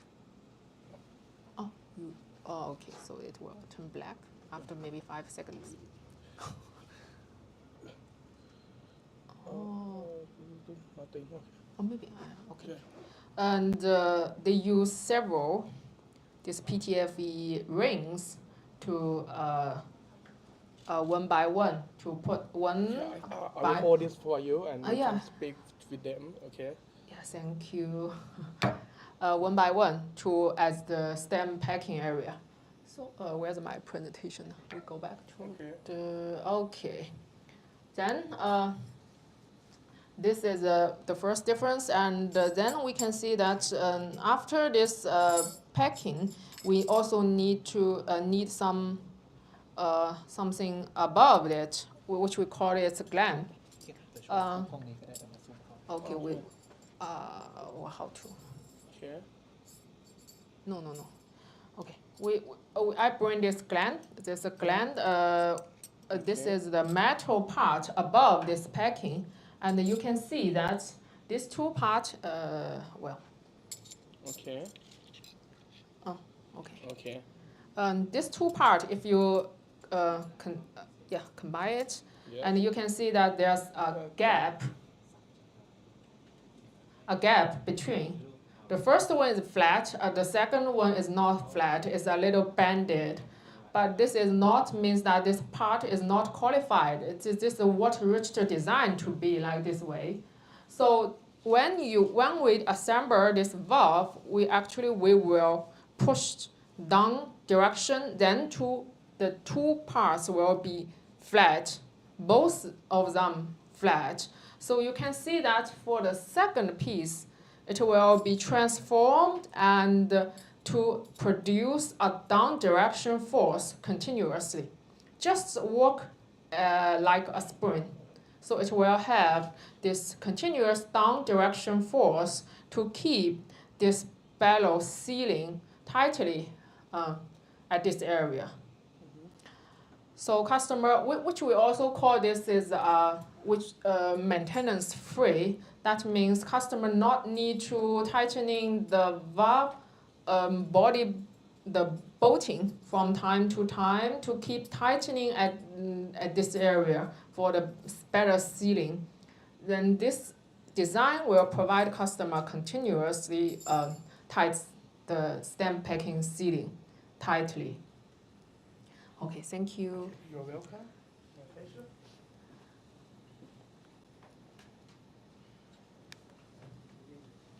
And the second area is the body seal. So we also have this two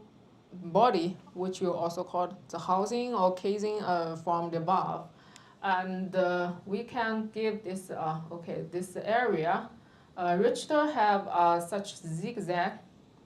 design. You can touch this area that have a raised stage, but maybe they cannot see. But you can touch this. I can pass them Yeah, through. yeah. You can let them touch this area. Then this area have some raised face, so it will cause that difficult, not straight, not straight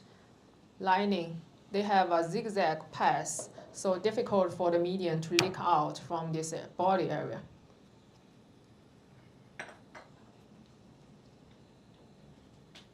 Yeah, this is the smallest size, the 1 inch. If you have bigger size, it will have even more complicated zigzag design.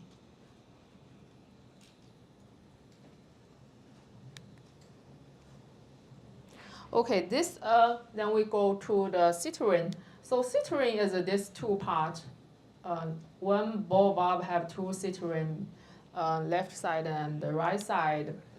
besides the bore.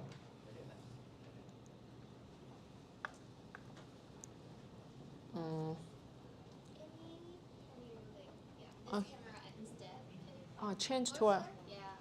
Okay. Not that close. Just over there, so I can zoom in. Yeah, we have both citron,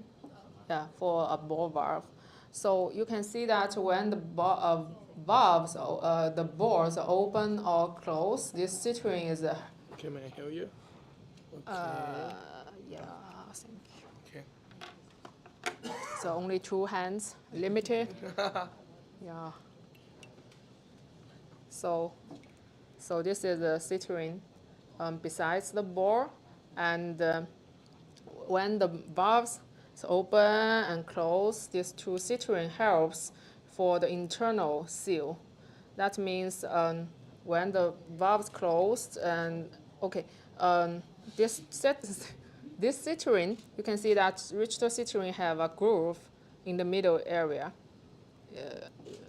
Yeah, they'll say it really clear. Yeah. Then the competitor, they have just a very simple citrine without the groove. Okay. So this groove, well, Did it us? Did it competitors? yeah, this is the Richter's and this is the competitors. So this groove in the middle area will give the valve just another kind of spring force. When the valves operate during the different pressure, maybe change of pressure or change of temperature, it will keep on pushing the ball without internal leakage. So internal leakage is different from external. External means that it leak to the atmosphere, to outside, but internal means that it will leak back to the piping. So it also matters because if you want to close a valve, it means that you don't want any liquid, you don't want any medium to stop this medium. But if you have internal leakage, it means that you will still have some medium in the piping. Go back to the piping. Thank you.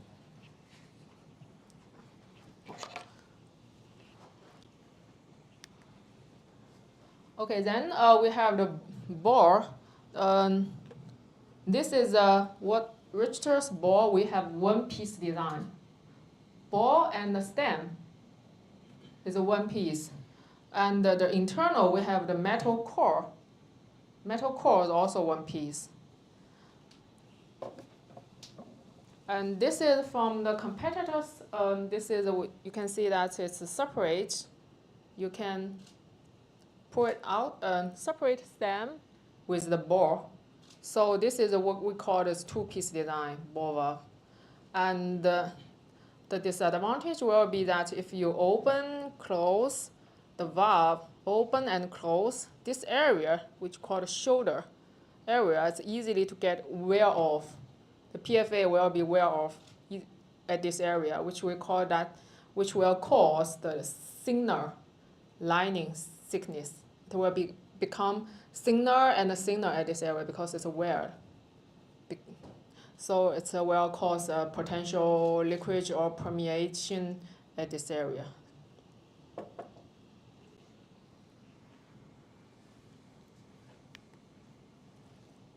And also we are different with this different lining process. Richter is using a transfer molding lining process for all of our product, while the competitors are using injection lining process.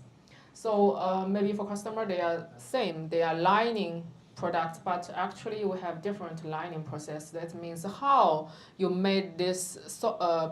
particles, the plastic particles, to be like this way, to be like combined with the metal. So Jay have introduced the lining process from Richter, which this is our lining process. So and this is injection molding. Injection molding use this the equipment to press the melted PFA into these tools directly and with a very fast speed. Normally, injection molding have a much higher work efficiency compared with transfer molding. Transfer molding maybe need 2 or 3 hours for one batch, maybe just 5 pieces in the oven. Then, meanwhile, while the injection molding will have 20 or 30 pieces, just 20 or 30 minutes. So they are very fast process. And the advantage, okay, we just introduced the advantage of the transfer molding. We have 2 advantages. First is molten PFA and the tool have the same temperature. because this molten PFA and amorphine, this amorphine under the same oven, they are heated together. So both of them have the same temperature,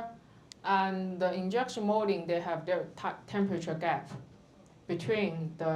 PFA and the tool. This will cause the delamination. I will show you what delamination in the next slide.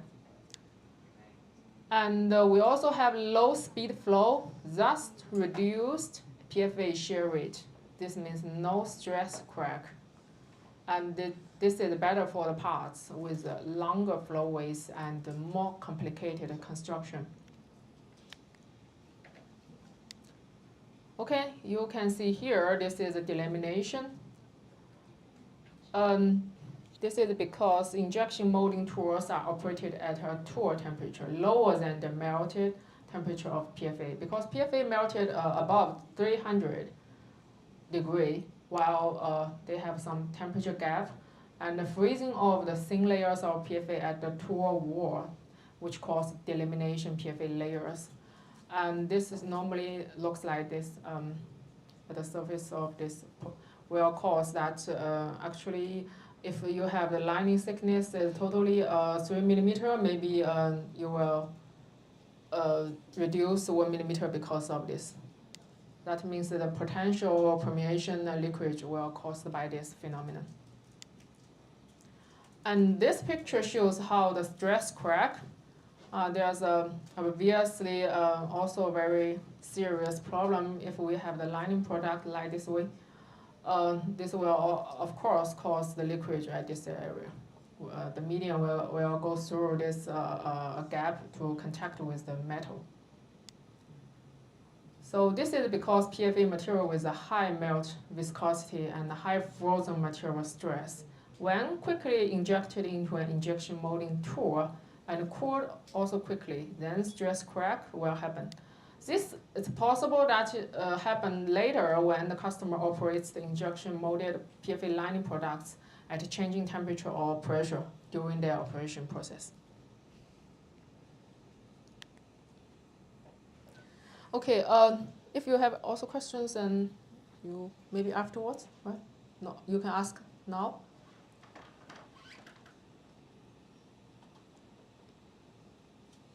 Okay. ถ้าใครมีคำถามสามารถถามได้เลยนะคะตอนนี้เดี๋ยวทางเรามีล่ามอธิบายรีแคปให้อีกทีค่ะจากที่ถามไปมีตรงไหนไม่เอ่ยเดี๋ยวส่งไมค์ให้ต่อได้เลยนะคะ Okay, if no problem, no questions, then maybe you can ask afterwards, and I will continue with the rigid palm compared with the comparison portion.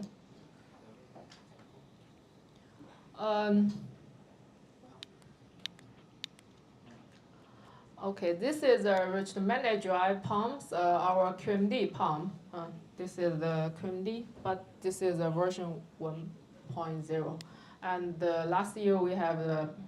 version, the upgraded 2.0. This new version added a shaft spider at this area, and also other minor changes. So we compared QMD 2.0 version with competitor 1 and the competitor 2. So first we check from the construction. So this is the picture from the catalog. You will see the real parts in the after slides. So competitor 1, the pump is an overhung design. And the competitor 2, both competitor 2 and Richter product is a between bearings design. So we all thought that between bearings design is more suitable for the chemical plant, because chemical plant have a higher, normally higher flow, and it needs more support. Between bearings is better than the overhang.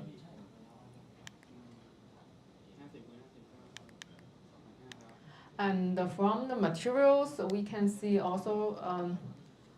in the next slides directly, the first competitor, they are using ETFE, PTFE with carbon fiber.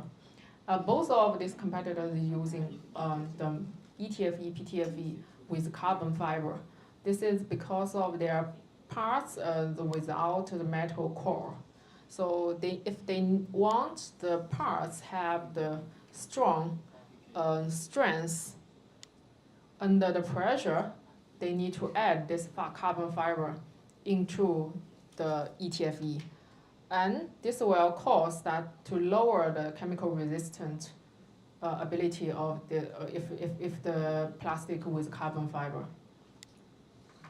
And the Richter QMD is a FEP, fully fluorinated fluoride plastic lining material. So we have higher chemical resistance.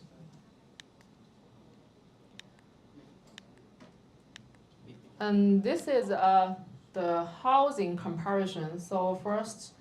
we can see the competitor one. Actually, this is not a lining because the housing as a separate can be separate from this metal. And the second competitor, this is they are using the integrated lining like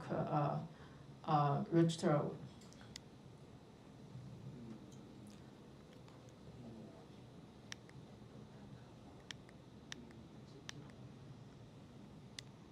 And we have this impeller comparison. So when we see this, the real parts, the real pump, I can say that the first feeling from my personal is that we are not equivalent comparison, because their products is actually not same, not apple to apple comparison. This black color is caused by the carbon fiber. So they are using this carbon fiber first to lower its chemical resistant ability. Then we can also find there's some melting traces at this area, some holes at this area also have some melting process. It means that the competitors, they are using some like this welding process to handle these plastic products. But ours is integrated impeller with a totally lining process. So we still have the very strong mechanical properties. Meanwhile, we also have the very good chemical resistance.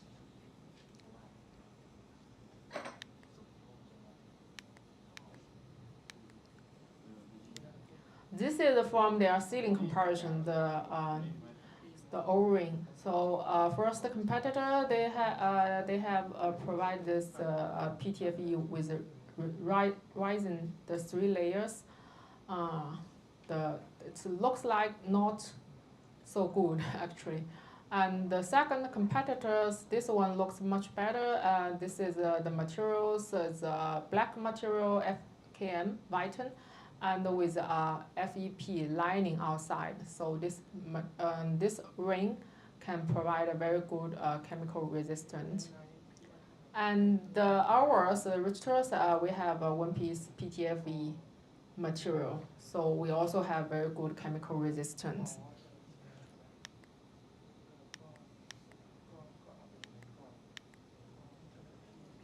And this is a can system comparison. So same as their impeller, so first is because of the material. They are using the carbon fiber with low chemical resistance. But this carbon fiber can with a very high strength. So it can be strong can. But because for many dry pumps, the can system is very important, because this can system is the isolator to prevent the you can see that normally when the median this is ended at this area, so the can system prevents the median to the outside. So if the can system penetrated or broken, it means that the median will go out. So the second competitors, they also have this, it looks like they have the double can. Richter also have double can. Like this one, we have 2 can. The white one is the PTFE material, and we also have the can support is also a fiber material to better support. So this normally we use these two layers. The first layer, which contact with the medium, give a good chemical resistance. Then the second layer, which is, worked as a support to give them enough strength under pressure.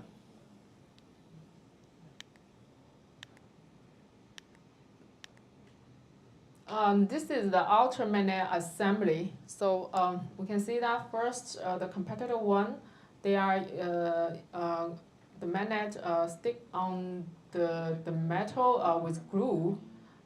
and the second one, the metal, the magnets is embedded with a resin. So this one is the better. It's not possible that magnets will drop off. And the register will also good because we can see that this is a magnet, but we're not same as the first one. We use some aluminum blocks between two magnets, and the aluminum blocks with the screw, and which can help to fix the magnets, not possible to drop off.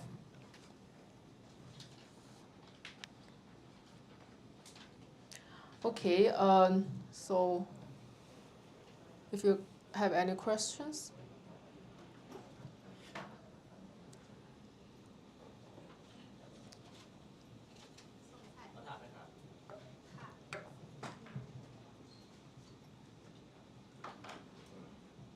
ครับตัวลิเชอร์ครับพอดีผมซื้อใหม่ไป1 ตัวก็อยากรู้ว่าแผนที่จะโอเวอร์ฮอลตามรอบในทุกๆกี่ชั่วโมงอะครับเป็นปั๊มครับ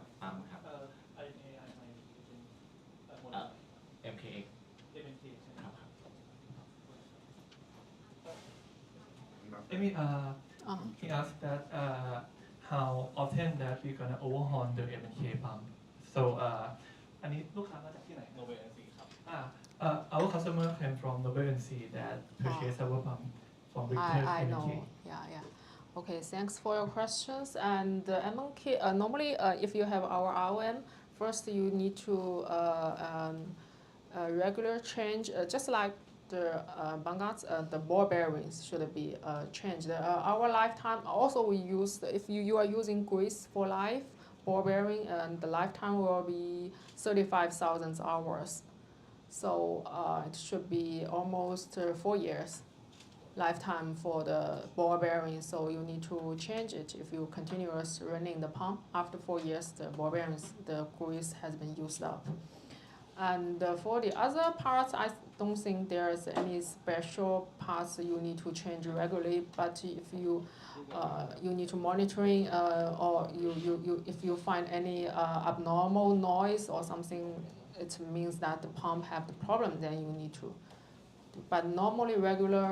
no need any other spare parts. ครับก็จริงๆส่วนใหญ่ก็การ maintenance นะครับก็จะเหมือนปั๊มทั่วไปเลยครับพวกที่ตัว bearing housing เป็นต้นไปนะครับก็คือสามารถเปลี่ยน bearing ได้ปกติเลยนะครับแต่ว่าส่วนใหญ่แล้วครับทาง Lister จะใช้เป็นกรีซคล้ายๆกับของทางบูกัสนะครับก็คือจะค่อนข้างไม่ต้อง maintenance อะไรเลยนะครับอายุการใช้งานของbearing ก็อย่างที่ทราบก็คือ 4-5 ปีอยู่แล้วนะครับ Further, I would like to have one more.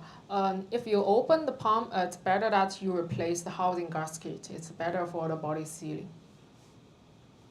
The gasket, housing gasket. If you open the pump, then you need to better replace this part as well.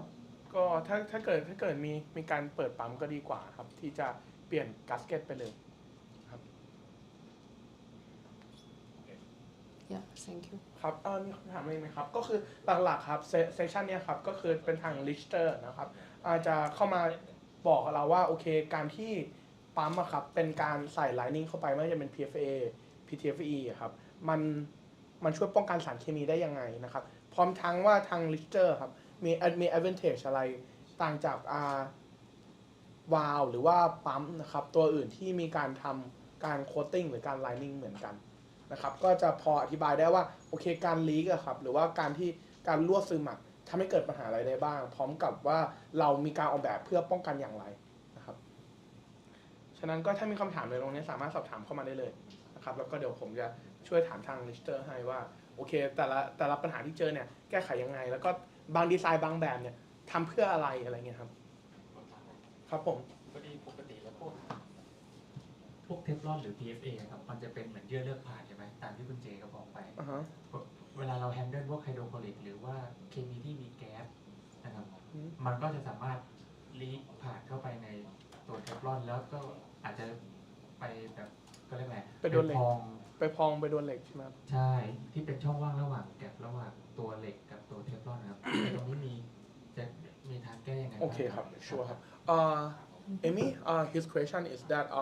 some liquid such as hydrochloric acid they have chlorine gas that might be able to leak to or permeate to PFA or Yeah. PTFE Yeah. and even especially to the gap and sometimes it blow up so how could we protect this from happening Okay, if so, you are talking about the permeation problem. So this is different from the corrosion problem, and I will have a separate slides. The last presentation will be how Richter's answer to permeation. Then, if you don't mind, I can explain much more in the last slides that we have the countermeasure for the permeative median.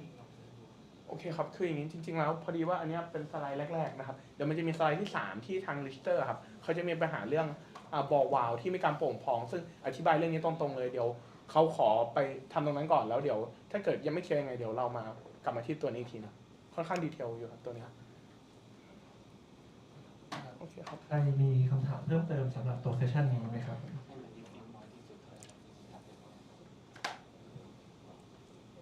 รายละเอียดอื่นก็ได้ที่เกี่ยวกับตัว Product ตัวปั๊มตัววาล์วหรือว่าใครที่มีการใช้งานตัวปั๊ม PFA Lining ของ Victor เองหรือของเจ้าอื่นเองนะครับก็สามารถถ้ามีคำถามเนี่ยสามารถมาถามได้นะครับอันนึงที่ผมตอบให้ได้เร็วๆนะครับลิเตอร์เขามีการโค้ดหนาพิเศษเพื่อกันเคสนั้นจะเปลี่ยนจาก3มิลปกติเป็น5มิลของบอลวาล์วนะครับอันนี้ก็คือ quick answer นะครับ Yeah, maybe I continue with because I have another 2 slides. If you have more questions, you can ask in the end. Okay, I would like to introduce this eyesight medium duty mechanical seal pump because we just launched this new product on October. So why we have recalled this eyesight? Because under Richter Group, many dry pumps we have 3 different levels. I mean the price level and the production level.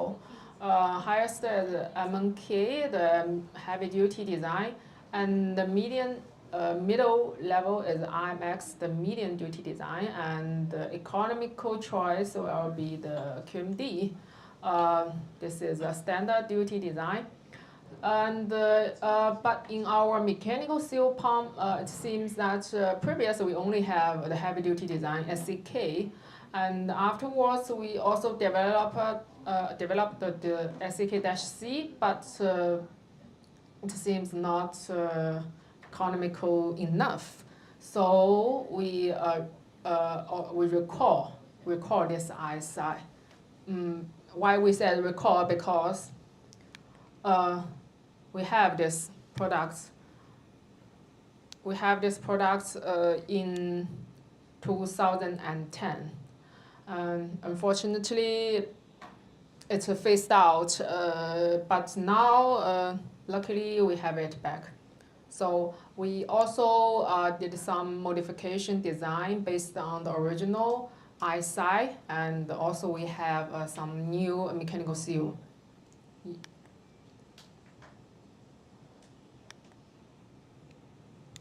Okay. Previously, we also have ISA. This is ASME standard, but now we only recall ISI. So this medium duty mechanical seal pump is only meet the ISO standard, and with the frame mounted design. And this eye size available with totally 8 size. The smallest is 40, 25, 125, and the biggest is 80, 50, 200. So this is the operation range for the eye size. Speed is from 500 to 3,600 round per minute, and the flow maximum to 120 cubic meter per hour, and the head is maximum to 100 meters. Pressure is still to 16 bar, and the operating temperature is minus 30 degree to 150 degree. Density to 2 and viscosity to 300. So gas content maximum 2%, and the solid content is maximum 5% with the double mechanical seal.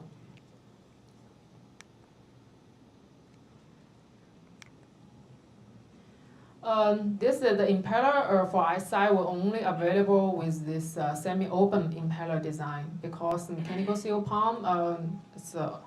normally need to handle solids. So open impeller, semi-open impeller is better for solids.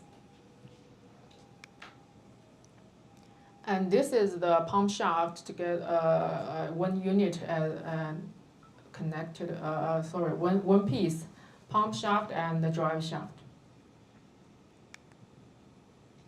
And this is the pump housing, PFA lining pump housing. And this is the lantern, also PFA lining lantern. And this is the mechanical seal. So we can provide cartridge mechanical seal in this pump now. Previous SEK or SEK-C cannot provide cartridge design mechanical seal. This SEK only provide this mechanical seals, a normal mechanical seal. You need to assemble with each part of the mechanical seal, like the rotating unit or stationary unit, one by one. But this cartridge unit design will give this pump as much convenient for the maintenance. And this is the bearing. Okay, this is the shaft sleeve, which we made it by ceramic material. And the shaft sleeve is outside of the shaft to protect the shaft, because shaft is the steel material, metal material. And the shaft sleeve is a chemical resistant, the ceramic material.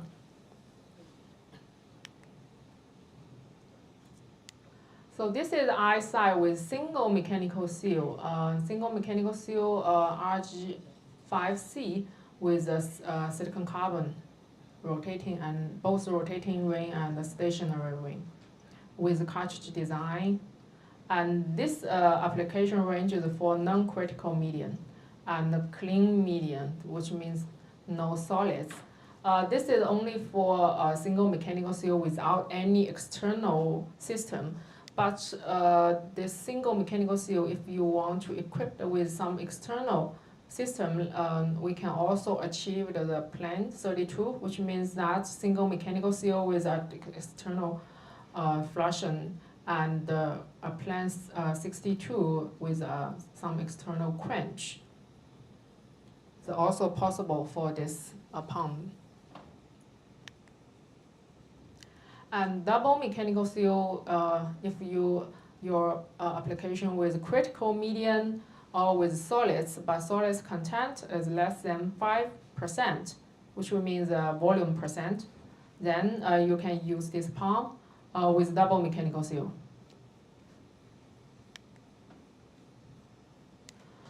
This is a solid test for the mechanical seal, which we tested the eyesight 80, 50, 160, this size, with double mechanical seal. And the medium is water with some sand. The sand percent is 5%. So this pump is 24 hours continuously running, and the totally is 336 hours after it running, and we disassemble the pump to check that every part looks no problem, looks okay.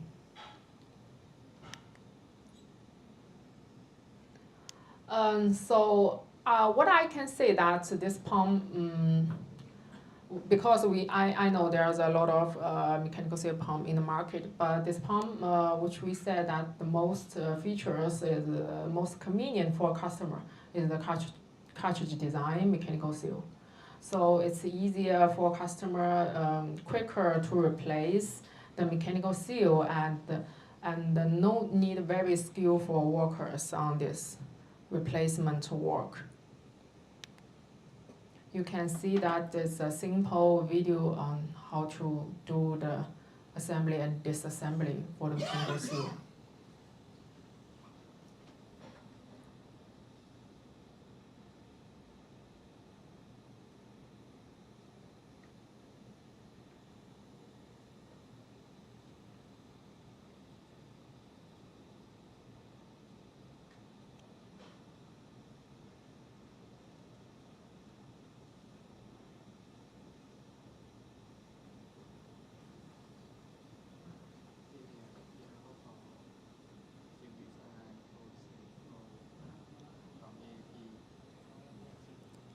So it's an easy job for maintenance team. Okay, so we go to last slides now. Amy, do you have other mechanical seal design, or you have only one mechanical seal design? We have a single mechanical seal design for if you just a single. I mean standard mechanical seal, not cartridge seal. No, just the cartridge seal. Only cartridge Yeah, mechanical yeah, seal, right? yeah. We developed this one only with cartridge mechanical seal. Okay, now we go to these slides on how to answer the permeation problem. Because this is for the chemical plant, I think, especially for chlorine alkali chemical plant, not only the chemical corrosive problem, they also often also have the permeation problem. So we can check. This is there are some content which Jay just have introduced. So I just repeated maybe because I don't know what he said. If it's the same as mine. But first, we need to know that what is the permeation. So permeation is another phenomenon, which means that the mass transports through the solid material at molecular level in below three phases. So first is adsorption. This is the medium in gas condition is absorbed onto the surface of plastic part. And then the diffusion is the absorbate diffuses at molecular level into and through the material. And then desorption, the adsorbate escaped as gas onto the other side of the material. So how to decide, how to know if this medium is permeative or not? Then we can have this, the lower the boiling point, the stronger the diffusion. So we can check with this, they have a formula to decide the permeation coefficient. So for example, such as the hydrobromic acid or hydrochloric acid, which have lower boiling point. And this is an inorganic component which tend to have greater permeation. And the second rule is in aqueous solutions, which means that the medium mixed with water, then it's have a higher tend to permeate. So you can see that for sulfuric acid, which the boiling point is 279 degrees, So this median have a high boiling point, so no permeation for sulfuric acid. So we can see that such medium are highly permeation medium, like chlorine gas, especially the wet chlorine gas, and bromine, hydrochloric acid, and hydrobromic acid. So if after we know this medium is permeative or not, then how to decide how strong the permeation is? Is it very high, high permeative medium or low permeative medium? So there are several factors to decide for the permeation. First is the concentration of the medium. For example, if you have hydrochloric acid, 5%, and also 35% hydrochloric acid. So obviously the 35% hydrochloric acid is much stronger permeative than the 5% hydrochloric acid. So the higher the concentration, the higher the permeation. Second is the temperature. The temperature also matters a lot. The higher the temperature is, then the stronger the permeation is. The pressure also matters. So the question go to the manufacturer. So how to reduce the permeation? So first, our solution is by using modified PTFE instead of standard PTFE. So we can see from the chart that modified PTFE have less permeation. It can reduce almost 50% by the permeation rate. And the second solution will be that increasing of the wall thickness, that is to increasing the lining thickness of the product. But this is only for some specific product, not for every product, because of the space is limited for the product. But the increasing of the thickness of the lining, this can give the product a longer lifetime. But anyhow, if the permeation they will continuously.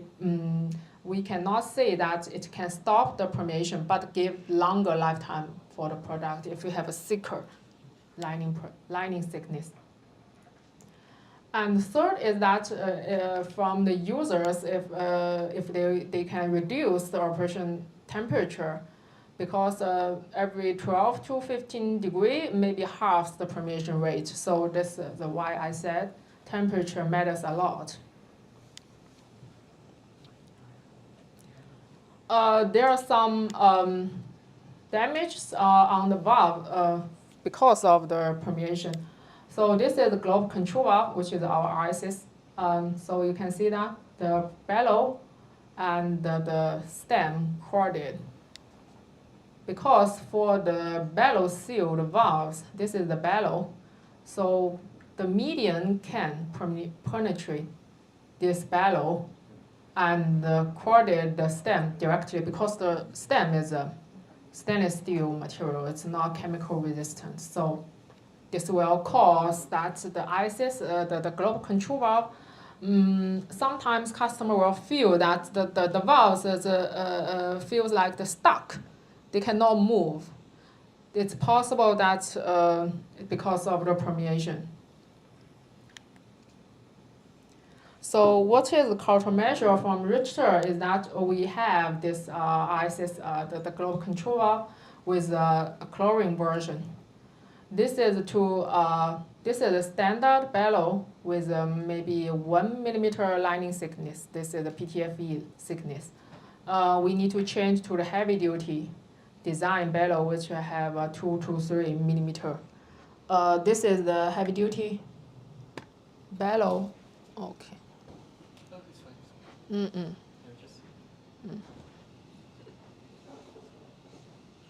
Oh. Okay. Yeah. So you can see that it's thicker than the standard one. and it looks and to also have some supporting ring between the bellow and the stem to give additional support. Okay, yeah. Thank you. And for this version, we have especially ISIS chlorine version, especially used for chlorine gas, wet chlorine gas, and also liquid chlorine, some medium related with chlorine. Except for changed to heavy duty bellow, we also need to change the stem to be hastelloy material, this special alloy material. This is the butterfly valves, which has been penetrated by also chlorine because this color. So the chlorine penetrate the PFA lining and the corded metal, the steel inside. So our countermeasure will be first change the valve body material from standard PTFE to be modified PTFE. So this is the PTFE body. So first we change this material. Then we also need to change the valve inlay, these two inlay. Our standard inlay is a silicone, and we need to change to Vitam material, which will be more chemical resistant to these chemicals. And then the third choice is optional. It depends on how permeative the medium is. So we also have the option to change this O-ring from standard Vitam to be FFKM. This is a fluorine Vitam.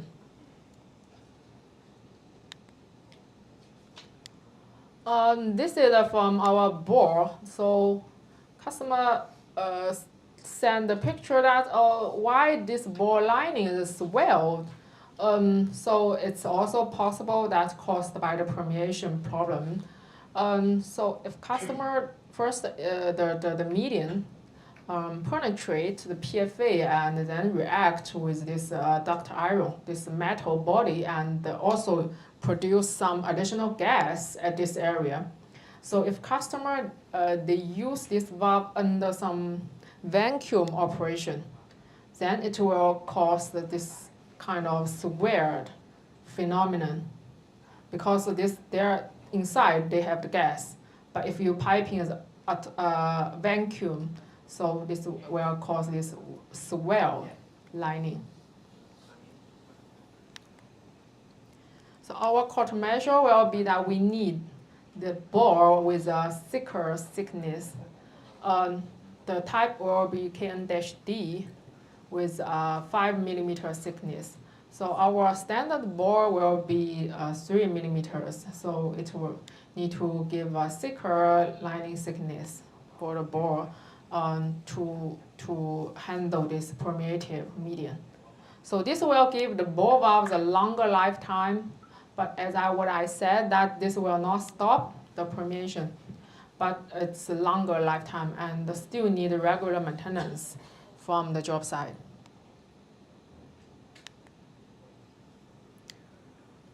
For the diaphragm valves, okay, we have this standard diaphragm valves standard with the 2 layers, yeah, similar as our CAN systems. The first layer is a modified PTFE for chemical resistant, and then the second layer is the EPDM. This is for the support. So if you meet with the permeative medium, we need to add a third layer, which is a PVDF layer between the first and the second. Between these 2 layers, we will have additional PVDF foil for the permeative application. Okay, all the above is for the valve, but this is for the pump finally. So for the pump, because we have this CAN system, so if we the pump need to pumping some permeative medium First, our solution is to change the can insert medium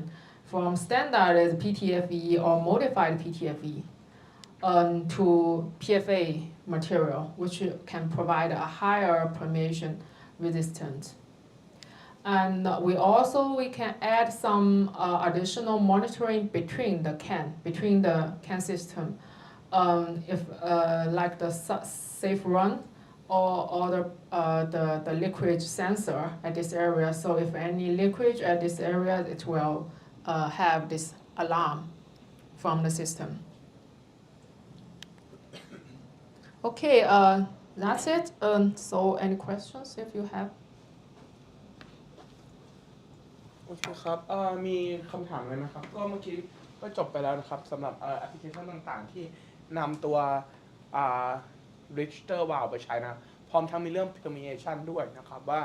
permeation นะครับทำให้เกิดปัญหาอย่างไรนะครับพอจะตอบคำถามได้ไหมครับ So do you still have question or have I answered your last questions? Yeah, okay.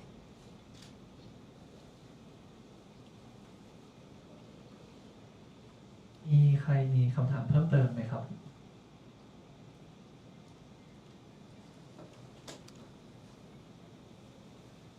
ขอสอบถามตัว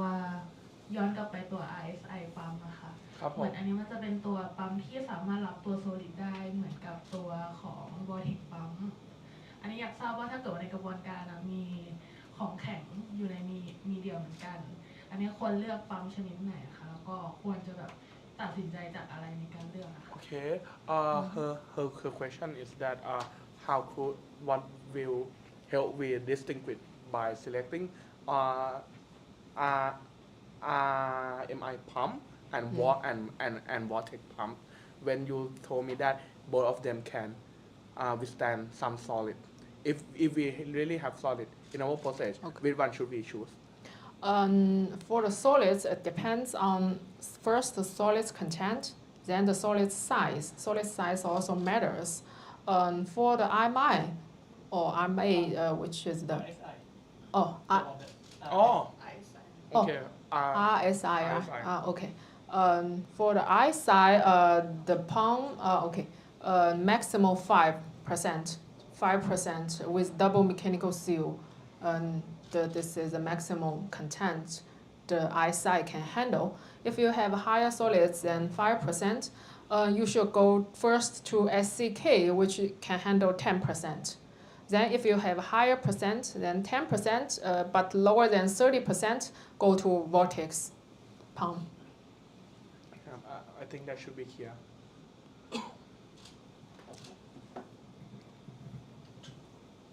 ท่านอื่นมีคำถามเพิ่มเติมไหมครับ Sorry, I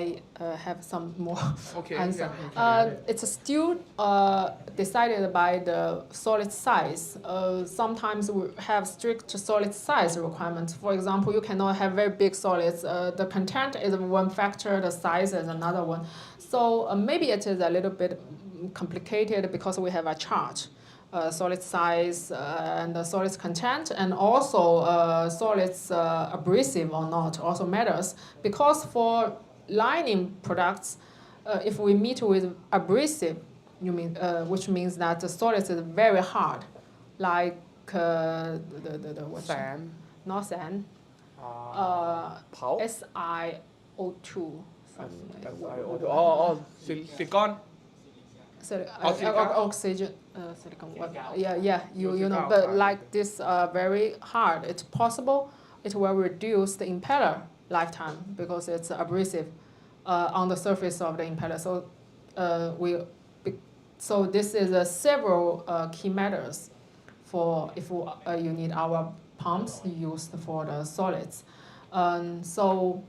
if you are still confused then it doesn't matter you can send to plant equipment they are experts. They can select according to the chart. ครับจริงๆถ้าเรื่องปั๊มจริงๆก็ส่งมาได้นะครับทางเราค่อนข้างเชี่ยวชาญเรื่องนี้อยู่แล้วนะครับจริงๆก็เซลล์โดยเฉพาะคุณเอิร์ธครับก็จะทำเรื่องนี้อยู่แล้วนะครับที่ดูแลโซนนี้นะครับแต่ว่าถ้าเรื่องดีไซน์ครับจริงๆแล้วทางนี้จะค่อนข้างรู้ละเอียดเลยนะครับ ถ้าสงสัยว่าตรงไหนทำไมดีไซน์อย่างเงี้ยจะเป็นคำถามที่ค่อนข้างจะน่าสนใจว่าเขาจะอธิบายได้ค่อนข้างดีนะครับ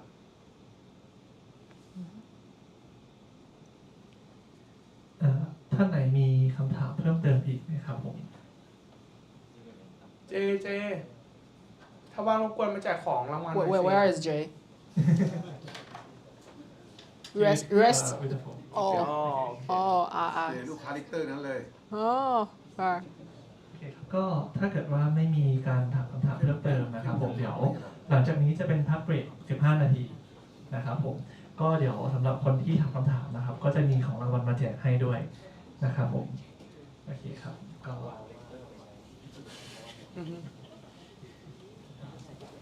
อเคครับถ้าอย่างนั้นก็อย่างนั้นขอปล่อยไปเบรกเลยครับถ้าไม่มีใครถามคำถามแล้วยังไงขอบคุณมากๆนะครับ thank you so much Amy Okay. Thank you.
ครับผมต่อไปนี่เดี๋ยวผมจะมาพูดเรื่องซิลเลสปั๊ม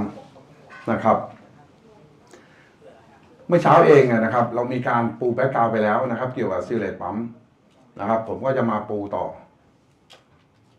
นะครับตรงนี้เดี๋ยวผมมารีพีทอีกทีหนึ่งนะครับแป๊บเดียวคือปกติแล้วนะครับเราใช้ถามว่าทำไมเรามาใช้ซิลเลสปั๊มนะครับเหตุผลแรกก็คือว่าเวลาเราใช้แมคคานิคอลซิลนะครับเวลาปั๊มมีปัญหาผมอยากจะบอกว่า 80% เลยของปั๊มมีปัญหามาจากแมคคานิคอลซิล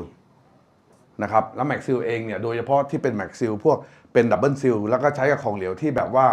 แฮนเดิลยากๆนะครับที่มันท้าทายแม็กซิลมักจะมีปัญหาง่ายนะครับอีกอันหนึ่งก็คือว่าของเหลวที่มันเคมีคอลที่มันแอคทีฟมากๆนะครับเช่นปล่อยออกสู่บรรยากาศไม่ได้ผมอยากจะบอกว่าในอดีตหลายๆโรงงานเลยครับในประเทศไทยมีการใช้สารเคมีแล้วก็ใช้ปั๊มที่ในลักษณะที่ว่าปล่อยให้กลิ่นหรือว่าปล่อยให้ไอระเหยออกจากโรงงาน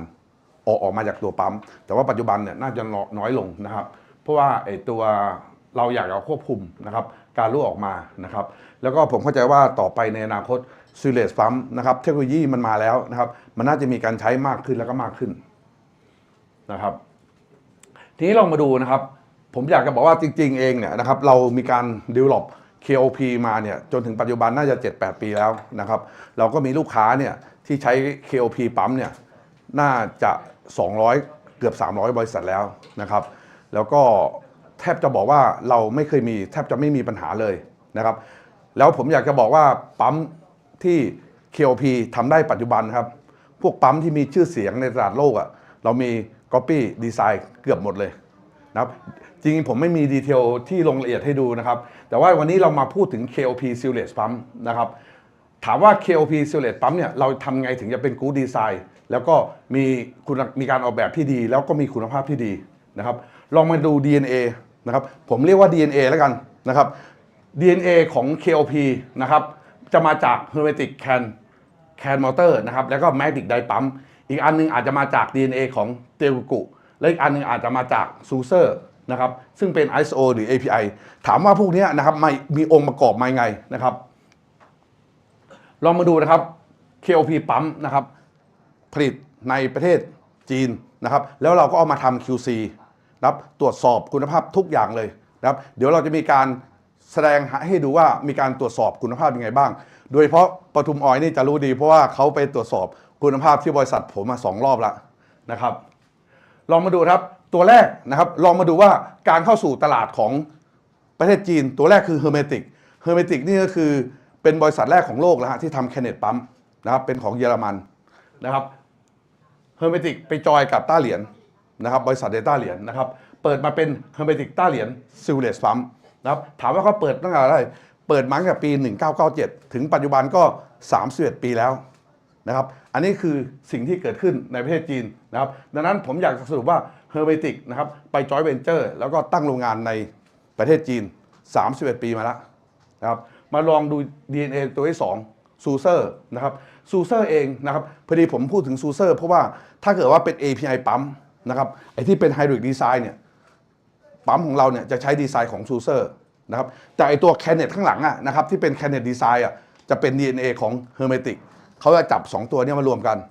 นะครับเนื่องจากว่าซูเซอร์เองเนี่ยเขาไม่มี Magnetic Die นะครับแต่ว่าซูเซอร์เองเนี่ยต้องบอกว่า Popular Use ในประเทศจีนเป็นอย่างมากนะครับทำให้มันหาง่ายนะครับไอ้พวก Hydroid Design ความหมายคือ Casing Impeller อะไรต่างๆนะครับทีนี้ลองมาดูนะครับถามว่านะครับซูเซอร์เองนะครับเขาขายนะครับเป็น Technology Transfer นะครับตั้งแต่ปี 1993 นั่นก็คือว่าซูเซอร์ปั๊มเองเนี่ยถ้าเกิดว่าเป็นประเทศในจีนนะผมกล้าพูดเลยพวก API ปั๊มเนี่ยซูเซอร์ล้วนๆเลยครับเยอะเป็น DNA มาจากซูเซอร์ทั้งนั้นนะครับตัวต่อมาอันนี้ผมเอามาจากข้อมูลของเตลกุไชน่านะครับเตลกุเองนะครับเขาไปลงทุนนะครับในประเทศจีนนะครับตั้งแต่ปี 1994 เห็นไหมครับตั้งแต่ปี 1994 นะครับแล้วก็ทำมาประมาณ10 กว่าปีนะครับเขาก็ซื้อทั้งหมดเลยเป็นของเขาไม่เอาแล้วหุ้นส่วน Joint Venture นะครับแต่ยังไงก็ตามผมอยากจะบอกว่านะครับจาก3ตัวนี้นะครับผมจะบอกว่าเทคโนโลยีโน้ตฮาวนะครับความรู้อะไรต่างๆเนี่ยมันหลุดออกมาหมดแล้วแล้วก็โจทย์คืออะไรรู้ไหมครับในประเทศจีนเนี่ยถามว่าทำไมคนจีนเขาเรียนรู้เยอะ เพราะว่าเวลาคนแบบไปลงทุนในนั้นอ่ะเขาเอาความรู้ไปเอาดรออิ่งไปเอาทุกแบบไป แต่ว่าเขาไม่มีการหล่อพาร์ทเองเขาจ้างลงหล่อข้างนอกหล่อนะครับเช่นให้บริษัท A หล่อเคสซิ่งบริษัท B หล่อใบพัดบริษัทเนี้ยหล่อเคสซิ่งโคเวอร์แล้วหลังนั้นเขาเอาลงเอาแบบเอางานหล่อเนี่ยมาแมชชีนเสร็จปุ๊บเขาก็ dimensional check แล้วเขาก็เทสแล้วเขาประกอบแล้วก็ขายนะครับทำให้แบบดออิ่งอะไรต่างๆเนี่ยหลุดออกมาหมดทีนี้ผ่านไปผ่านมาเนี่ยคนที่เป็นเจ้าของโรงงานคนที่เป็นผู้จัดการฝ่ายผลิตบ้างคนที่เป็นผู้จัดการฝ่ายจัดซื้อคนที่รู้ซอสอะไรต่างๆเขารู้เขาอยู่มาเป็น10 ปีนะครับเขาก็มารวมตัวกันแล้วก็ตั้งบริษัททำให้ตอนนี้บริษัทในประเทศจีนนะฮะเขาถึงมีเป็นผู้ผลิตปั๊มแล้วก็มีสาย DNA เนี่ยมาจากหลากหลายแบรนด์นะครับบางแบรนด์นะครับเขาทำ copy design 100% เลยนะบางแบรนด์อาจจะมาจะเป็นเพราะเฉพาะ DNA แต่ว่าการพัฒนาของเขาเนี่ยไม่ใช่ว่าเขาจะ copy อย่างเดียวนะครับสิ่งที่ประเทศจีนต่างจากเราก็คือเขาอะใช้อาจารย์ในมหาวิทยาลัยเป็นที่ปรึกษาแล้วผมอยากจะบอกว่าบริษัทต่างๆเวลาผมไปเยี่ยมเนี่ยอาจารย์เนี่ยทั้งนั้นเลยที่เขามาร่วมเป็นที่ปรึกษานะครับแล้วเขาก็มีการพัฒนาอย่างต่อเนื่องผมเองมามองว่าสักวันหนึ่งนะผมอาจจะต้องมีการจับมือกับอาจารย์ในมหาลัยเหมือนกันเพื่ออะไรครับเพื่อให้เราเนี่ยพรูฟตัวเองนะครับแล้วก็ผ่านการเทสอะไรต่างๆบางครั้งเองเนี่ยด้วยสถาบันการศึกษาทำให้คนน่าเชื่อถือมากกว่าอาจจะเป็นด้วยประเด็นด้วยก็ได้นะครับอันนี้ก็คือสิ่งที่ผมอยากจะบอกว่านะครับปั๊มซิลเลตเรานะครับจะมีอยู่2ซีรีส์แรกก็คือเป็น T ซีรีส์นะครับอีกอันนี้ก็คือเป็น H ซีรีส์นะครับขึ้นว่าเราเอา DNA มาจากไหนแล้วเดี๋ยวผมจะลงรายละเอียดให้ฟังว่ามันมีอะไรบ้างนะครับแต่ว่าก่อนอื่นนะครับเดี๋ยวผมมาให้ดูเรื่องของงาน QC ผมเอาตัวอย่างของปทุมออยล์มาเลยนะเพราะสดๆร้อนๆดูว่าเขามาเยี่ยมชมเราคือไม่ใช่เฉพาะปทุมออยล์มานะครับผมอยากจะบอกว่าบริษัทเราอะ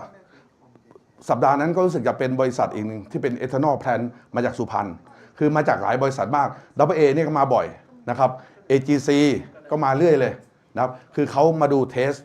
มาดูคือบริษัทเรานะครับสามารถทำปั๊ม performance test ได้บริษัทเราสามารถทำ vacuum ปั๊ม performance test ได้เรามี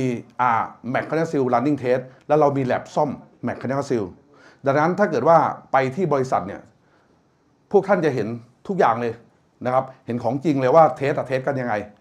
นะครับแล้วเราก็พยายามทำตรงนั้นเพื่อให้เกิดความเชื่อมั่นเชิญมาดูเรื่องของ QC ฮะ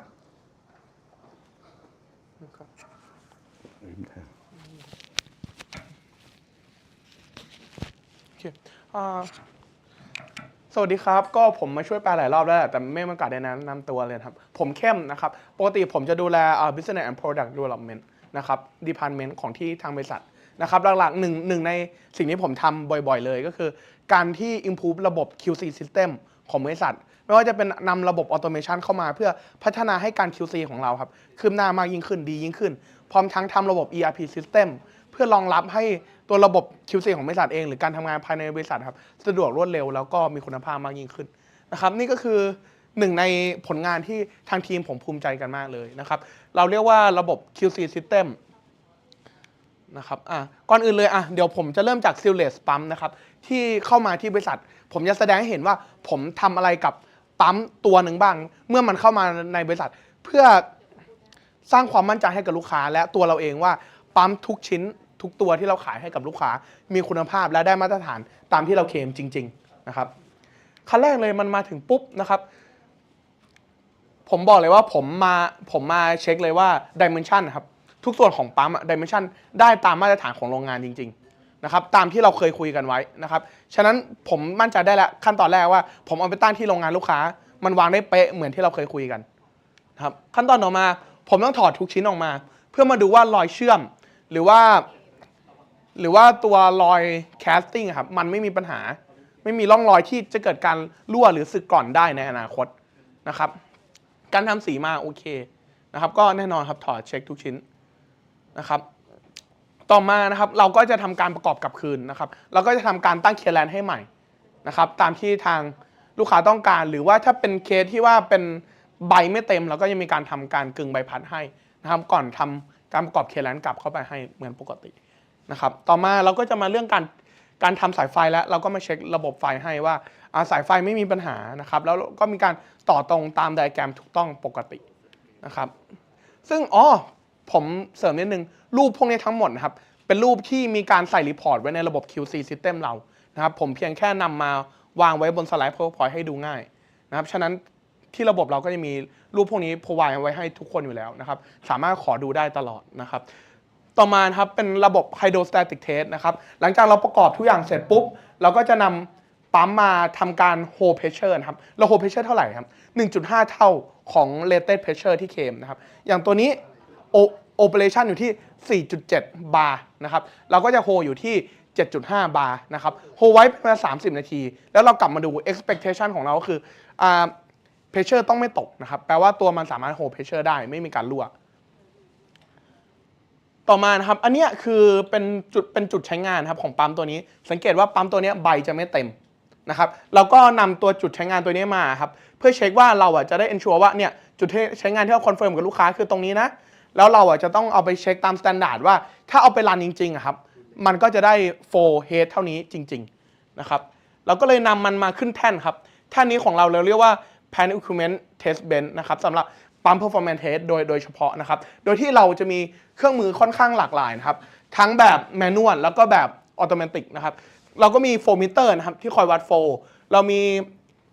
มีตัว pressure gauge ที่คอยดู pressure และ pressure transducer เพื่อส่งข้อมูล pressure ครับขึ้นไปที่ระบบของเรานะครับเพื่อให้เรานำไปพอร์ตกราฟเทียบกับกราฟจริงๆของทางโรงงานต่อไปแล้วก็มีระบบที่ให้ลูกค้าครับสามารถดูออนไลน์ได้ถ้าวันนั้นลูกค้าอยู่กับทางเซลล์เราพอดีนะครับทางเซลล์เราสามารถแสดงให้ดูแบบเรียลไทม์ได้เลยว่าปั๊มของคุณที่กำลังเทสอยู่ที่บริษัทเราเนี่ยครับทำโฟลได้ไหมทำเฮดได้ไหมนะครับมีกราฟให้ดูแบบเรียลไทม์ออนไลน์นะครับอันนี้ก็คือจะเป็นหน้าจอคอนโทรลที่ทางบริษัทเรานะครับว่าเราจะคอนโทรลทำการเทสตัวปั๊มเมื่อสักครู่นี้นะครับอันนี้ก็จะบอกว่าโอเคโฟลเป็นเท่าไหร่นะครับpressure gauge ฝั่งขาทางดูดเท่าไหร่และทางส่งเท่าไหร่นะครับแล้วก็ตัววาล์วนี่ก็เป็นคอนโทรลวาล์วนะครับฉะนั้นเราจะใช้ระบบนะครับในการปรับคอนโทรลวาล์วเพื่อให้เราสามารถเทสปั๊มได้ทั้งเคอร์ฟเลยครับแล้วนี่คือผลงานของการเทสปั๊มนะครับค่าทั้งหมดครับทั้งทางไฟฟ้าครับแล้วก็ทางเครื่องกลจะถูกพอตออกมาครับเป็นกราฟดังภาพนี้เลยครับก็คือเป็น flow power แล้วก็เป็น flow head แล้วค่ารายละเอียดไม่ว่าจะเป็น power factor voltage amp นะครับ deep pressure ทุกอย่างก็จะถูกคำนวณมาโชว์ตรงนี้หมดเลยนะครับซึ่งอันนี้ก็คืออันนี้เป็นหน้าจอที่บริษัทเนาะทีนี้ต่อมานะครับเราก็จะมีการวัด vibration นะครับมาดูว่า vibration ที่ทั้ง die end และ non die end นะครับของทำปั๊มและมอเตอร์มีค่าเป็นไปตามมาตรฐานซึ่งค่าทั้งหมดที่ผมพูดมาทั้งหมดสักครู่นี้ครับก็จะถูกนำมาป้อนลงรีพอร์ตของเรานะครับก่อนที่จะส่งรีพอร์ตนี้แนบไปให้กับทางลูกค้าของเราต่อไปว่าโอเคปั๊มเราได้มาตรฐานทำไมถึงได้มาตรฐานหรือว่ามีค่าไหนแปลกๆมันค่าเป็นเท่าไหร่และทำไมมันถึงไม่คอนเซิร์นนะครับทุกอย่างจะถูกแสดงอยู่ตรงนี้ทั้งหมดอย่างหน้านี้ก็จะบอกเป็นตัวvibration กับ temperature นะครับแล้วก็ข้อมูลอย่างละเอียดนะครับต่อมาหน้านี้นะครับก็จะมีการเอา flow head เมื่อสักครู่นี้ครับมาคำนวณทั้งหมดว่าdeep pressure เป็นเท่าไหร่นะครับแล้ว head ที่สร้างครับ head แตกต่างของระหว่าง suction pressure กับ discharge pressure มันจะต่างกันตรงที่ว่าความสูงมันต่างกันนิดนึงแล้วก็ละเอียดขนาดนั้นนะครับแค่40เซนแล้วก็ยังเอามาคำนวณว่าโอเค head ตรงนี้มันสร้างขึ้นมาเท่าไหร่แล้วก็ความเร็วที่มันต่างเพราะว่าไซส์ท่อไม่เท่ากันครับก็จะถูกคำนวณมาเป็น head ตัวนี้ครับก่อนมารวมกันเป็น head ทั้งหมดนะครับที่ปั๊มทำได้นะครับแล้วเราก็จะนำมาพอตเทียบกับตัว factory curve นะครับซึ่งตัวนี้ทั้งหมดครับถูกทำโดยระบบออโต้ของเรานะครับทั้งหมดถูกคำนวณไว้แล้วนะครับจะเห็นว่าตัวเนี้ยผมก็สามารถตอบลูกค้าผมได้ทันทีเลยว่าปั๊มตัวนี้ของผมเพอร์ฟอร์มได้ดีกว่าตัวเคอร์ฟที่ระบุไว้นะครับแต่ว่าค่อนข้างใกล้เคียงกันมากๆนะครับบวกลบไม่เกิน 5% นะครับฉะนั้นตรงเนี้ยที่จุดใช้งานที่ duty point ที่เขาต้องการก็สามารถทำได้อย่างแน่นอนอันนี้คือข้อแรกแล้วที่ผมสามารถคอนเฟิร์มได้อย่างมั่นใจเลยว่าลูกค้าไปใช้ไม่ควรจะมีปัญหาเกิดขึ้นนะครับต่อมานะครับตัวนี้พิเศษนิดนึงนะครับถ้าเป็นปกติตัวนี้ถ้าเป็นปั๊มตัวอื่นผมบอกได้เลยว่าตัวนี้อาจจะต้อง reject ทันทีเพราะว่าเหตุผลก็คือตัวนี้เมื่อกี้ดูดีทุกอย่างเลยแต่ว่าตอนนี้มันใช้ power สูงกว่า factory curve เยอะมากเลยนะครับสูงแบบถ้าอย่างเงี้ยแปลว่าเปลืองไฟมากๆแต่สิ่งที่เกิดขึ้นตรงนี้ก็คือตัวนี้ครับเป็น factory curve ของปั๊ม มาตรฐานนะครับแต่ตัวเนี้ยมันเป็นแคนมอเตอร์ปั๊มคือ efficiency ของมอเตอร์ครับมันจะไม่เท่ากับมอเตอร์แบบแยกนะครับทำให้ตัว power มันสูงอย่างเงี้ยเป็นปกติอยู่แล้วนะครับเราก็เลยพอให้ลูกค้าดูว่าตัวเนี้ย power มันจะสูงประมาณนี้นะมันจะไม่เหมือนกับการใช้ปั๊มปกตินะครับซึ่งเดี๋ยวจะมีการอธิบายต่อไปว่าการ loss ของแคนมอเตอร์ปั๊มครับทำไมมันทำให้เปลืองไฟมากขึ้นนะครับแต่ถ้าเป็นปกติถ้าเป็นปั๊มปกติมันจะให้ได้ไม่เกิน 8% นะครับครับก็อันนี้ก็จบเท่านี้นะครับของระบบการเทสอันนี้จะเป็นตัวคอปั๊มทั้งหมดเดี๋ยวผมเชิญคุณพงศวัสดิ์มาพูดต่อนะครับเชิญครับขอโทษครับเดี๋ยวก่อนพูดต่อเดี๋ยวขอเป็นเบรกเล่นเกมกันนิดนึงนะครับพอดีน้องๆเขาเตรียมเกมมาให้ทางทุกท่านเล่นเพื่อเป็นการผ่อนคลายแล้วก็ทางเราเองมีของรางวัลเยอะเลยครับแล้วเราไม่อยากเอากลับไปนะครับฉะนั้นเดี๋ยวเราอยากขอแจกนะตรงนี้นะครับขอบคุณค่ะบอกแล้วนะคะว่าเราอยากแจกของมากเลยเหลืออีกเยอะแยะมากมายเราก็เลยหาวิธีมานั่นก็คือการเล่นเกมนั่นเองเดี๋ยวพี่ๆรู้จักคาหูดกันไหมคะเคยเล่นคาหูดกันไหมคะโอเคเดี๋ยวเกมวันนี้ก็จะเป็นประมาณคาหูดเหมือนกันเดี๋ยวเราก็จะขึ้นลิงก์มาให้พี่ๆได้สแกนแล้วก็จะเล่นเกมกันจะเป็นคล้ายๆเรียกว่าอะไรดีอะควิสของวันนี้ละกันว่าวันเนี้ยที่เรานั่งฟังสัมมนามาจนเกือบจะจบวันนี้เราได้ความรู้เพิ่มเติมอะไรบ้างโอเคแล้วก็ถ้าพี่คนไหนได้ตอบถูกตอบเร็วเรามีรางวัลให้แน่นอนค่ะเนาะเดี๋ยวยังไงรอช่างเราสักครู่นะคะ โอเคเดี๋ยวยังไงรบกวนสแกน QR code ทางด้านนี้นะคะเดี๋ยวขอเปิดนิดนึงนะครับควิซวันนี้ก็จะเป็นควิซของวิกเตอร์นะครับผมทุกคนตั้งใจฟังกันไหมนะใช่ขยายนิดนึงได้ไหมคะสแกนไม่ได้ค่ะสักครู่นะคะ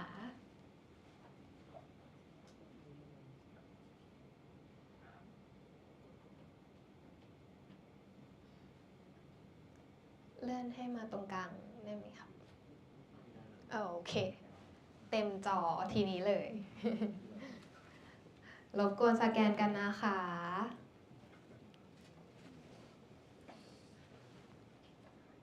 รบกวนน้องๆแพนคอมเมนต์อย่าทำเต็มย่างพี่ๆนะครับ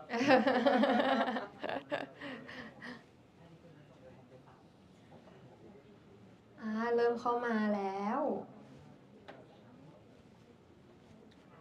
ได้ไหมเอ่ย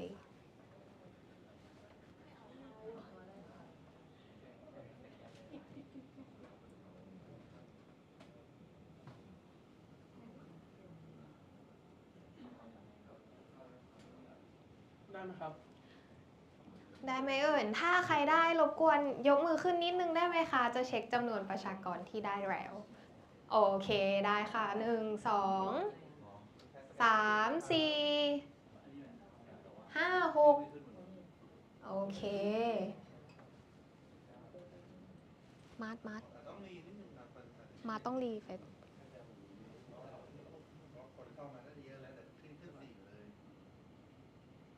คนนี้รีเฟรชแล้วครับ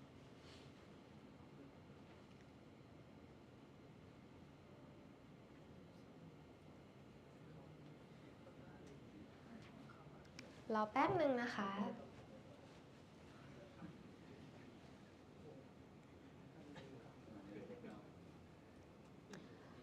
ต้องเข้ามากันเยอะๆแน่เลย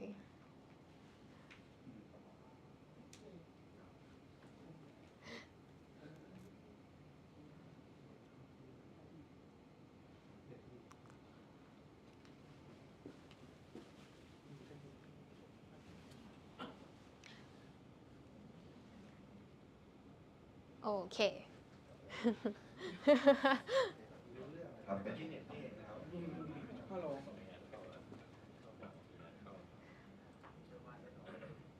เรียบร้อยแล้วครับผมรอสักครู่นะคะ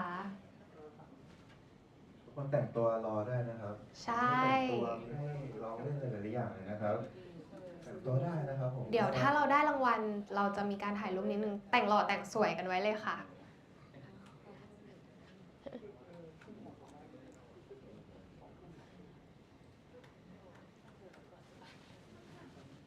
โอ้ 20 คนแล้วนะครับ ใช่20 เกือบหรือเปล่านะ น่าจะใช่ ครับเราปรับคนเข้าไปเพื่อแย่งของรางวัลนะครับ 21อ๋อโอเค งั้นโบขอเช็คนิดนึง ตอนนี้มีใครยังเข้าไม่ได้ไหมคะ จะได้รอ โอเค มีใครยังแบบติดปัญหานิดนึงไหม ถ้างั้นไม่น่ามีแล้วเนาะ ใช่ไหมคะ น่าจะเข้ากันได้หมดแล้วเนาะ โอเค งั้นโบว่าเรามาเริ่มเกมกันเลยดีกว่า อยากแจกของไม่ไหวแล้ว มา พร้อมกันหรือยังครับ ขอเสียงหน่อยได้ไหมครับ โอเค มาเสียงพร้อมแล้ว เพราะฉะนั้นเราก็เริ่มกันเลยดีกว่าค่ะ มา3 2 1 start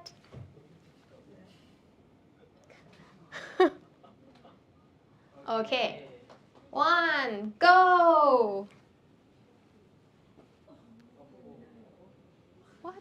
ต้องใช้ความเร็วนิดนึงนะครับ ตอบเร็วยิ่งได้คะแนนเร็วนะครับ เร็วครับทุกคน ทุกคนเร็วครับทุกคนเร็วครับ โอ้ ตอนนี้คุณไอซ์มาเป็นอันดับหนึ่ง คุณลาลิพัฒน์คุณปอง เฮ้ย สุดยอดไปเลย บางทีดวงก็เป็นความสามารถหนึ่งของเรานะครับ สัญญาณเน็ตก็เป็นอีกหนึ่งความสามารถของเราเหมือนกัน ใช่ครับ โอเคโหดูเดือด กำลัง ดูคุณ MM ขึ้นมาแทน เฮ้ย คุณปองขึ้นมาแทนมา ครับ3 ข้อนะครับ 2 ข้อเท่านั้น เฮ้ย คุณกฤตตเมธมาแล้วค่ะ แซงกันขึ้นมาเรื่อยๆ คุณวิรยุทธ์ขึ้นมาแล้วค่ะ ขึ้นมาแล้ว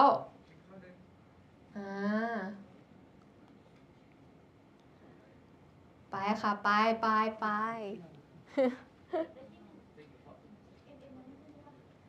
เอ็มมีขึ้นแล้วนะคะ เอ็มมีขึ้นแล้วค่ะ เอ็มตอนนี้ที่ 4 ค่ะ อาจจะต้องใช้ความเร็วเพิ่มอีกนิดนึง มาค่ะ ตอนนี้คุณปอง คุณเอิร์ธคุณฝน อุ้ย ขึ้นมาอันดับ 2 แล้วค่ะ คุณกฤตเมธคุณวิรยุทธ์คุณ AOT มาดุเดือดมากค่ะ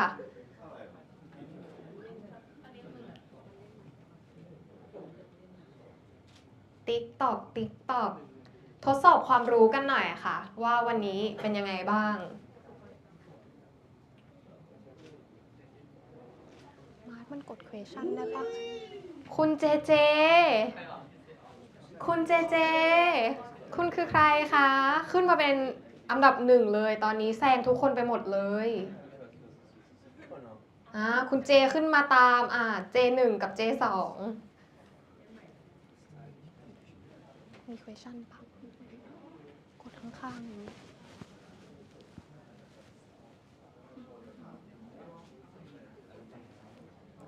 มาคุณ ST เข้ามาใหม่ค่ะ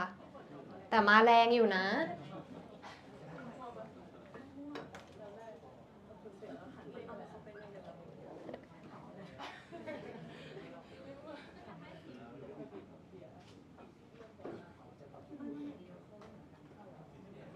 มาค่ะ ตอนนี้ 48% แล้วใกล้แล้วค่ะ เราได้ใกล้ผู้ชนะแล้ว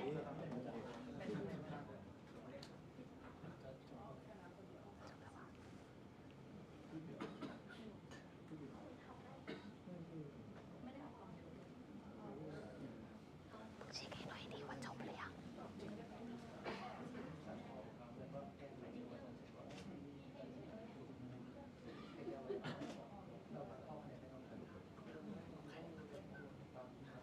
โอเค ตอนนี้มีใครยังไม่เสร็จบ้างคะ หรือมีใคร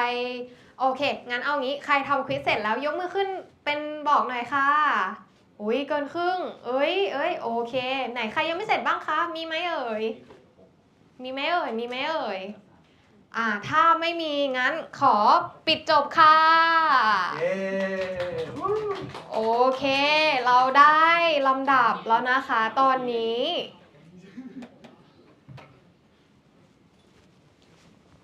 มาร์ทมันคือแบบอันไหนอะ ไม่รู้ก็ อันดับ 1 ตามคะแนนเลยนะ ใช่ตามคะแนน โอเคค่ะ ตอนนี้ไม่แน่ใจทุกท่านเห็นกันไหมคะ อันดับ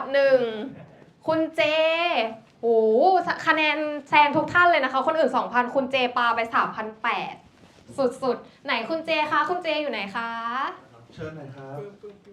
คุณเจอยู่ไหนเอ่ยแสดงตัวหน่อยค่ะรางวัลใหญ่สุดเลย โอเคมีการปั่นเกิดขึ้นนะครับ อ๋อเหรอเป็นสตาฟของเราเองเหรอคะ ใช่ โอ้ยงั้นไม่ได้สตาฟเราไม่ได้นะไม่ได้แอดไม่ได้งั้นเราข้ามมาเป็นอันดับ 2 กันค่ะ ในห้องนี้ใครคือคุณเจเจคะไหนยกมือขึ้นหน่อยโอ้เก่งมากเลยค่ะ เก่งมากโอเคค่ะเดี๋ยวเรียนเชิญคุณเจเจรับของรางวัลหน่อยนะคะ เก่งมากเลยค่ะ มาตั้งแต่แรกๆให้พี่เข้ม ให้ทางไมเคิลวูดหรือแฟงเนี่ยให้เชียร์รางวัล excuse me can you standing here to take a photo with the winner yeah she's the winner yeah all together because she's the winner of the quiz yeah she's the fastest yeah and we still have a lot of prizes so please standing for a bit like yeah standing here please mic here please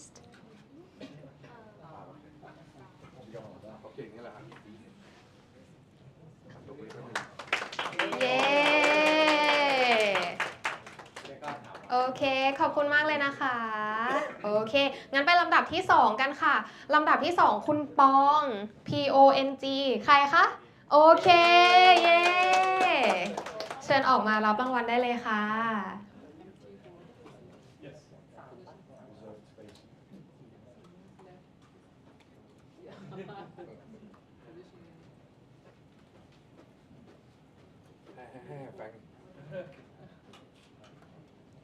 โอเคค่ะ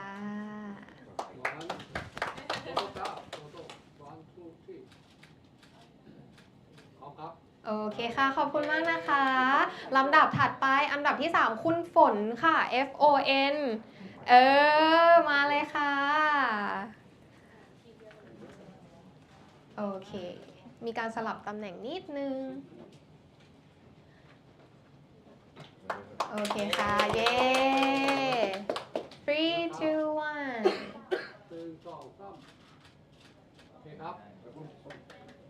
โอเคขอบคุณนะคะแล้วก็เรายังมีของรางวัลอีกเพราะฉะนั้นไปต่อค่ะคุณ MM คุณ MM อยู่ไหนเอ่ยมาค่ะแก๊งนี้ได้หมดเลย เก่งมากโอเคค่ะเชิญคุณ MM นะคะ แก๊งนี้คือคนใช้งานลิกเตอร์ครับ เพราะฉะนั้นกินเรียบโอเคค่ะเย้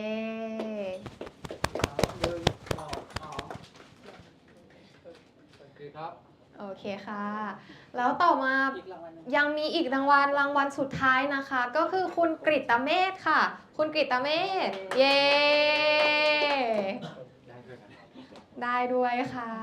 โอเคโอเคค่ะ1 2 3โอเคครับเย้ thank you yeah all yeah thank you so much โอเคเป็นไงบ้างคะตะกี้ตื่นเต้นกันไหมหายง่วงกันไหมเอ่ย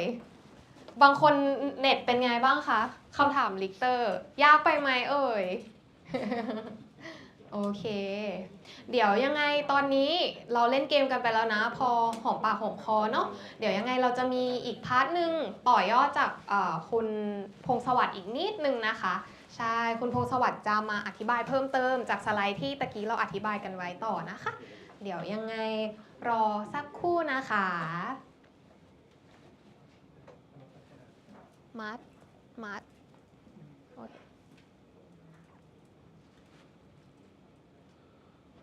โทษมากฮัลโหลครับ โอเคเชิญค่ะ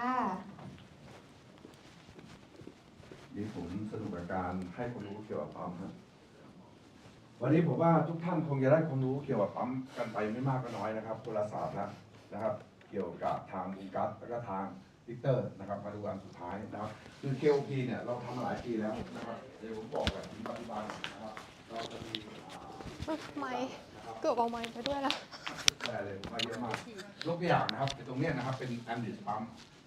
นะครับเป็นแอนดิสนะครับดีไซน์เหมือนแอนดิส ACP นะครับแล้วก็ตัวนี้นะครับจะเป็นแคนมอเตอร์ปั๊มนะครับอันนี้จะเป็นเตกุกุดีไซน์นะครับส่วนตัวนี้นะครับเป็นเซลฟ์พาร์มิ่งปั๊มนะครับกอมเมลับนะครับอันนี้เราขายได้เยอะมากเลยนะครับเกี่ยวกับระบบน้ำเสียในโรงงานนะครับสองตัวนี้จะเป็นดีไซน์ของซูเซอร์นะครับเป็นซูเซอร์ APP นะครับแล้วก็2ตัวนี้จะเป็นดีไซน์ของกู3196อย่างกับสยาม POS จะมีกู3196ใช้นะครับตรงนี้ก็คือสเปร์พาร์ท performance curve ทุกอย่างเหมือนเด้เลยนะครับวางทดแทนกันได้เลยนะครับอันนี้ก็จะเป็นดีไซน์ตามนี้ลองมาดูนะครับว่าปัจจุบันนะครับทีนี้เรามาดูนะครับผมจะไปที่โอเคครับพอดีเราคุยกันซิลเลตปั๊มอันนี้เป็นซิลเลตปั๊มนะครับที่เราขายไปแล้วนะครับในประเทศไทยนะครับจริงๆซิลเลตเองเนี่ยเรามาดิวลอปทีหลังนะครับเพิ่งประมาณ2ปีนี่แหละฮะ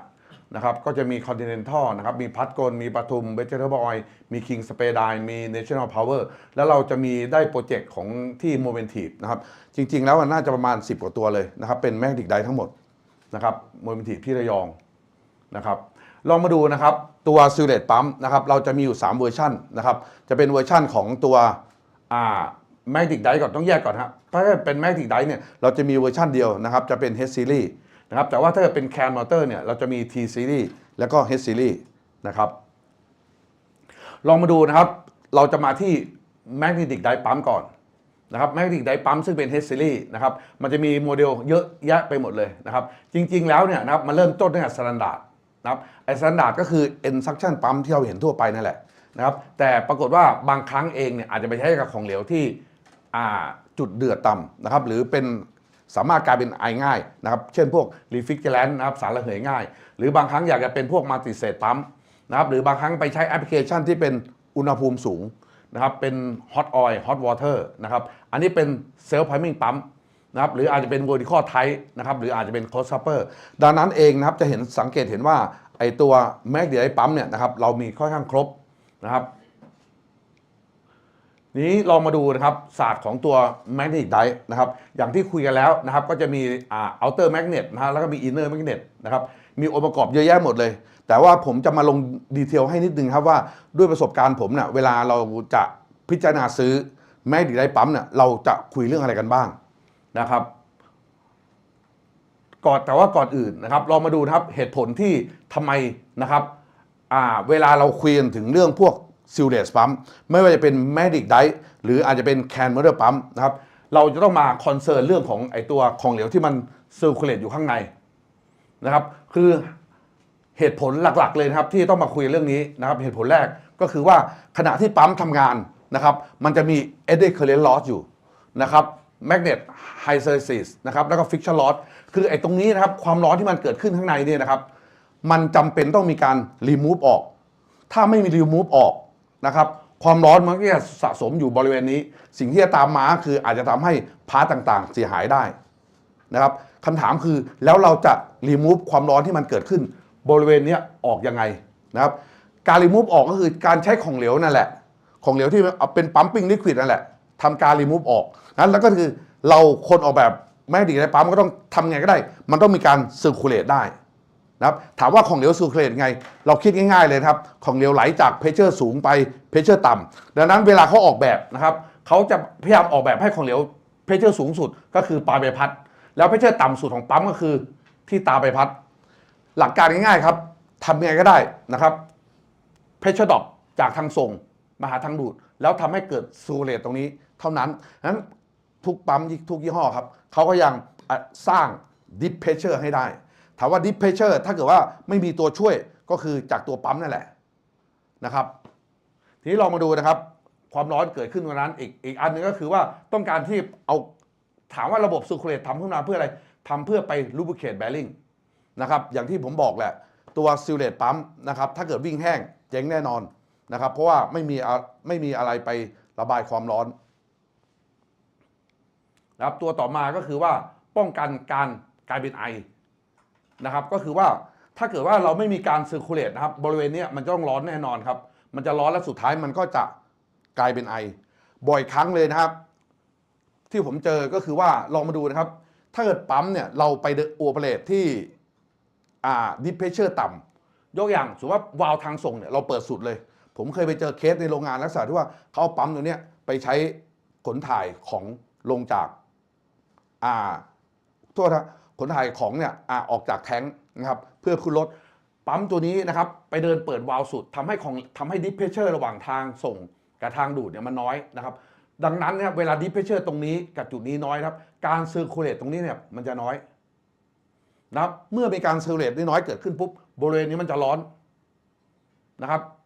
โดยเฉพาะจริงๆแล้วผมอยากจะบอกว่าของลิกเตอร์เนี่ยจะเห็นภาพชัดผมเคยเจอหลายโรงงานเพราะว่าเวลามันร้อนปุ๊บนะครับสิ่งความเสียหายจะเกิดขึ้นบริเวณนี้เลยไอ้ตรงซัพพอร์ตเนี่ยเราจะเห็นเลยว่าเนื้อเทฟลอนเนี่ยไหม้นะครับแต่ว่าถ้าเกิดว่าเป็นปั๊มโลหะอาจจะทำให้สลิปแบริ่งเสื้อคาร์บายฝั่งเนี่ยเสียหายได้นะครับอันนี้เราสังเกตดังนั้น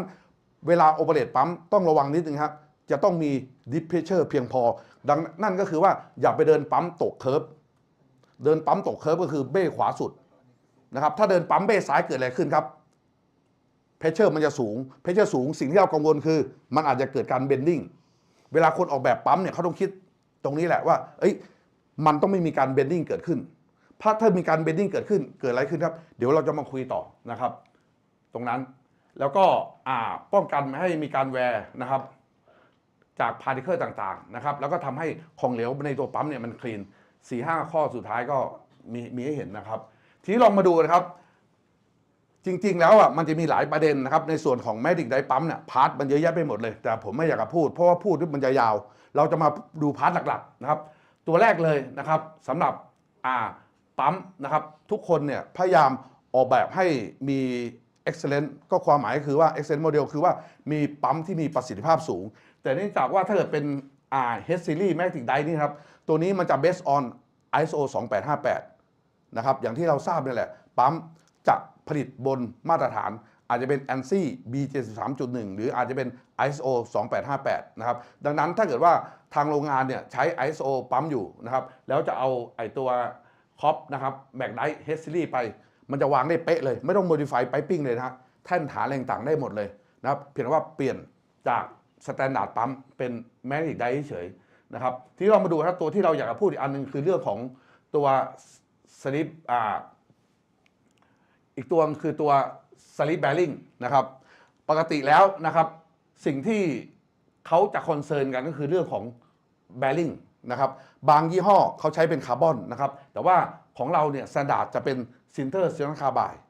นะครับจะไม่มีการแวร์เกิดขึ้นนะครับแล้วก็อีกตัวหนึ่งก็คือตัวต่อไปที่เขาจะพูดกันก็คือตัวแม่เหล็กนะครับถามว่าแร่เอิร์ธนะครับแมกเนตเนี่ยก็คือแม่เหล็กถาวรที่เอามาใช้ในการผลิตแมกเนติกไดร์จริงๆมันมีหลายเกรดมากนะครับลองนึกภาพว่าเวลาเรานะครับจะเลือกใช้แม่เหล็กถาวรในการเอามาเป็นแมกเนติกคัพปิ้งนะครับสิ่งที่คนออกแบบก็คือเราอยากจะเอาแม่เหล็กที่มีน้ำหนักน้อยๆใช่ไม่ใช่แล้วก็แต่ว่าให้ความเป็นแม่เหล็กหรือความแข็งแรงของ3แม่เหล็กเยอะๆดังนั้นสิ่งที่เราจะใช้ก็คือว่ามันก็จะทำให้ไอ้ชิ้นแม่เหล็กตัวเนี้ยมันน้อยนะอีกเรื่องนึงครับที่เขาคอนเซิร์นคือเรื่องของอุณหภูมิเพราะแม่เหล็กถาวรเนี่ยถ้าเกิดอุณหภูมิมันสูงนะครับความแข็งแรงของสนามแม่เหล็กมันจะลดลงดังนั้นก็คือข้อจำกัดว่าบางตัวเองนะครับที่เขาค้นพบก็คือว่ามีความแข็งแรงของสนามแม่เหล็กดีแต่เมื่อเจออุณหภูมิสูงปุ๊บหายเลยนะครับมันจะลดลงอย่างรวดเร็วนั้นเวลาเลือกใช้แม่เหล็กนะครับถาวรในการใช้แมกเนติกไดปั๊มจุดนี้ก็เป็นจุดสำคัญนะครับแต่สำหรับตัว H series แล้วนะครับเราใช้ซามาเรียมโคบอลตัวนี้จะเป็นตัวที่นิยมใช้สำหรับอุณหภูมิสูงนะครับน้ำหนักอาจจะเยอะหน่อยหนึ่งนะครับแต่ว่าเป็นที่นิยมเพราะว่าสามารถที่จะรับได้ทุกอุณหภูมิเราจะสังเกตเห็นว่าปั๊มบางดีไซน์เห็นไหมครับเขาบอกว่ารับอุณหภูมิได้ไม่เกิน120บางตัวอุณหภูมิได้ไม่เกิน180บางตัวรับถึง300ตัวที่เขาคอนเซิร์นคือแม่เหล็กถาวรอันนึงก็คือตัวที่เขาคอนเซิร์นว่าแม่เหล็กถาวรตัวนั้นคืออะไรนะครับแล้วก็ตัวสุดท้ายนะครับคือตัว isolation shell นะครับถ้าเกิดว่าเป็นปั๊มที่ผลิตในจีนนะผมอยากจะบอกว่าบางครั้ง isolation shell เนี่ยเขาอาจจะเริ่มตั้งแต่ stainless steel แต่ถ้าเป็นปั๊มยุโรปนะครับผมกล้าพูดเลยว่าแทบทุกแบรนด์ใช้เป็น H-Alloy C หมดถามว่าทำไมต้องเป็น H-Alloy C นะครับ เพราะว่าการสูญเสียเนื่องจากการตัดผ่านของแม่เหล็กนะครับของ HYC เนี่ยน้อยนะครับน้อยกว่า 36,000 นั้นเมื่อสูญเสียน้อยปุ๊บความร้อนที่มันเจเนเรตตรงนี้มันก็จะน้อยด้วยนะครับแล้วประสิทธิภาพของปั๊มก็จะสูงดังนั้น HYC จึงเป็นที่นิยม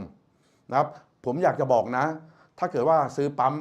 ไม่ว่าจะเป็นแคนมอเตอร์ปั๊มหรือเป็นซิลเลตปั๊มตัวนี้คือตัวที่ต้องสังเกตด้วยว่าพยายามระบุเลยว่าขอเป็น HYC มันจะทำให้ประสิทธิภาพปั๊มสูงขึ้นแล้วก็ราคาปัจจุบันไม่ได้แตกต่างเป็นนัยยะแต่ก่อนเนี่ยผมอยากจะบอกว่าราคามันต่างเป็นนัยยะนะครับเดี๋ยวนี้ราคาต่างไม่เยอะนะครับแต่ว่าบางครั้งเธอว่าสู้กันที่ราคาสุดๆก็แอบอยากจะใส่ 36L ลงไปเหมือนกันนะครับผมแซวเล่นเฉยๆนะลองมาดูนะครับแต่ว่าสิ่งตรงนี้ผมไม่ได้พูดอะไรนะครับเพราะว่าส่วนใหญ่แล้วเนี่ยปั๊มแทบทุกยี่ห้อจะบอกเหมือนกันหมดเลยว่าเป็น Free Operation นะครับแล้วก็ Automatic Axial Force Balancing เดี๋ยวตรงนี้ผมจะมีคุยต่อนะครับไอตัวแมกนิกไดปั๊มนะครับเราเห็นนะถ้าเกิดว่าเราใช้ปั๊มMechanical Seal นะครับเราจะใช้บอลแบริ่งมันจะมีการดีไซน์ลักษณะที่ว่าตัวหนึ่งเนี่ยรับ radial load อีกตัวหนึ่งรับทั้ง radial load และ touch load เพราะว่าขณะที่ปั๊มทำงานนะครับแน่นอนครับมันจะมี axial touch load เกิดขึ้นอยู่ผู้ผลิตปั๊มจะต้องมีการคำนวณเสมอว่า axial touch load ที่เกิดขึ้นมันเยอะขนาดไหนนะครับแล้วก็ตัวที่คนออกแบบปั๊มคือว่าเขาจะต้องพยายามบาลานซ์นะครับทำยังไงก็ได้ให้ axial touch load เนี่ยมันมีให้น้อยที่สุดซึ่งไอตัวคนออกแบบนะครับไม่ว่าจะเป็นแคนมอเตอร์ปั๊มหรือออกแบบตัวแมกนิกไดปั๊มเขาก็ต้องพยายามหาทางออกแบบว่าเพื่อจะให้ตัว axial touch load เนี่ยน้อยที่สุดนะครับแล้วก็ low maintenance cost นะครับลองมาดูนะครับอันนี้คือตัวอย่างนะครับของตัวคอปนะครับไอตัวแมกนิกไดปั๊ม H series นะครับอันนี้คือ outer magnet นะครับอันนี้คือ inner magnet นะครับอันนี้ก่อนการหุ้มนะครับอันนี้หุ้มแล้วนะครับหน้าตาก็จะเป็นแบบนี้นะครับตัวนี้คือ isolation shell นะครับพาร์ทหลักๆนะครับ isolation shell นะครับวัสดุจะเป็น HYC รับความหนาประมาณ1 ถึง 1.3 เพราะถ้าเกิดว่าหนากว่านี้นะครับผมเรียนตรงๆเลยว่าราคาแพงไม่เท่าไหร่มันจะเกิดลอสเยอะนะครับดังนั้นเนี่ยเวลาเขาเลือกใช้สำหรับตัวแคนเนตมอเตอร์ปั๊มหรือแมกนิกไดปั๊มเขาจะเลือกวัสดุที่ทนกับสารเคมีเพราะเขาไม่สามารถที่จะเอา isolation shell ตัวนี้ให้หนาได้ถ้าทำให้มันหนาๆนะครับผมกล้าพูดเลยลอสมันจะเยอะมากๆดังนั้นก็ต้องพยายามทำให้มันบางที่สุดแต่ว่ามันทนกับสารเคมีนะครับโอเคฮะอันนี้จะเป็นโครงสร้างภายในนะครับผมอาจจะไม่ได้ลงดีเทลนะครับก็จะเหมือนกันนะครับทั่วๆไปโอเคฮะลองมาดูนะครับตัวสแตนดาร์ดนะครับตัวสแตนดาร์ดลองมาดูการเซอร์คูลเลตของเหลวนะของแมกนิกไดนะครับเห็นไหมฮะเพรสเชอร์มาที่นี่นะครับจุดสูงสุดปุ๊บก็วิ่งมาทางนี้นะครับแล้วก็วิ่งมาเลี้ยงนะครับมาคูลดาวน์บริเวณที่เกิดความร้อนนะครับเนื่องจากแม่เหล็กตัดผ่านนะครับแล้วก็วิ่งมาทางนี้นะครับแล้วก็ผ่านมาอันนี้รูจะเจาะทะลุนะครับแล้วก็วิ่งมาเลยครับนะครับแล้วก็แยกออกมานี่เลี้ยงสลิปแบริ่งนะครับแล้วก็ออกมาที่ตัวรูตัวนี้นะครับออกมาที่ด้านหน้าเลยนะครับออกมาที่ทางดูดอันนี้คือหลักการของการเซอร์คูลเลตดังนั้นเราจะเห็นว่าแมกนิกไดปั๊มนะครับถ้าเกิดเอาไปใช้กับของเหลวที่มีของแข็งโจทย์ก็คือว่าของแข็งนะครับมันอาจจะทำให้บริเวณนี้เสียหายและยังไม่พอถ้าเกิดว่ามันไปอุดไปตันรูนะครับไม่มีการเซอร์คูลเลตเกิดขึ้นจบข่าวเลยนะครับมันก็จะเกิดฮีทมันก็จะเกิดความร้อนแล้วปั๊มก็จะพังนะครับไม่ว่าจะเป็นยี่ห้อไหนๆก็ตามนะครับสิ่งที่เขาคอนเซิร์นก็คือเรื่องนี้แหละนะครับมันก็เลยกลายเป็นจุดตายของพวกซิลเลตนะเป็นจุดตายของซิลเลตปั๊มไม่ว่าจะเป็นแมกนิกไดหรือแคนมอเตอร์ปั๊มเราจะแฮนเดิลโซลิดได้ค่อนข้างน้อยนะครับวัสดุนะครับถ้าเกิดว่าเป็นแมกนิกไดปั๊มนะครับเราจะมีตั้งแต่เหล็กหล่อนะครับ304แล้วก็316แต่ถ้าเป็นวัสดุเกรดกว่า316ไม่ว่าเป็นดูเพล็กอลลอยเทอร์นตี้เป็นเฮสซลอยเป็นไทเทเนียมเรามีให้เลือกหมดนะครับแต่อันนี้คือสแตนดาร์ดนะครับอีกครั้งหนึ่งนะครับสไลด์แบริ่งนะครับหรือจูโน่แบริ่งเราก็จะเป็นซินเทอร์ซิลคาร์ไบด์แล้วก็ไอโซเลชันเชลนะครับก็จะเป็นเฮสซลอยซีนะครับแล้วก็ซัมมาเรียมโคบอลต์นะครับลองมาดูนะครับปั๊มนะครับขนาดนะครับที่เราขายได้ก็คือตั้งแต่ประมาณ1 นิ้ว 2 หุนนะครับจนถึง10 นิ้ว400 คิว150 เมตรนะครับ อุณหภูมิ220องศาซีนะครับอันนี้คือตัวสแตนดาร์ดนะครับถ้าอุณหภูมิสูงกว่านี้เขาก็จะสามารถดีไซน์ให้ได้นะครับแต่เพียงแต่ว่าอาจจะต้องมีการเปลี่ยนอย่างที่ผมบอกแหละเปลี่ยนแม่เหล็กนะครับหรืออาจจะต้องคำนวณพิเศษตัวนี้โทษนะตัวนี้เป็น boiling point นะครับโอเคตัวนี้เป็น magnetic die โทษนะตัวนี้เป็น multi state นะครับใบพัดนะครับจะมีหลายใบนะครับแล้วก็แน่นอนครับเขาต้องออกแบบระบบ circulate ด้านหลังเหมือนกัน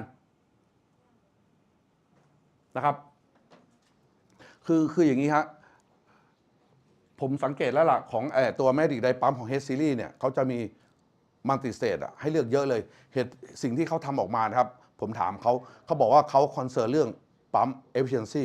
ปั๊มถ้าเป็นมัลติสเตทผมอยากจะบอกนะฮะดิเมนชันจะไม่เหมือนกับพวกสแตนดาร์ดพวก ISO พวก ANSI ละแต่สิ่งที่ลูกค้าจะได้คือเรื่องของประสิทธิภาพนะครับคือถ้าเกิดว่าบางครั้งเราไปทำดิเมนชันเนี่ยให้เหมือนเข้าสู่สแตนดาร์ดผมกล้าพูดเลยว่า efficiency มันจะไม่ได้นะครับซึ่งตอนนี้ผมเห็นอยู่ยี่ห้อหนึ่งนะครับพวกเรารู้ว่าผมขายปั๊มเนี่ยทุกคนเอา ISO บ้างทุกคนเอา ANSI บ้างตอนนี้มีซูเซอร์ออกมาเขาแบบหลุดโลกเลยเขาบอกเขาไม่เอาแล้วดิเมนชันสากลแต่เขาออกแบบปั๊มลักษณะที่ว่าประสิทธิภาพต้องสูงสุดแล้วเขาจะค่าที่ประสิทธิภาพคือตอนนี้มันเหมือนกับว่าถ้าเรากำหนดไงว่าไดมิเตอร์ต้องแบบนี้โฟที่ตรงนี้ซักชั่นทางดูดเท่านี้ทางส่งเท่านี้เชื่อไหมฮะเราทำเอนจิเนียริ่งให้ตายมันก็จะอยู่ในกรอบแต่วันหนึ่งถ้าเราคิดว่าเฮ้ยผมจะออกนอกกรอบละผมจะไม่ follow dimension standard ละแต่ผมจะทำไงก็ได้ออกแบบให้ประสิทธิภาพปั๊มสูงสุดผมเห็นเขาทำละนะครับแล้วก็ร้อนออกมาขายแล้วผมว่านี่ก็เป็นอีกไอเดียหนึ่งครับนี่ผมแค่ชี้ให้เห็นว่าบางครั้งเองเนี่ยมันก็จะมีหลักการคิดนอกกรอบอยู่นะครับแต่โรงงานก็ไม่อยากเอาไปใช้บางครั้งเพราะโรงงานเอาไปวางไม่ได้เพราะว่าใช้ ISO อยู่ใช้ ANSI อยู่ไปซื้อปั๊มที่ไม่เหมือนชาวบ้านเข้ามาประสิทธิภาพดีกว่าจริงแต่ถามว่าวางได้ไหมปัญหาคือแล้วจะวางกันยังไงครับอันนี้ก็คือเป็นอีกโจทย์หนึ่งนะครับก็เล่าสู่กันฟังนะครับตัวนี้เป็นมัลติสเตทนะครับตัวนี้นะครับใช้สำหรับอุณหภูมิสูงลองมาดูนะครับตัวนี้เนี่ยออกแบบมาถึง360องศาซีนะครับก็จะเป็นเซนเตอร์ไลน์เมาส์นะครับถามว่าเซนเตอร์ไลน์เมาส์เพื่ออะไรเพื่อไม่ให้มันมิสอะไลเมนต์เฉยๆนะครับเพราะว่าเวลาปั๊มเนี่ยมันร้อนนะครับปั๊มมันจะลอยตัวขึ้นนะครับเราต้องทำมาเป็นเซนเตอร์ไลน์เมาส์นะครับสำหรับอุณหภูมิสูง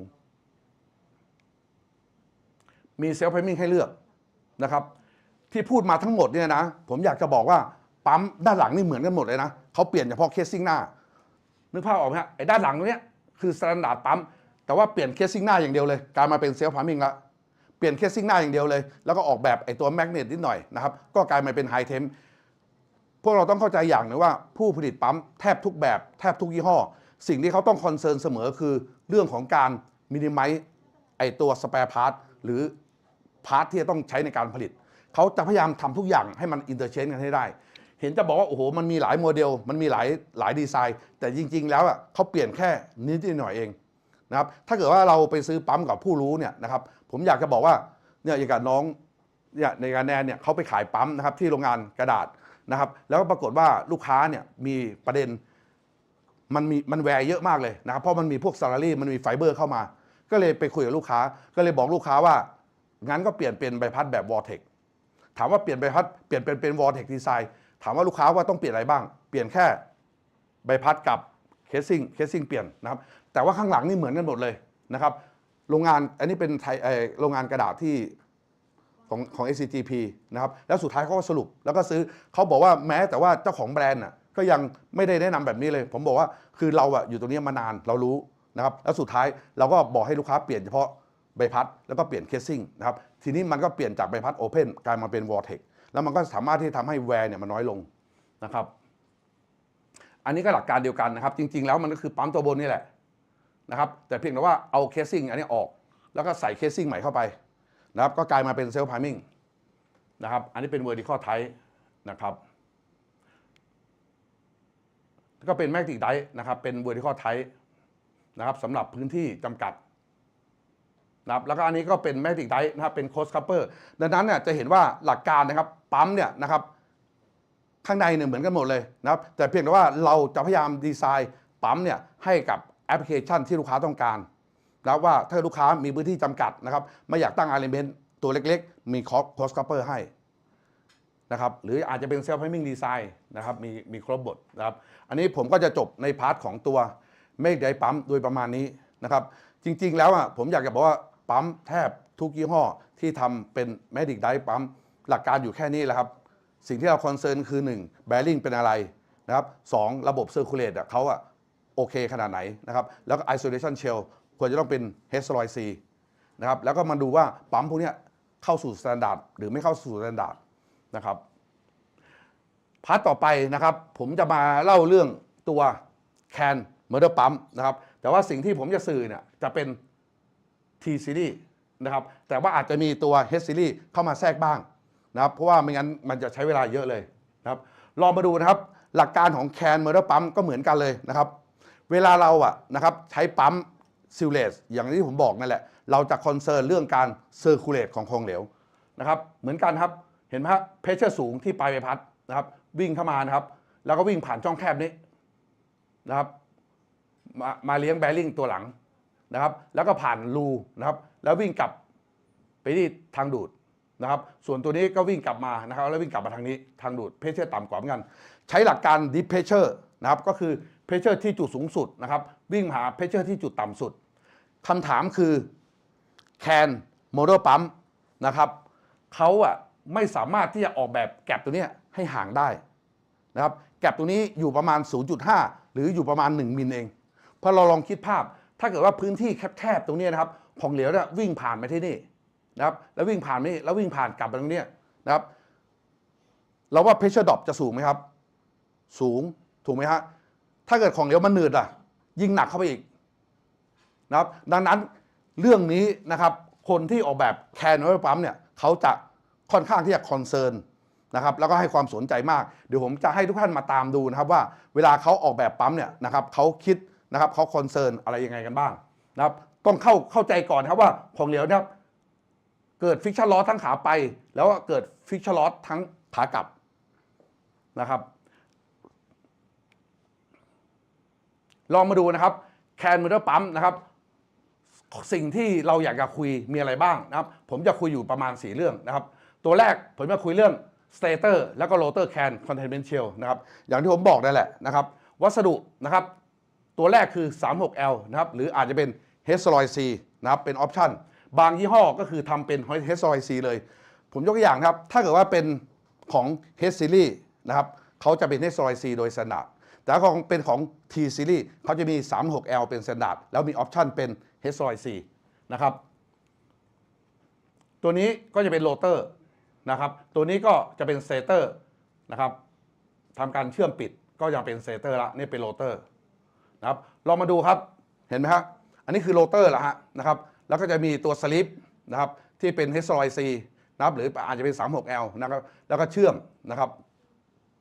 การเชื่อมตัวนี้ไม่ใช่ง่ายเลยนะเขาบอกว่าเครื่องเชื่อมเองเนี่ยอย่างโรงงานที่ผมไปนี่เขาไม่ได้ซื้อเครื่องเชื่อมตรงนี้จากในจีนเองนะฮะเขาบอกผลิตไม่ได้คือคุณภาพไม่ดีพอเขาต้องซื้อจากต่างประเทศแล้วเขาบอกว่าเขาซื้อเนี่ยปรากฏว่าโรงงานที่ยุโรปไม่ยอมขายให้ด้วยเขาต้องแอบซื้อโดยต้องเอาของเนี่ยไปลงที่ฮ่องกงแล้วเขาไปเอาของเข้าฮ่องกงเข้าที่จีนได้ไม่งั้นเขาไม่ได้เครื่องเชื่อมตัวนี้นะครับแล้วการเชื่อมตรงนี้เนี่ยขณะที่เชื่อมเองเนี่ยเขาจะมีเทคนิคนะฮะข้างในเนี่ยเป็นไนโตรเจนอัดเข้าไปด้วยนะครับแล้วทำการเทสนะครับเรามาดูนะสิ่งที่ผมอยากจะบอกเนี่ยสิ่งเราคอนเซิร์นนะครับเกี่ยวกับตัวโรเตอร์เซเตอร์คือเรื่องของเคลียร์แลนซ์นะครับเคลียร์แลนซ์ตรงนี้มันน้อยมากนะครับตัวเลขตรงนี้นะครับเป็นตัวเลขประมาณการนะครับที่เขาใช้กันทั่วไปในความจริงเนี่ยมันต้องมีการคำนวณมากกว่านี้เพราะมันเป็นเรื่องของอุณหภูมิเรื่องของวัสดุนะครับแต่ว่าอันนี้คือตัวเลขเราจะเห็นว่าแก็บเนี่ยมันน้อยมากเห็นไหมครับถ้าไซส์เล็กๆเนี่ยอยู่ประมาณแค่ 0.5 มิลเองกระจึงเองนึงนะครับถ้าเกิดว่าแต่ละข้างก็จะอยู่ประมาณนี้เองนะครับถ้าเกิดเป็นไซส์ใหญ่ขึ้นมันก็จะมีขนาดโตขึ้นตามถ้าขนาดใหญ่มันก็จะประมาณ1มิลกว่านั้นเพราะเราจะเห็นว่าแคนมอเตอร์ปั๊มนะครับเคลียร์แลนซ์เองเนี่ยมันก็จะมีขนาดที่มากขึ้นนะครับตามขนาดของตัวปั๊มรู้ว่าทำไมเหตุผลหนึ่งเพราะว่าเขาต้องป้องกันเรื่องการดีเฟคชันด้วยนะครับยิ่งมันใหญ่ยิ่งมันยาวตรงนี้นะครับมันก็มีโอกาสที่แอนขึ้นได้นะครับอันนี้คือสิ่งที่เขาต้องคอนเซิร์นนะครับลองมาดูนะครับผมมาตรงนี้เลยนะครับว่าไอตัวแฟกเตอร์นะครับที่มันมีผลกระทบต่อเคลียร์แลนซ์ตัวแรกก็คือเรื่องของ อุณหภูมินะครับเป็น thermal expansion material จริงๆแล้วเนี่ยเวลาเราส่งปั๊ม enquiry ไปโดยเฉพาะพวกแคนปั๊มให้ระบุอุณหภูมิไปด้วยเพราะจริงๆแล้วเนี่ยเขาจะไปกำกับออกแบบในเรื่องของ clearance actual อีกทีหนึ่งนะเพราะเขาต้องคำนวณเรื่องการขยายตัวของโลหะนะครับแล้วก็เรื่องของ fluid viscosity เพราะเราต้องเข้าใจว่าถ้าเกิด viscosity เยอะๆช่องแคบเล็กนิดเดียวอย่างเงี้ยนะครับแล้วของเราวิ่งผ่านเพราะเราว่ามันสึกหรอไหมครับมันสึกหรอจากการเสียดสีนะเข้าใจไหมครับของเหลวเวลารูเล็กๆแล้วโฟมันเยอะเนี่ยมันก็จะทำวิ่งเข้าไปแล้วมันก็จะเกิดการเสียดสีของเหลวจะเกิดการสึกหรอเนื่องจากการเสียดสีไม่ได้เป็นของแข็งไปคูดไปอะไรต่างๆนะฮะดังนั้นตรงนี้เขาต้องคอนเซิร์นว่าบางครั้งเองวิสคอสซี่ก็เป็นข้อจำกัดในเรื่องของแคนเมอร์เดอร์ปั๊มนะครับผู้ผลิตเขาจะบอกนะครับแล้วก็โรโตไดนามิกคืออะไรฮะยิ่งไอตัวนี้มันยาวผมยกอย่างตรงนี้ฮะถ้าเกิดเขาออกแบบตรงนี้ยาวไปไหนแล้วโอเคถ้าเกิดเขาออกแบบตรงนี้ยาวนะไอตัวโรเตอร์ตัวนี้ยาวเราก็จะรู้ว่ามันเกิดลอสเยอะอันนี้ก็คือคนออกแบบเขาต้องออกแบบด้วยนะครับเราคือวันนี้ผมพยายามชี้ให้พวกเราทราบนะว่าเวลาคนออกแบบปั๊มแต่ละตัวเนี่ยเขาคำนึงจุดอะไรบ้างดังนั้นเวลาเราปั๊มไปใช้งานแล้วพบว่ามีปัญหาแล้วเราเข้าใจคอนเซปต์ออกแบบดีไซน์นะเราจะพยายามเราจะมองปัญหาเจอไม่งั้นบางครั้งเราจะวิเคราะห์อะไรปัญหาไม่ได้เลยว่าเฮ้ยแล้วปัญหามันจะเกิดจากอะไรล่ะนะครับอันนี้คือสิ่งที่ผมมากล่าววันนี้ก็คือว่าผมเอาความรู้เอาประสบการณ์ผมไปเยี่ยมชมโรงงานต่างๆมาแล้วผมไปสอบถามมาแล้วดูประสบการณ์จากงานซ่อมแล้วผมก็มาเล่าสู่กันฟังว่าอ๋อปัญหามันเกิดแบบนี้นะเราน่าจะแก้วิธีนี้ถ้าเกิดเรามองภาพออกเราจะแก้ปัญหาได้นะครับอีกอันหนึ่งก็เป็นเรื่องของ bearing design นะครับ bearing design เนื่องจากว่าบ้างก็ใช้คาร์บอนบ้างก็ใช้ซิลิคอนคาร์ไบด์นะครับเดี๋ยวเรามาคุยเรื่องของ bearing อีกทีหนึ่งตัวต่อมานะครับสิ่งที่เขาจะคอนเซิร์นคือนะครับตัวมอเตอร์แบริ่งอย่างที่ผมบอกนะครับตัวที่โชว์ตรงนี้นะครับจะเป็นดีไซน์ของ T Series นะครับจะเห็นว่าตรงนี้นะครับจะเป็นแบริ่งซัพพอร์ตด้านหลังนะครับก็คือชุดนี้นะครับตรงนี้เป็นคาร์บอนนะครับแล้วชุดนี้นะครับจะเป็นตัวผมเรียกว่าแบริ่งเพอร์เดสตอร์ความหมายคือตรงเนี้ยเป็นแบริ่งซัพพอร์ตนะชิ้นเนี้ยเขาทำขึ้นมาเนี่ยมีอะแดปเตอร์ตรงกลางเนี่ยเพื่อมาซัพพอร์ตแบริ่งชุดนี้นะครับแบริ่งก็จะมีชุดหน้าแล้วก็ชุดหลังนะครับทีนี้เรามาดูนะครับแบริ่งเนี่ยนะครับของ T Series นะครับสแตนดาร์ดจะเป็นคาร์บอนกราไฟต์ผมอยากจะบอกแล้วผมก็ไปถามคนที่เขาเติบโตมาจาก T Series เหมือนกันนะว่าถามว่าทำไมต้องเป็นคาร์บอนกราไฟต์ชาวบ้านเขาใช้ซิลิคอนคาร์ไบด์กันเยอะแยะเลยทำไมยูยังใช้คาร์บอนอีกเขาก็บอกว่าคาร์บอนนะครับข้อดีของเขาก็คือว่ามันเซลล์ลูบูเคทนะครับไลฟ์ไทม์มันถ้าเกิดการรันไดหรือต่างๆมันทำได้ดีแล้วไอ้ตัวเรซินที่จะมาทำเป็นอิมพิกเนชันเพราะว่าคาร์บอนนี่มันคือจริงๆคาร์บอนนี่คือกราไฟต์นะฮะคือเขาจะทำเกรนเนี่ยนะครับแล้วก็ทำเคมีคอลใส่เข้าไปจนเราเรียกตัวนั้นว่ากราไฟต์แล้วเขาก็จะใส่แล้วก็จะใส่พวกเราเรียกว่าเรซินก็จะมีหลายเกรดแล้วปัจจุบันเนี่ยนะครับให้แมทชิ่งกับแอปพลิเคชันการใช้งานผู้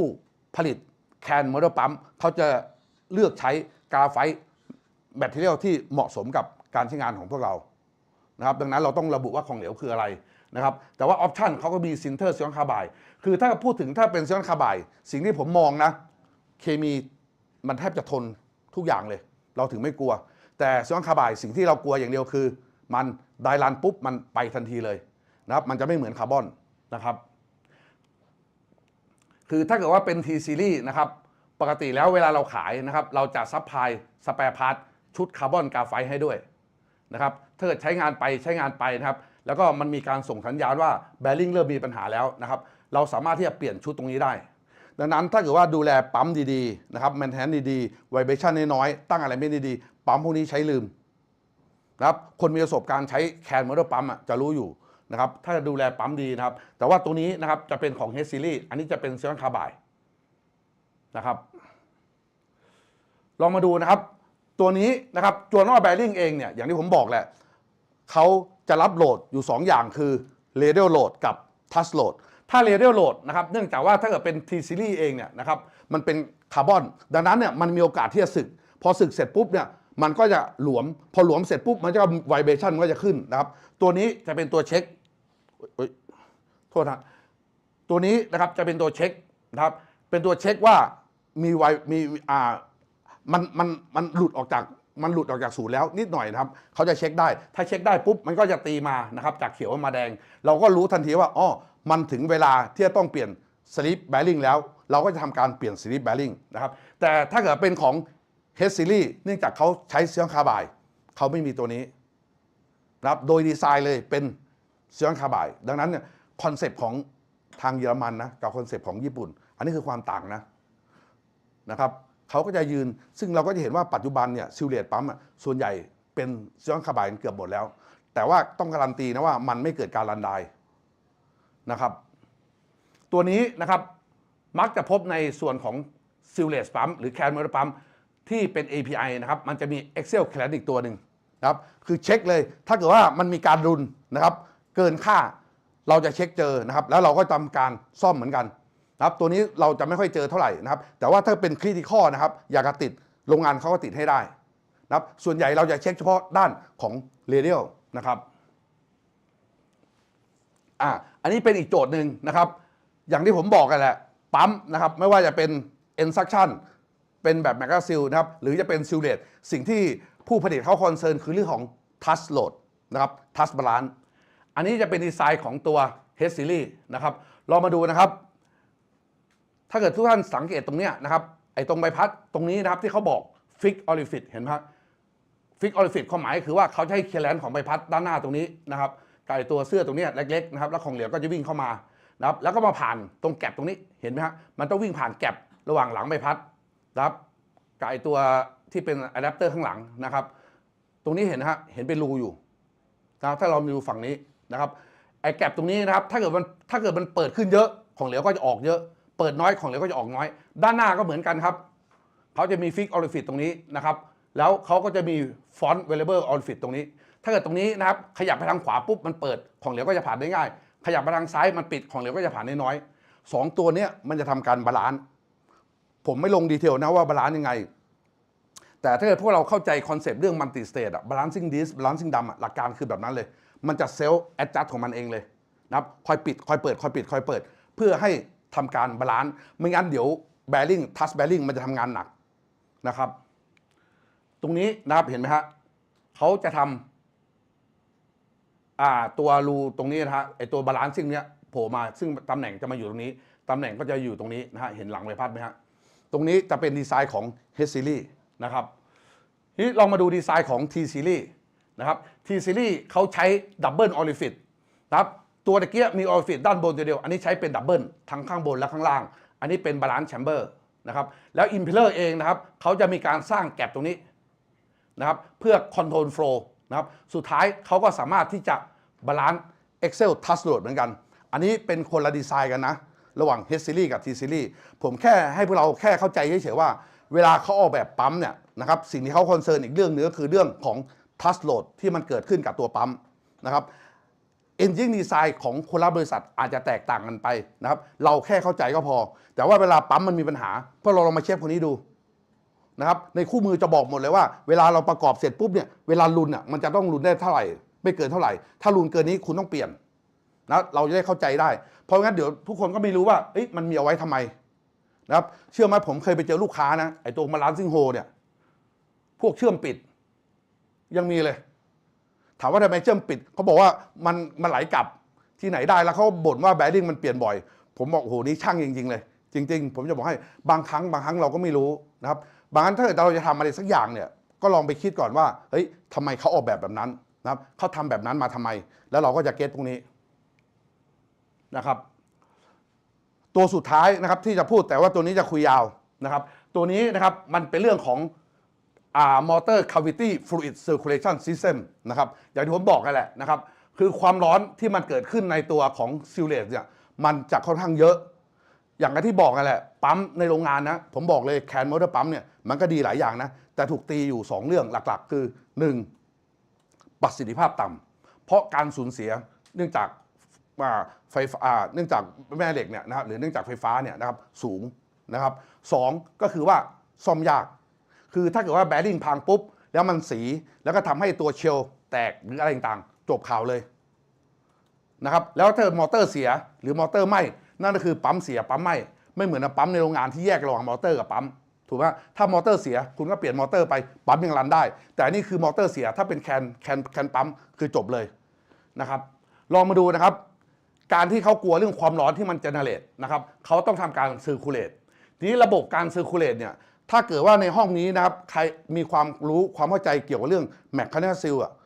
จะพอเก็ตภาพเดี๋ยวพอดีผมจะอธิบายหลายจุดตัวแรกนะครับคือ API แพน01หรือว่าแพน01แพน01คือการซิร์คูลเลตจาก internal เราเรียกว่า internal circulation ภายในนะครับจากทางส่งกับทางดูดนะครับก็คือตัวแรกแบบนี้นะครับทีนี้ถ้าเกิดว่าเราไม่เอาแพน01ล่ะนะครับเรารู้ไหมว่าทำไมไม่อยากเอาแพน01มันจะเป็นแพนตัวนี้แพน11นะครับแทนที่นะครับจะเซอร์คูลเลตมาทางนี้นะครับเราต่อออกด้านนี้นะครับแล้วก็ท่อใหญ่หน่อยหนึ่งแล้ววิ่งมาแล้ววิ่งทางเดียวแล้วกลับปื๊ดเลยลักษณะนี้ลอสเป็นครับฟิกชันลอสมันก็จะลดลงถือว่าการเซอร์คูลเลตก็จะดีขึ้นนะครับดังนั้นถ้าเกิดของที่มันหนืดเยอะนะครับเราอาจจะใช้แบบนี้นะครับหรือเรากังวลเรื่องของดีเพรสเชอร์นะครับเราก็ใช้แบบนี้โรงงานเขาจะเลือกให้เราเองนะว่าถ้าเกิดแพน01เอาไม่อยู่เขาจะขยับมาเป็นแพน11ให้อันนี้คือดีไซน์ของ T Series นะแต่เดี๋ยวไปดูของ H Series เขาจะทำคนละดีไซน์นะครับแต่ผมยังไม่ได้บอกยังไงนะครับอันนี้คือตัวต่อมานะครับแพน01กับแพน11ใช้กับของเหลวทั่วไปแต่วันดีคืนดีนะครับไอ้แพน01กับแพน11เขาบอกว่าเฮ้ยมันไม่ไหวหรอกเพราะว่าของเหลวเราเนี่ยมันเป็นสารระเหยง่ายสารระเหยง่ายความหมายคือพอมันวิ่งมาตรงนี้ปุ๊บนะครับมันมาระบายรูบิเคตตรงนี้ปุ๊บมันร้อนนะครับหรือเพรสเชอร์ดิเพรสเชอร์ตรงนี้ไม่พอมันก็จะเกิดการกลายเป็นไอแล้วเวลาไอเนี่ยมันวิ่งกลับไปที่นี่มันก็จะทำให้ปั๊มเนี่ยเกิดคาวิเดชันนะครับถามว่าเขาแก้ปัญหานี้ยังไงนะครับเขาบอกอย่างนี้เลยนะครับเขาเรียกว่าแพน13ถ้าใครเข้าใจเรื่องระบบแม็กซิลก็คือตัวเดียวกันนะครับของเหลวนะครับไหลเข้ามานะครับผ่านมาออกมาแล้วก็ต่อไปที่ถังทางดูดเลยหรือต่อไปที่ท่อทางดูดนะครับเพราะว่าของเหลวตัวเนี้ยมันร้อนขึ้นนะครับเราก็จะส่งออกเลยนะครับส่งกลับไปที่ท่อทางดูดเลยนะครับอันนี้ใช้กับของเหลวที่เป็นสารระเหยง่ายวันนี้ผมมาเล่าให้เพื่อนฟังเพื่อพวกเราอาจจะบอกทำไมเยอะแยะไปหมดเวลาเราซื้อปั๊มอย่ากังวลฮะผู้ขายเขามีความรู้หรือโรงงานเขามีความรู้เขาจะเลือกระบบการเซอร์คูลเลตให้เหมาะสมกับของเหลวเราอยู่แล้วแต่วันนี้ผมพยายามมาชี้เห็นว่าเขาออกแบบปั๊มเนี่ยเขาออกแบบมายังไงนะครับแล้วเราก็จะเข้าใจคอนเซปต์นะครับตัวต่อมานะครับถ้าเกิดว่าแพน11นะครับแต่ถ้าเกิดเราไปใช้ของที่มันร้อนมากๆเกิดอะไรขึ้นนะครับถ้าของที่มันร้อนมากโจทย์ของเราคืออย่างนี้ครับมอเตอร์โดยทั่วไปนะครับมันจะเป็นมอเตอร์ที่ใช้อินซูเลชันก็คือว่าไอ้เรซินที่เคลือบไอ้ตัวขนลวดทองแดงอุณหภูมิไม่เกิน180พออุณหภูมิไม่เกิน180ปกติแล้วโรงงานเขาจะเรียกคอมเมนต์ว่าอุณหภูมิบริเวณนี้อย่าเกิน120นะถ้าเกิน120เป็นไงครับใช้ระบบคูลิ่งเข้ามาช่วยอันนี้จะเป็นแพน23นะครับความหมายคืออย่างนี้ของเหลวนะครับวิ่งมาตรงนี้นะครับผ่านคูดาวก่อนแล้ววิ่งมานะครับแล้ววิ่งมาที่นี่ตรงนี้จะมีใบพัดอยู่ใบหนึ่งนะครับใบพัดอยู่ข้างหลังนี่ครับมันจะสร้างเพชเชอร์แล้วก็ดันให้เกิดการรูปเขียนด้านหลังนะหลังเพชเชอร์ที่มันขึ้นมามันก็จะทำให้เกิดการซิร์คูลเลตแบบนี้นะครับบริเวณนี้ก็จะเย็นนะครับอันนี้ก็จะเป็นอุณหภูมิ200กว่าองศาซีเหมือนกับของปทุมออยล์นะครับของปทุมออยล์เนี่ยบริเวณนี้จะอยู่ประมาณ200ละครับแต่บริเวณนี้นะครับน้ำมันที่เข้ามาตรงนี้จะน้อยมากเลยนะครับแต่ว่าในนี้เองเนี่ยเขาจะซิร์คูลเลตด้วยตัวเขาเองแล้วก็จะมีน้ำเย็นมาคูลดาวน์นะครับหลักการง่ายๆคือเราจะพยายามควบคุมอุณหภูมิไม่เกิน120นะครับเช่นถ้าเกิดว่าอุณหภูมิของเหลวขึ้นมา200 300 400เราก็ต้องดีไซน์ heat exchanger ให้มันสามารถที่จะ cover ตรงนี้ได้นะครับอันนี้คือหลักการของ API Pan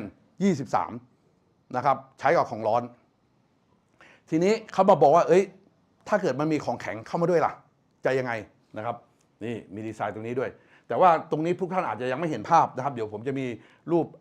อย่างอื่นให้นะครับตรงนี้จะติดเป็นซิงเกิลแมคคานิคซิลนะครับแล้วตรงนี้ก็จะเป็นแคนปั๊มนะครับสีฟ้าเนี่ยคือเย็นละนะครับตรงนี้ก็คูลดาวน์ระบบอยู่ข้างใน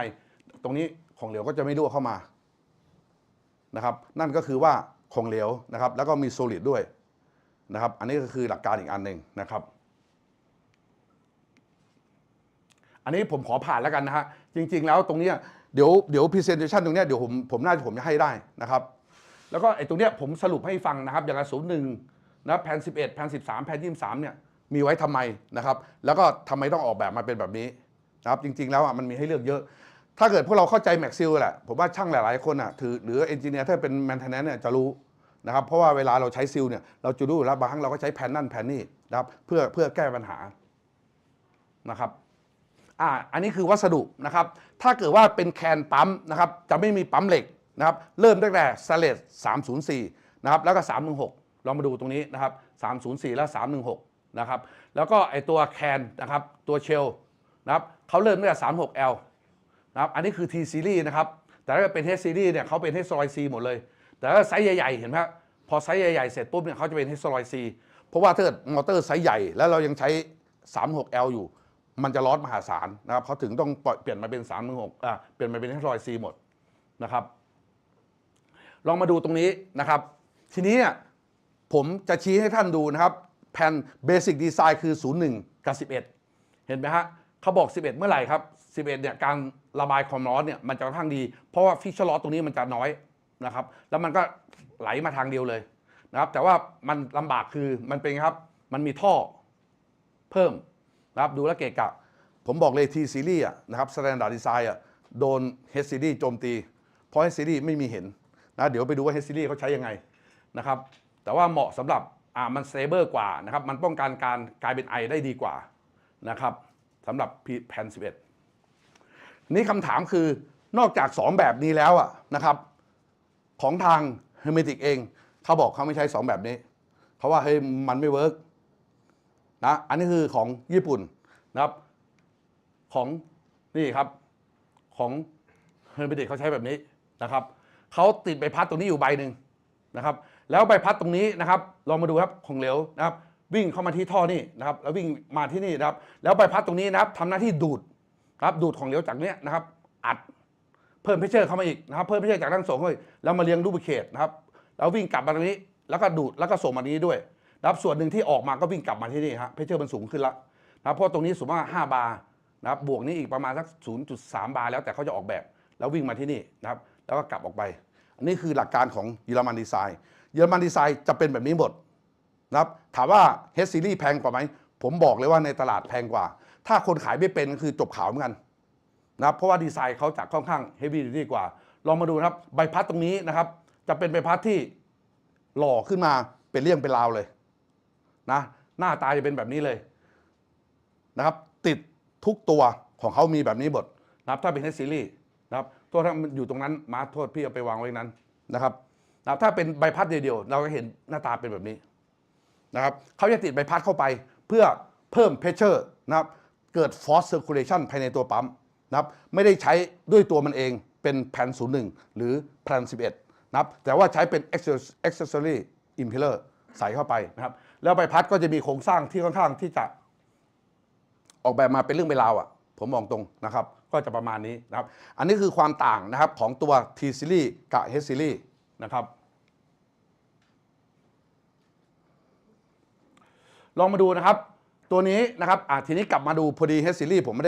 ได้ทำมายาวผมมาดู T series ต่อนะครับ T series ตรงนี้นะครับโค้ดของผมจะเป็น Basic Design แผ่น01นะครับเห็นไหมครับแผ่น01ก็คือจากทางส่งนะครับแล้ววิ่งเซอร์คูลเลตกลับมาทางดูดนะครับทีนี้เองนะครับมันจะมี2แบบดีไซน์นะครับเป็นแบบสแตนดาร์ดตัวนี้นะครับอีกอันหนึ่งก็คือมีอะแดปเตอร์นะตัวนี้เป็นอะแดปเตอร์หลักการเดียวกันคืออย่างนี้นะครับปั๊มนะครับหัวปั๊มตรงนี้ปกติแล้วทุกท่านในโรงงานรู้อยู่ว่าเราสามารถที่จะติดมอเตอร์ได้หลายขนาดใช่ไม่ใช่มอเตอร์อาจจะเป็น1,400มอเตอร์อาจจะเป็น 2,900มอเตอร์อาจจะเป็น 1.1 กิโลวัตต์หรือ 1.5 กิโลวัตต์ขึ้นกับว่าดิวตี้พอยต์ดังนั้นเองเนี่ยนะครับตรงนี้เขาก็เลยผลิตออกมาให้แมทชิ่งกับมอเตอร์ได้ไซส์เดียวดังนั้นถ้าจะเปลี่ยนมอเตอร์เลยต้องมีอะแดปเตอร์ตัวนี้เข้ามาเปลี่ยนขึ้นกับว่าเราจะติดมอเตอร์เป็นอะไรแค่นั้นแหละฮะนะครับแล้วมอเตอร์ตัวหลังนี้นะครับโรงงานเขาจะมีมาตรฐานของเขาอยู่เช่นเขาอาจจะมีมาตรฐานเป็น3 กิโลวัตต์8 กิโลวัตต์15 กิโลวัตต์เหมือนกับมอเตอร์ในตลาดที่เราซื้อเขาจะไม่ได้ผลิตมอเตอร์ตามที่แบบเราแบบเป๊ะๆนะเขาจะเป็นสเต็ปของเขา นะครับนี่ก็คือหลักการของแคนมอเตอร์ปั๊มนะครับความหมายคือหัวปั๊มนะครับคือสแตนดาร์ดแล้วก็อาจจะมีไอ้มอเตอร์ไซส์หนึ่งนะครับที่เขาออกแบบมาเป๊ะพอดีเลยถ้าไม่เป๊ะถามทำไมคุณติดอะแดปเตอร์แล้วก็ใส่ขนาดมอเตอร์เข้าไปนะครับนี่คือหลักการของแคนมอเตอร์ปั๊มดังนั้นไอ้ตัวแคนตรงนี้นะครับมันสามารถที่ไปวางปั๊มไซส์ที่แตกต่างได้ด้วยมันเหมือนกับมอเตอร์นี่แหละผมมีมาเหมือนว่าปั๊มแม็กซิลเนี่ยปั๊มไซส์นี้กับปั๊มไซส์นี้อาจจะติดมอเตอร์ไซส์เดียวกันก็ได้นะครับเขาก็ต้องออกแบบนี้นะครับเพื่อมินิไมซ์นะครับตรงนี้เป็นแพน11นะครับหลักการก็คือผมคุยไปแล้วนะครับตัวนี้เป็นแพน11นะครับไอแพน11ตรงนี้นะครับแน่นอนครับมีเหมือนกันครับเขาใช้คอนเซปต์เดียวกันเลยนะครับอย่างที่ผมบอกนี่แหละนะครับก็คือผู้ผลิตพยายามให้พาร์ทต่างๆมันอินเตอร์เชนกันให้ได้นะครับมันเป็นประโยชน์ทั้งต่อผู้ซื้อและผู้ขายไม่งั้นผู้ซื้อก็ตายเลยครับสแปร์พาร์ทนะครับผู้ขายก็ต้องโอ้โหมีแบบแพทเทิร์นเยอะแยะไปหมดนะครับเพื่อให้เกิดการแข่งขันได้อันนี้ก็เป็นอีกจุดหนึ่งที่เขาคอนเซิร์นนะครับตัวนี้ก็เป็นแพลน13ที่ผมบอกนะครับเอาไปใช้กับสารที่มันเป็นสารระเหยง่ายหรือรีฟิกเกอร์แลนต์นะครับของเหลววิ่งเสร็จปุ๊บนะครับแล้วก็ตีย้อนออกไปเลยนะเห็นไหมครับมันจะมีตูดตรงนี้นะเป็นสารระเหยง่ายแต่นิดนึงนะครับไอ้ตัวนี้เป็นสารระเหยง่ายแต่ผมดูปั๊มแบบนี้ปุ๊บผมรู้ว่าตัวนี้ออกแบบมาใช้กับเคมีสารระเหยง่ายเพราะรู้เพราะอะไรเพราะมอเตอร์เป็น X proof ถ้าเกิดมอเตอร์ไม่ใช่ X proof นะส่วนใหญ่ก็ใช้กับ refrigerant มีปั๊มที่เป็น refrigerant ที่มอเตอร์ไม่ใช่ explosion proof ครับส่วนใหญ่จะเป็น explosion proof โดย standard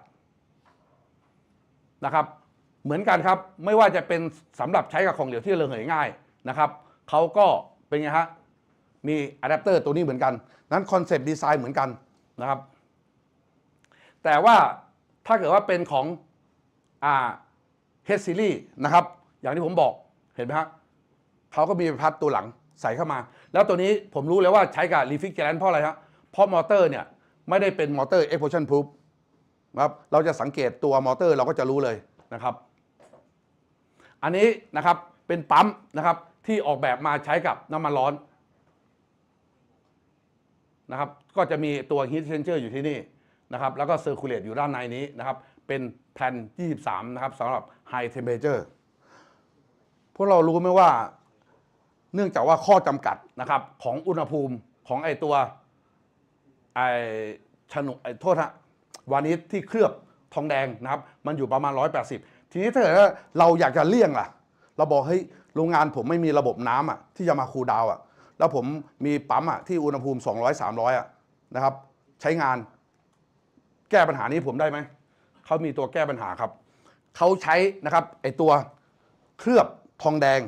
ที่ไม่ใช่เป็นวานิชนะครับเขาเรียกตัวนี้ว่าไมก้านะครับไมก้าอินซูลินตัวนี้สามารถที่จะรับได้ถึง350องศาซีนะครับหน้าตาขนลวดจะเป็นอย่างนี้นะครับแล้วเขาก็จะพันนะครับขนลวดตัวนี้เข้าไปลักษณะนี้เขารับได้ถึง350องศาซีนะครับผมไปดูในโรงงานเขาปรากฏว่าเขามีออเดอร์พวกนี้เยอะทีเดียวเลยนะครับแสดงว่าตลาดก็มีนะครับคือถ้าลูกค้าบอกโอ้ผมไม่อยากจะใช้ระบบน้ำคูลิ่งผมอยากจะซื้อปั๊มแบบว่าให้มันเดินสแตนด์อะโลนเลยได้ไหมตัวนี้ทำได้นะครับโทษอันนี้ก็จะมีอีกตัวหนึ่งนะครับตรงนี้ก็เกี่ยวกับเรื่องของอุณหภูมิสูงแต่เป็นเรื่องของการที่เอาปั๊มมาใช้กับของเหลวที่มันจะเปลี่ยนสถานะกลายเป็นของแข็งที่อุณหภูมิห้องหรืออุณหภูมิปกติดังนั้นเราต้องทำการฮีทตลอดเวลานะครับดังนั้นมันจะเป็นฟูลแจ็คเก็ตเวลาผมใช้โค้ดผมก็จะใช้โค้ดเป็นนะครับเป็นไฮเทมนะครับแล้วก็เป็นฟูลแจ็คเก็ตความหมายคืออะไรเรามาดูนะครับ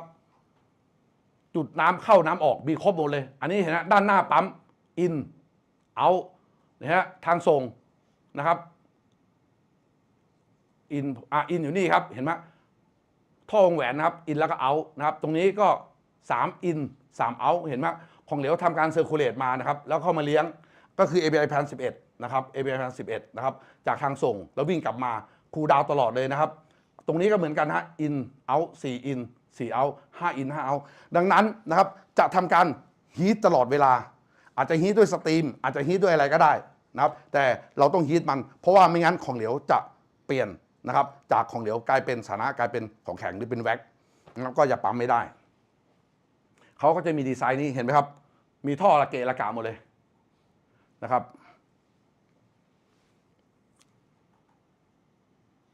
ตัวนี้ใช้เป็นซูเปอร์ฮีทโทษฮะไอตัวฉนวนใช้ไมก้านะครับเห็นไหมครับใช้กับของร้อนนะครับแต่ว่าไม่มี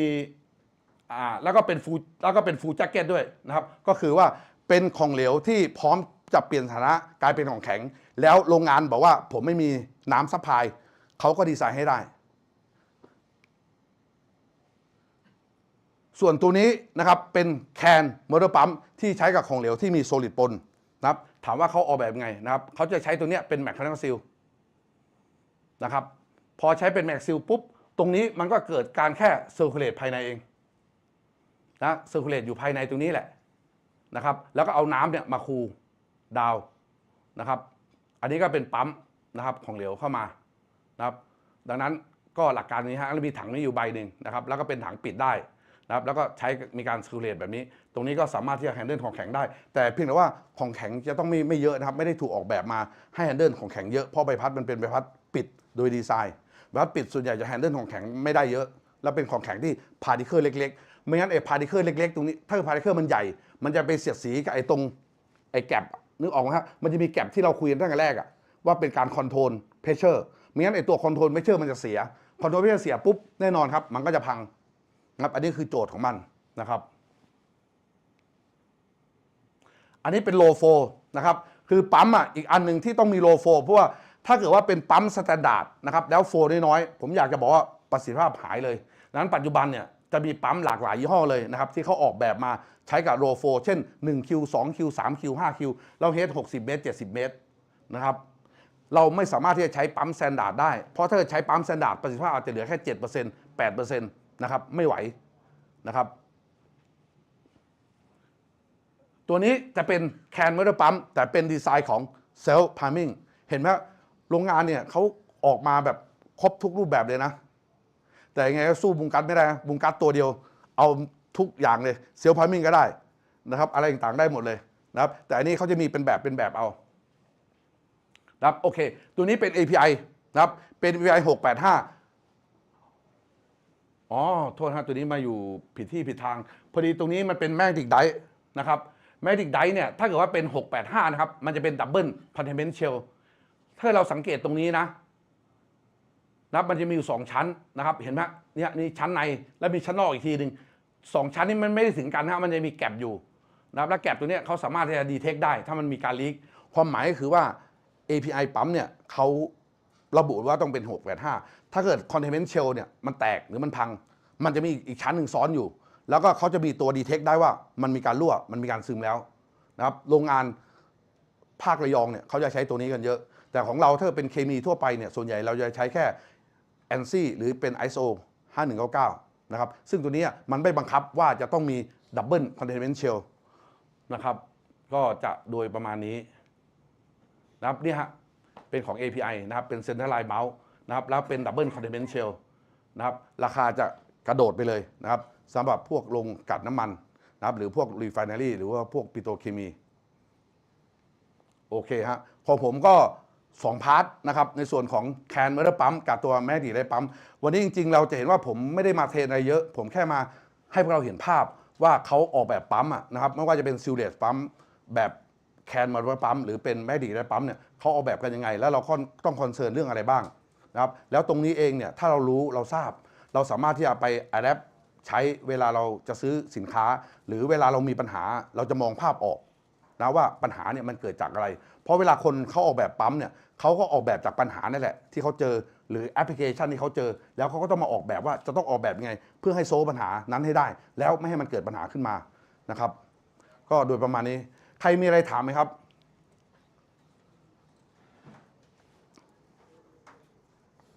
ผมไม่รู้ว่าผมพูดเร็วไปหรือเปล่ายังมีเวลาอีกหน่อยนึงนะครับเดี๋ยวจะมีแบบสอบถามใช่ไหมใช่ค่ะ โอเคฮะโอเคถ้าไม่มีอะไรเดี๋ยวผมพาต่อให้น้องเขาเลยนะครับ โอเคค่ะยังไงขอเสียงปรบมือให้คุณพงศวัสดิ์ด้วยนะคะ